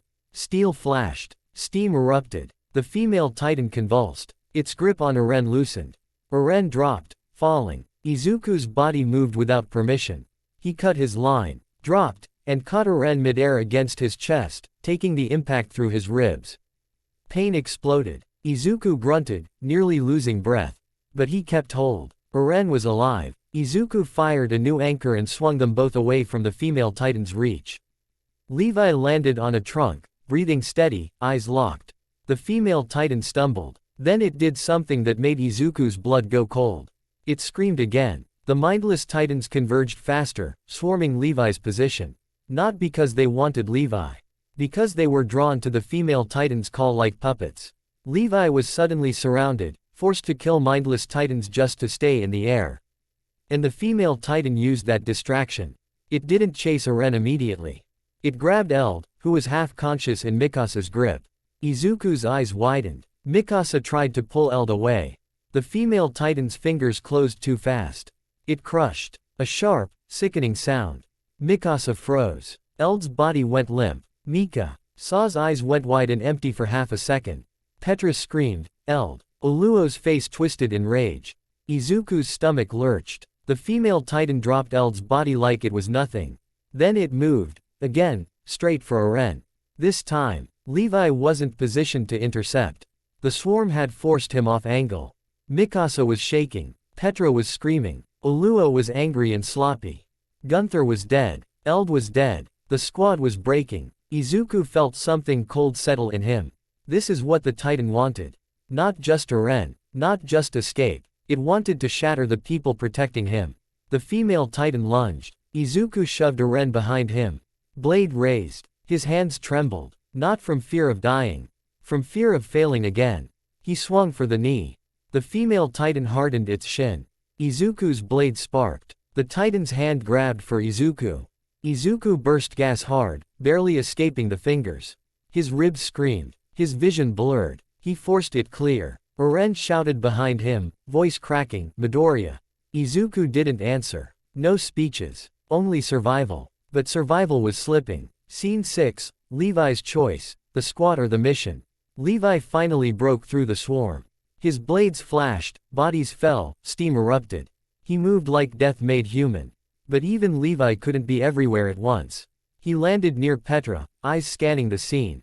Gunther, gone. Eld, gone. Oluo, bleeding, eyes wild. Mikasa, shaking with rage and grief. Eren, alive but exposed.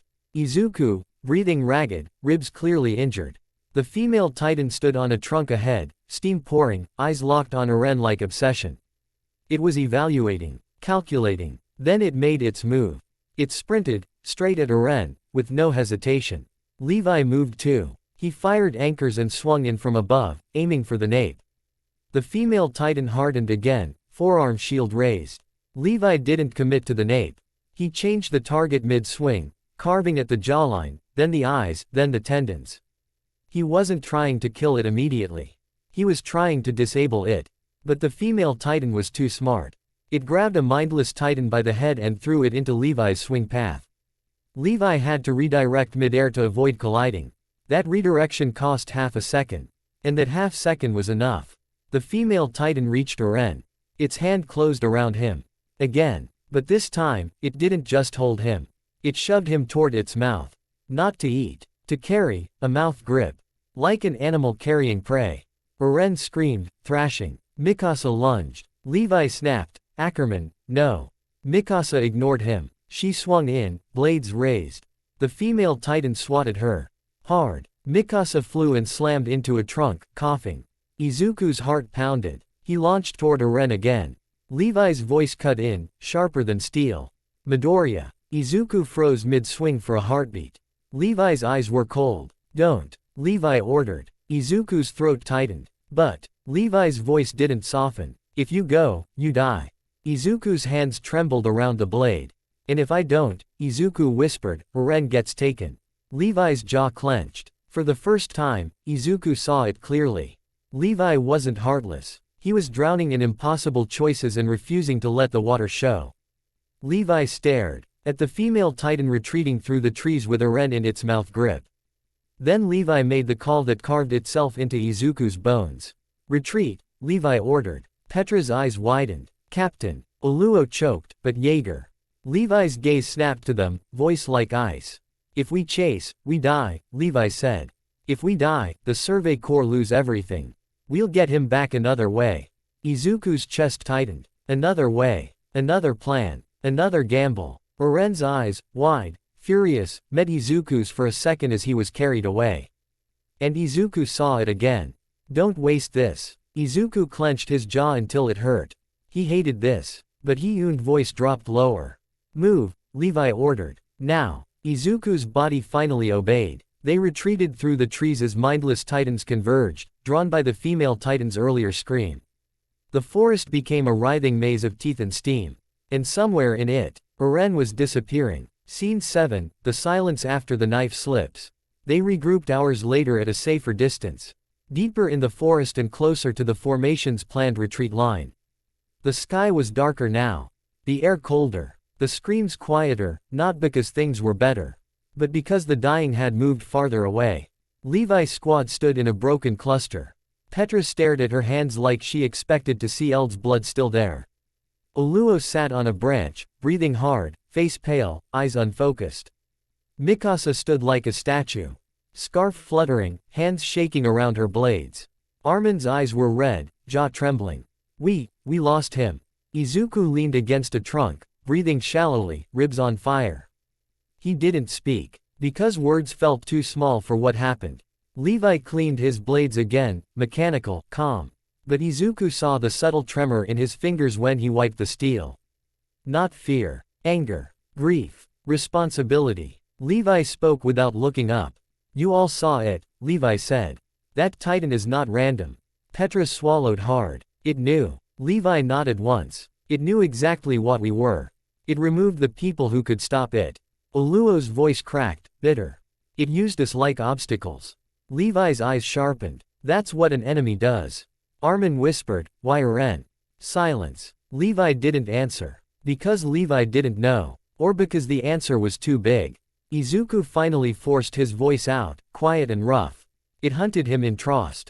Everyone looked at Izuku. Izuku swallowed. It hunted him at the depot. It hunted him in the forest. It didn't try to eat him like food.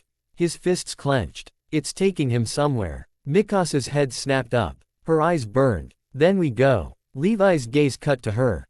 No. Mikasa's voice shook. You can't just. Levi's voice was flat. We just lost 2 soldiers.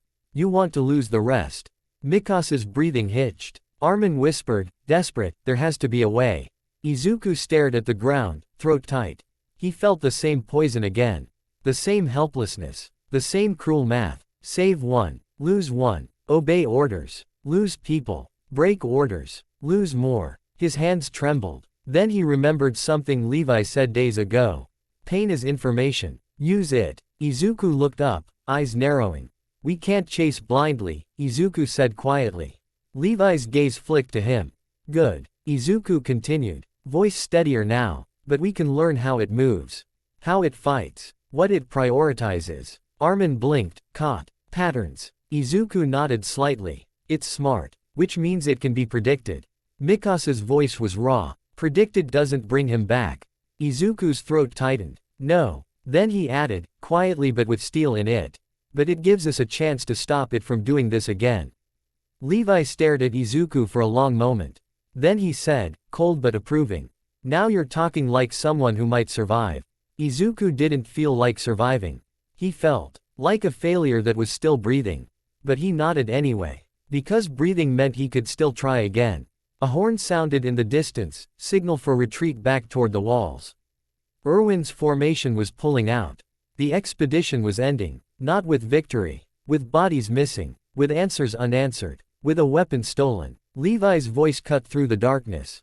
"We move with the retreat," Levi ordered. "We report everything. We don't get emotional in front of Erwin." Oluo scoffed weakly. "Because he's not emotional." Levi didn't blink. "Because he'll use your emotions as fuel for the next plan." Izuku swallowed hard. Yeah, that sounded like Erwin. They began moving, swinging from trunk to trunk toward the retreat line. Izuku's ribs screamed with every movement, but he refused to slow. Because now the mission wasn't just, return alive. It was, bring back information, bring back truth, bring back the beginning of a way to get Eren back. Scene 1, Erwin's calm is the scariest thing here. The retreat line wasn't a place. It was a mood. Smoke, sweat, blood, and the quiet sound of people pretending they weren't counting who was missing. Horses stamped in nervous circles. Medics wrapped bandages that wouldn't be enough. Soldiers sat on the ground staring at their hands like they were waiting for them to stop shaking. Izuku leaned against a tree, ribs burning with every breath. His stomach still felt hollow from watching Eren disappear into the female titan's grip. Across from him, what remained of Levi's squad looked wrong. Petra's uniform was torn at the sleeve, smeared with Eld's blood. She kept wiping her hands like she could scrub the memory off. Oluo's face had lost its cocky tilt. His eyes were dry but too bright, the way eyes get when you're holding your breath for hours. Levi stood in front of Erwin like a blade waiting to be pointed again. He didn't look angry. He looked like he'd been turned into pure function. "Report," Erwin said. Levi's voice stayed flat. "Intelligent Titan. Female. Hardening. Tactical. Prioritized Jaeger. Took him. Killed Gunther and Eld. Escaped." A cold silence spread through the formation. Erwin didn't blink. He didn't sigh. He didn't do the human thing and let grief show on his face. He simply asked, quietly, "Did it confirm the enemy has a human mind?" Levi's gaze sharpened. "Yes." Erwin nodded once. Then he looked at Izuku. His eyes didn't ask for comfort.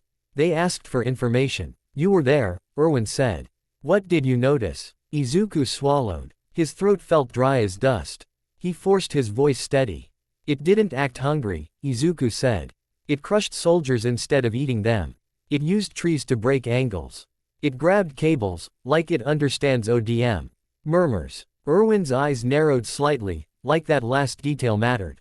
"It knew how you move," Erwin said, almost to himself.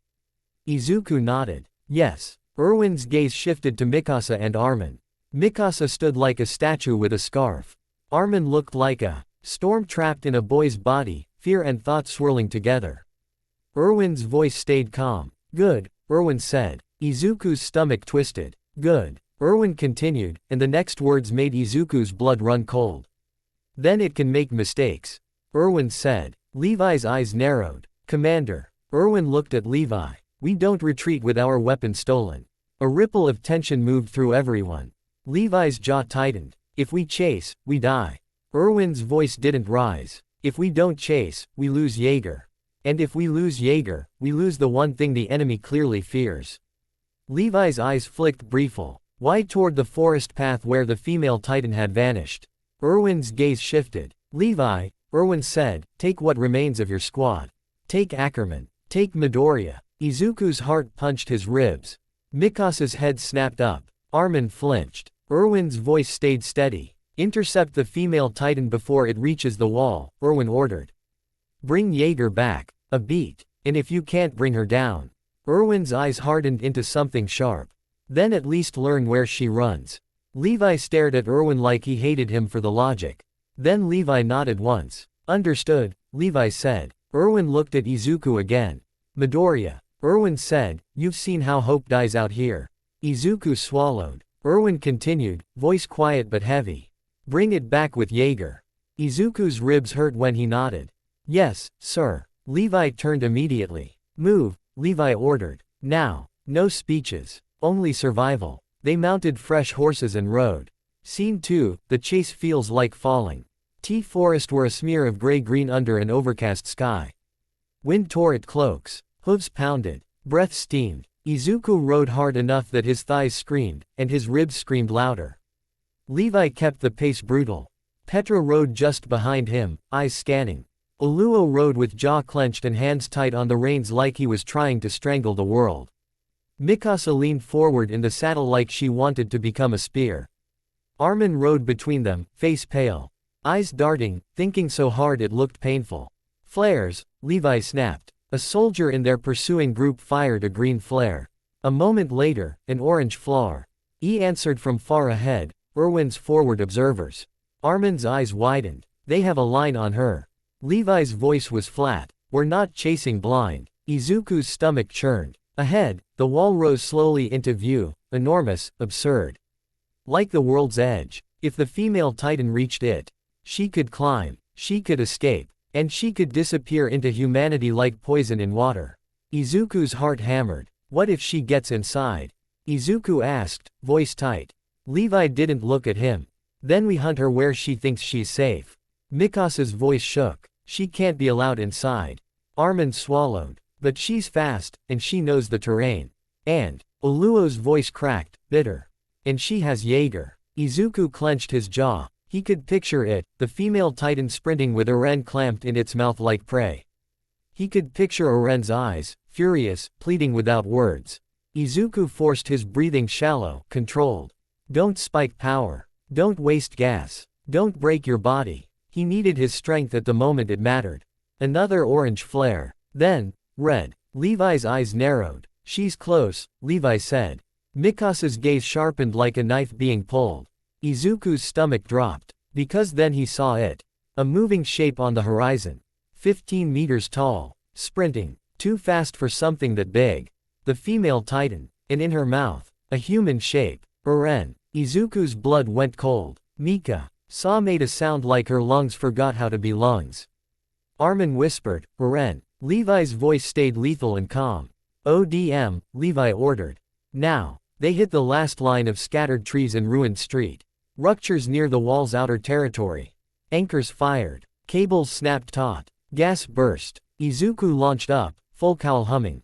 5% steady. He couldn't afford to go higher yet. Not until the rescue. Not until the moment he had to close distance. They swung forward, fast, cutting through the air toward a titan that ran like it knew exactly how much time it had. Scene 3, the wall isn't the finish line. It's the trap door. The female titan was close enough now that Izuku could see steam trailing from her legs like she was burning fuel. She wasn't just running. She was racing the idea of being caught. She glanced back once. Eyes narrowed. Calculation. Then she accelerated. Mikasa hissed, she's speeding up. Levi didn't blink. Let her. Petra's eyes widened. Captain. Levi's voice stayed flat. She thinks the wall is safety.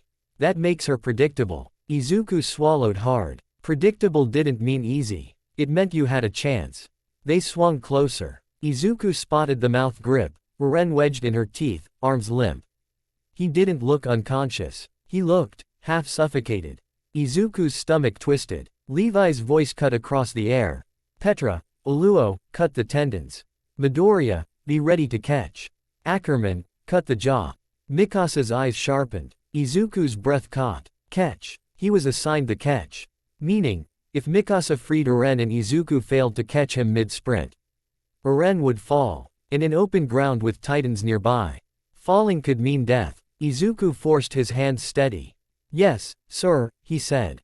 They came in. Petra swung low, blades flashing toward the female titan's Achilles. Oluo mirrored from the other side. The female titan reacted instantly. She hardened one heel, steel sparked. But she couldn't harden both at once perfectly. Oluo's blades bit into the other tendon. Steam erupted. Her stride faltered. Not much, but enough. Mikasa launched toward the titan's jaw, eyes locked on Eren. The female titan turned her head sharply and tried to swat Mikasa away. Mikasa spun midair, dodging by a breath, and carved into the titan's cheek. Steam exploded. The jaw flexed. Eren's body shifted slightly. Izuku's heart hammered. He fired a second anchor and adjusted angle, lining himself under Eren's fall path. Levi flashed in, aiming for the nape. The female titan's forearm hardened into a shield again. Levi didn't commit. He switched target to the shoulder tendon. Steel tore. Steam erupted. Her arms slackened for a half-beat. Mikasa used that half-beat. She drove both blades into the corner of the jaw and wrenched. The mouth opened. Eren dropped. Time slowed. Izuku's ribs screamed. As he pushed one for all higher for one instant, controlled, tight. 8% micro burst. He shot forward like a green blur and caught Eren against his chest midair. The impact punched pain through Izuku's ribs so hard his vision flashed white. He grunted, nearly losing his grip. But he held. He wrapped one arm under Eren's shoulders, the other across his back, and cut his own cable line to re-anchor higher. Eren coughed violently, sucking air like it was the first breath of his life. Izuku's voice came out hoarse. "Breathe," Izuku said. "Just breathe." Eren's eyes fluttered open, wild, furious. "Midoriya," Eren rasped. Izuku nodded. "Yeah, got you." Below them, the female titan roared, furious, sharp, human. She turned, trying to re-grab Eren. Levi's voice snapped. "Keep her busy." Petra and Olua went in again, blades flashing. The female titan hardened, blocked, kicked, and swatted like a fighter trying to control a chaotic ring. She was still moving toward the wall. Still trying to escape. Even without Eren. Even after losing him. Izuku's stomach twisted. That meant Eren was the priority, but the mission was bigger.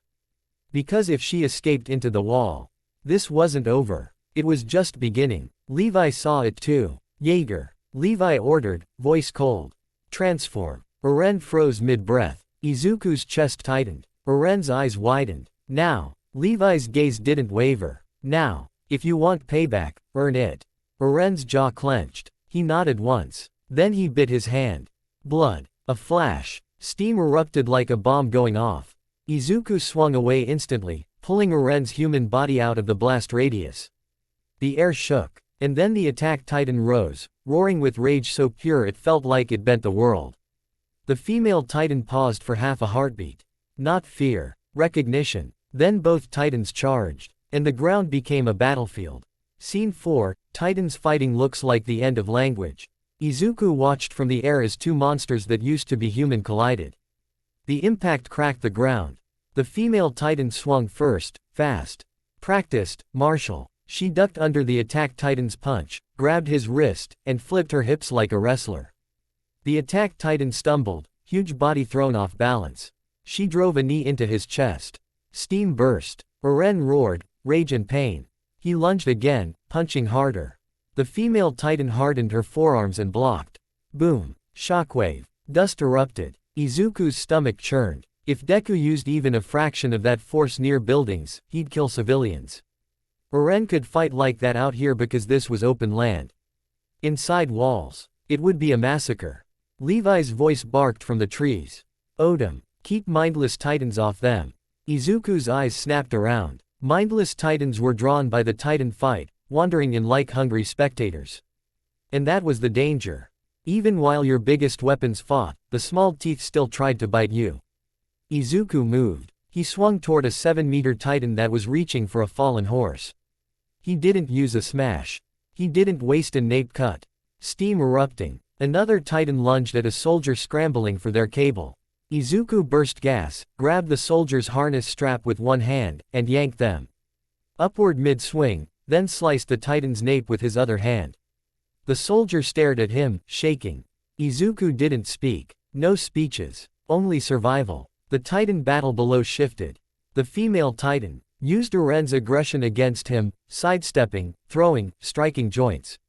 She was trying to disable him, not kill. Trying to create space to run. Eren roared and swung again. Then the female titan It's something that made Izuku's blood freeze. She turned and sprinted toward the wall. Eren lunged after her. Levi's voice snapped. "Don't let her reach it." Izuku's heart hammered. If she climbed the wall, she could vanish inside. Eren ran. But the female titan was faster and more technical. She hurdled debris and angled toward the nearest gate, Stohess district. Izuku's stomach dropped. The gate was open for returning expedition units. She could slip in. Like poison. Like a nightmare wearing a face. Levi's voice stayed cold. "Midoriya, Ackerman, go ahead. Cut her legs. Slow her." Izuku swallowed hard. The wall loomed. The gate loomed. And beyond that gate, civilians. Buildings. People who thought they were safe. Izuku and Mikasa launched forward. They moved fast, two blurs of steel and gas and intent. Mikasa went for the tendons. Izuku went for control. He fired an anchor line low and wrapped it around the female titan's ankle, using the tree trunks and his own weight as an improvised trip line. It wasn't strong enough to stop her entirely, but it yanked her stride off axis. She stumbled half a step. Mikasa's blade flashed and cut deep into the Achilles. Steam erupted. The female titan roared and slapped at Mikasa. Mikasa spun away, barely avoiding death. Izuku yanked his cable line tight again, trying to drag the titan's leg back. His ribs screamed. He forced his body to hold. The female titan hardened her shin, snapped the cable with brute force, and surged forward again. But the stumble had bought half a second. And half a second was enough for Eren to catch her. Eren tackled her from behind, arms wrapping around her torso. They slammed into the ground and rolled. Dust erupted. The female titan twisted and punched Eren's jaw. Eren staggered. She sprinted again, closer to the gate, closer to the city. Izuku's throat tightened. Because now the battle wasn't outside walls. Now the battle was about to become inside. Scene 5, Stohess, the place where, safe, dies. They hit the gate like a nightmare. Soldiers screamed warnings. Civilians scattered in panic. The female titan shoved through the opening with brute force, breaking wooden barriers like they were paper. Then she was inside Stohess district. Inside walls seen as territory. Inside the place people called peaceful. Izuku swung overhead and saw streets, real streets. Cobblestone, market stalls, windows, balconies, people. The female titan sprinted through them like an avalanche wearing skin. Eren followed, roaring. The sound shook windows. Izuku's stomach churned. Collateral is real now. Back home, heroes had evacuation protocols. Rescue teams, support gear. Here, it was people screaming and running. Levi's voice snapped. Don't let them bunch. Clear civilians. Petra and Oluo, shaken but moving, started shouting orders. Guiding people into alleys and behind stone buildings. Izuku dropped lower, moving fast but controlled. He grabbed a child by the collar mid-run and yanked them out of the female titan's path. He shoved a man away from a collapsing cart. He caught a woman who tripped and threw her behind a wall. He didn't smile. He didn't reassure. He just moved and saved and moved again. N tackled the female titan near a row of buildings. The female titan slammed him into a stone facade. The building cracked. Dust poured. Screams rose from inside. Izuku's chest tightened. He couldn't let that collapse.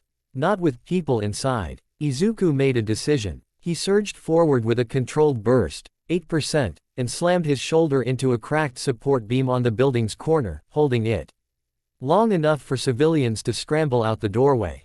His ribs screamed like fire. He hissed, but didn't move until the last civilian cleared. Then he let go and swung away as the facade crumbled inward. Stones fell. Dust exploded. The female titan used the chaos. She sprinted again, straight toward the inner wall. Not to hide, to climb, to escape. Levi's voice cut through the panic. She's going for the wall. Izuku's heart hammered. Eren roared and sprinted after her. Mikasa moved like a blade, flanking. Levi, slower now, injured from earlier fights, still pushed, refusing to let weakness show. Armin ran below. Not fast enough to fight, but fast enough to think. His eyes tracked the female titan's choices. And then Armin's face changed. He stopped. He stared. His lips parted. It's her, Armin whispered. Izuku heard him even over the chaos. Izuku swung down near Armin. Armin, what? Armin's eyes were wide with horror. The way she fights, Armin whispered. The way she uses throws. The way she targets Eren. The way she knew ODM angles. Armin swallowed. It's Annie, Armin said. Izuku froze mid-swing. Annie. The quiet trainee. The one who kicked with perfect form. The one who never wasted movement. The one who looked bored because she was already living in a colder world. Izuku's stomach dropped. Armin's voice shook. She's the female titan. Izuku's mind spun. If Armin was right, then the enemy wasn't a monster outside. It was a person inside. A person who sat beside them. A person who trained with them. A person who smiled, maybe. Izuku's throat tightened. Levi landed nearby, eyes narrowed. Arlert. Armin flinched, then forced the words out. It's Annie Lenhart, Armin said. I'm sure. Levi's gaze sharpened. Mikasa's face went cold. Izuku's chest tightened. Eren W. As still fighting her, and he didn't even know her name mattered. Levi's voice dropped low. Then we end it here. Armin swallowed hard. How? Armin whispered. She's already transformed. Levi's eyes narrowed. We don't capture the Titan. Levi said. We capture the human. Izuku's blood ran cold. Scene 6, the second trap. This time, it's personal. The female Titan reached the wall and began to climb. Her fingers dug into stone. She hardened her fingertips like hooks. Eren roared and grabbed her ankle, trying to yank her down. She kicked back, hard, sending Eren staggering into a building. The building cracked. People screamed. The female Titan kept climbing. Izuku's mind raced. If she climbed over and vanished, they'd lose her. They'd lose answers. They'd lose control. Armin's voice trembled, but forced itself clear. She's going to run, Armin said. Because inside the walls, she can become human again and disappear. Izuku's stomach twisted. Levi's eyes narrowed. Then we don't let her disappear. Levi shouted to nearby garrison soldiers, voice sharp. Clear the streets. Keep civilians away from the wall. A captain hesitated. Who are you two? Levi's gaze cut to him like a knife. Do you want her to kill your people or not? Levi snapped. The captain swallowed and barked orders immediately. Izuku felt the shift. This wasn't a messy fight anymore.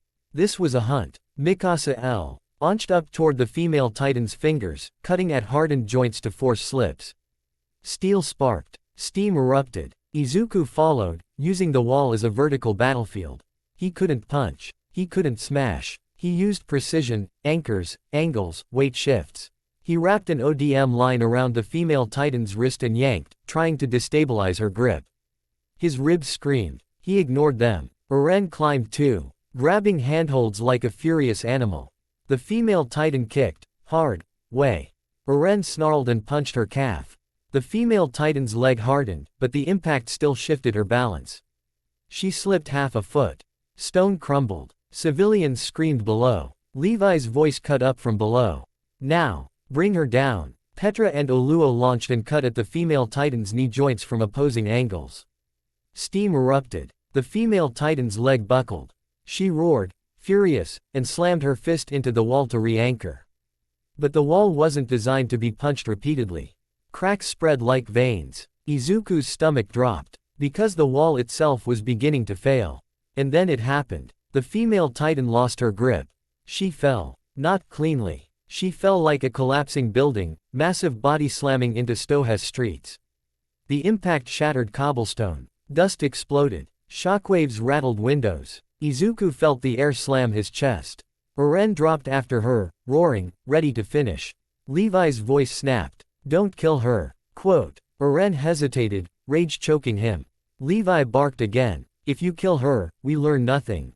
Eren's jaw clenched so hard Izuku thought it might crack. Then Eren roared and pinned her instead, hands on her shoulders, forcing her down. The female Titan struggled, hardening, twisting, punching. Eren kept her pinned, steam pouring from both of them. Izuku landed nearby, breathing hard, ribs burning. Mikasa landed too, blades ready. Levi dropped onto a rooftop edge, eyes locked like a sniper. Armin ran in below, shaking. The female Titan's eyes flicked, panic now. Not fear of death, fear of capture. Then she did something that made Izuku's stomach turn. She began to harden, not just her arms. Her entire body. Like she was trying to turn into a statue. Levi's eyes narrowed. She's trying to seal herself. Izuku's breath caught. Like armor. Armin shook, voice cracking. Like a crystal. The female Titan's skin started turning glossy and translucent in patches, thickening. Locking her inside herself. Eren roared and punched at it. Clang. Nothing. Mikasa slashed at the forming crystal. Clang. Nothing. Levi swore under his breath. Izuku's hands trembled. They were losing her. Again. And then, through the dust and steam, Izuku saw something else. A gap at the back of the Titan's neck. A seam. The nape, where the human emerged. If they could reach that seam before it sealed, they might pull her out. Levi saw it too. Midoriya, Levi snapped. You're light. Go. Izuku's heart hammered. He didn't hesitate. He launched. He fired anchors into nearby buildings and swung in tight arcs, aiming for the nape seam. He didn't use brute force. He used speed and angle. He reached the seam, and saw it closing, like the Titan's body was sealing a door. Izuku clenched his jaw. He pushed one controlled micro-burst, 8%, and drove his blade into the seam before it fully closed. Steam exploded. The crystal hardened around the blade. It locked. Izuku's eyes widened. He tried to pull. The blade didn't move. The seam didn't reopen. The crystal swallowed the edge like it was nothing. Izuku's stomach dropped. He couldn't pry it open. Not without breaking the blade. Not without risking shattering something that might collapse into civilians. Levi's voice snapped from below. Midoriya. Izuku swallowed hard. He pulled back, landing on a rooftop ledge, breathing ragged. The female Titan's body finished crystallizing. She became a glossy, translucent statue in the street. Inside it, a human shape was faintly visible. Annie. Alive. Unreachable. Captured, but not captured. Izuku's ribs burned as he exhaled. They'd stopped her escape. They'd prevented her taking Eren. But they hadn't gotten answers.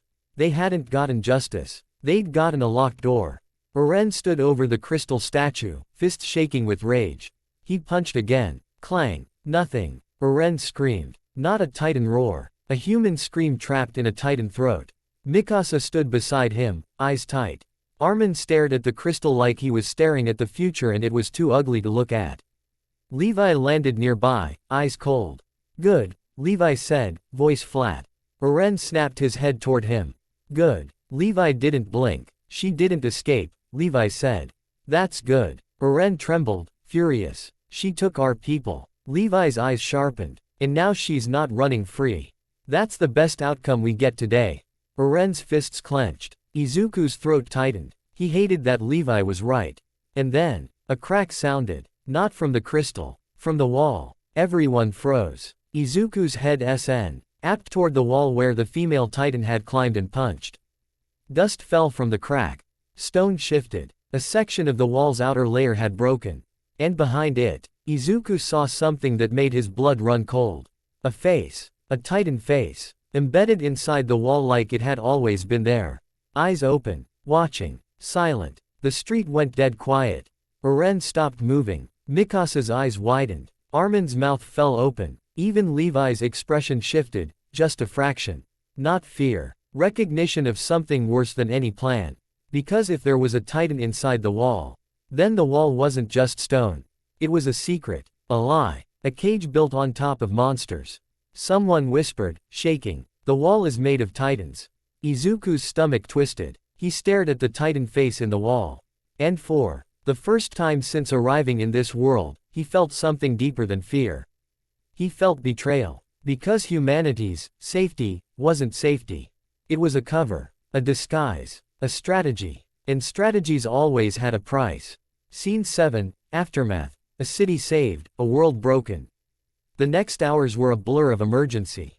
Garrison sealed the damaged wall section with cloth and boards, hiding the Titan face like hiding it could erase it. Civilians were herded away, confused and shaking. Rumors exploded instantly. Titans in the wall. The Survey Corps caused this. A devil attacked Stohess.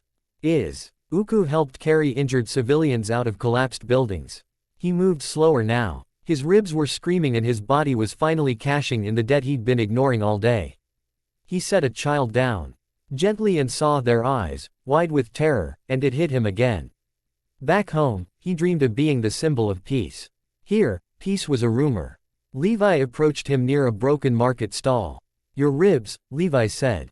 Izuku blinked. They're fine. Levi stared at him like he was stupid. You're holding your side like you're 80. Izuku swallowed. It can wait. Levi's voice stayed flat. If you break, you become baggage. Harsh. True. Izuku nodded, jaw clenched. Understood. Levi looked away, then added, quieter. You caught Jaeger. That mattered. Izuku's chest tightened. It wasn't praise. It was acknowledgement. And in Levi's language, that was rare. Izuku looked toward Eren. Eren sat on a rooftop edge, human again, staring at the crystal statue below like he wanted to burn it with his eyes. Mikasa sat beside him, silent. Scarf fluttering. Armin stood behind them, arms crossed, shaking, not from cold. From thinking too hard about what the wall meant. Erwin arrived later, moving through the chaos like it was a hallway. He stopped in front of the crystal. He stared. Long. Then he looked up at the damaged wall section. At the hidden Titan face. Erwin didn't flinch. He simply spoke, voice quiet. So, Erwin said, the world is worse than we thought. Levi's gaze hardened. And now everyone will blame us. Erwin's eyes narrowed slightly. Let them, Erwin said. Blame doesn't change reality. He turned to Armin. Arlert. Erwin said. You identified her. Armin flinched. Yes, sir. Erwin nodded once. Good work. Then Erwin's eyes shifted to Izuku. Midoriya, Erwin said, you held the line when our line broke. Izuku swallowed. I tried. Erwin's voice stayed calm. Trying, Erwin said. I saw you make decisions. That felt heavier than praise. Because decisions were what killed people too. Izuku nodded. Throat tight. Yes, sir. Erwin looked back at the crystal. We have an enemy inside the walls, Erwin said. And an enemy in the walls. He paused. And now we have proof. Levi's jaw tightened. And no answers. Erwin's gaze sharpened. Not yet, Erwin said. He turned away like the future was a map only he could see. We regroup, Erwin ordered. We secure the city. We silence panic. And then, Erwin's eyes narrowed. We start cutting into the truth. Izuku's stomach twisted. Because that sounded like a war. Not against titans. Against secrets. Against people. Against the foundation of safety. Scene 8, season-ending hook. A different kind of hope. That night, Stohess didn't sleep. Torches burned at street corners. Soldiers patrolled like they expected the wall itself to move. The crystal statue sat under guard, glowing faintly in moonlight. Izuku sat on a rooftop with his back against a chimney, ribs bandaged properly now. The pain was duller. The exhaustion was heavier. Eren sat nearby, staring into the dark. He didn't speak for a long time. Then he finally said, voice rough. They took people because of me. Izuku's throat tightened. They took people because they're the enemy. Eren's jaw clenched. No. They came for me. That means my existence gets others killed. Izuku looked at him. He remembered being quirkless, believing his dream would only get him hurt. He remembered the guilt of being weak. Now Eren had the opposite guilt. Being powerful and becoming a target. Izuku exhaled slowly. I don't know how to make that guilt go away, Izuku admitted. But I know what to do with it. Eren finally looked at him. Izuku's voice steadied. You use it, Izuku said. You let it remind you what you're fighting for. And you train until you can protect people without breaking everything around you. Eren's eyes narrowed. You talk like you've done that. Izuku laughed quietly, no humor in it. I'm trying, Izuku said. Eren stared into the night again. I want to kill them all, Eren whispered. Izuku's stomach tightened. Not because the words were shocking. Because the words sounded like a path. A path that could save humanity. Or destroy it. Izuku spoke carefully. Wanting them dead makes sense, Izuku said. But if that's all you become, you'll turn into something you hate. Eren's jaw tightened. Mikasa's scarf fluttered in. The wind somewhere behind them, she was nearby, always. Armin's voice drifted from a rooftop below. He was still talking to himself softly, mapping theories. Levi's footsteps passed on the street, silent as a ghost. And above all of it, the wall stood, huge, silent, with a titan inside it. Izuku stared at that wall. Then whispered, more to himself than anyone. So this is what hope looks like here. Not a smile. Not a symbol. A decision to keep moving even when the world is built on monsters. Eren's voice came quiet. Tomorrow, Eren said, you teach me how you move like that. Izuku blinked. Like what? Eren's eyes narrowed. Like you're fast but you don't destroy everything. Like you're trying to save people even when it's ugly. Izuku exhaled, ribs aching. Tomorrow, Izuku agreed. And in the distance, beyond the sleeping city, the wind carried a sound from far outside the walls. A low, distant roar. Not close. Not immediate. But enough to remind them. This wasn't over. Not even close. Its head tilted back slightly as it swallowed. Thanks for watching, guys. If you enjoyed this video, please leave a like, share, and subscribe, and don't forget to check out my Patreon too. Until then, take care, we'll see you in the next video.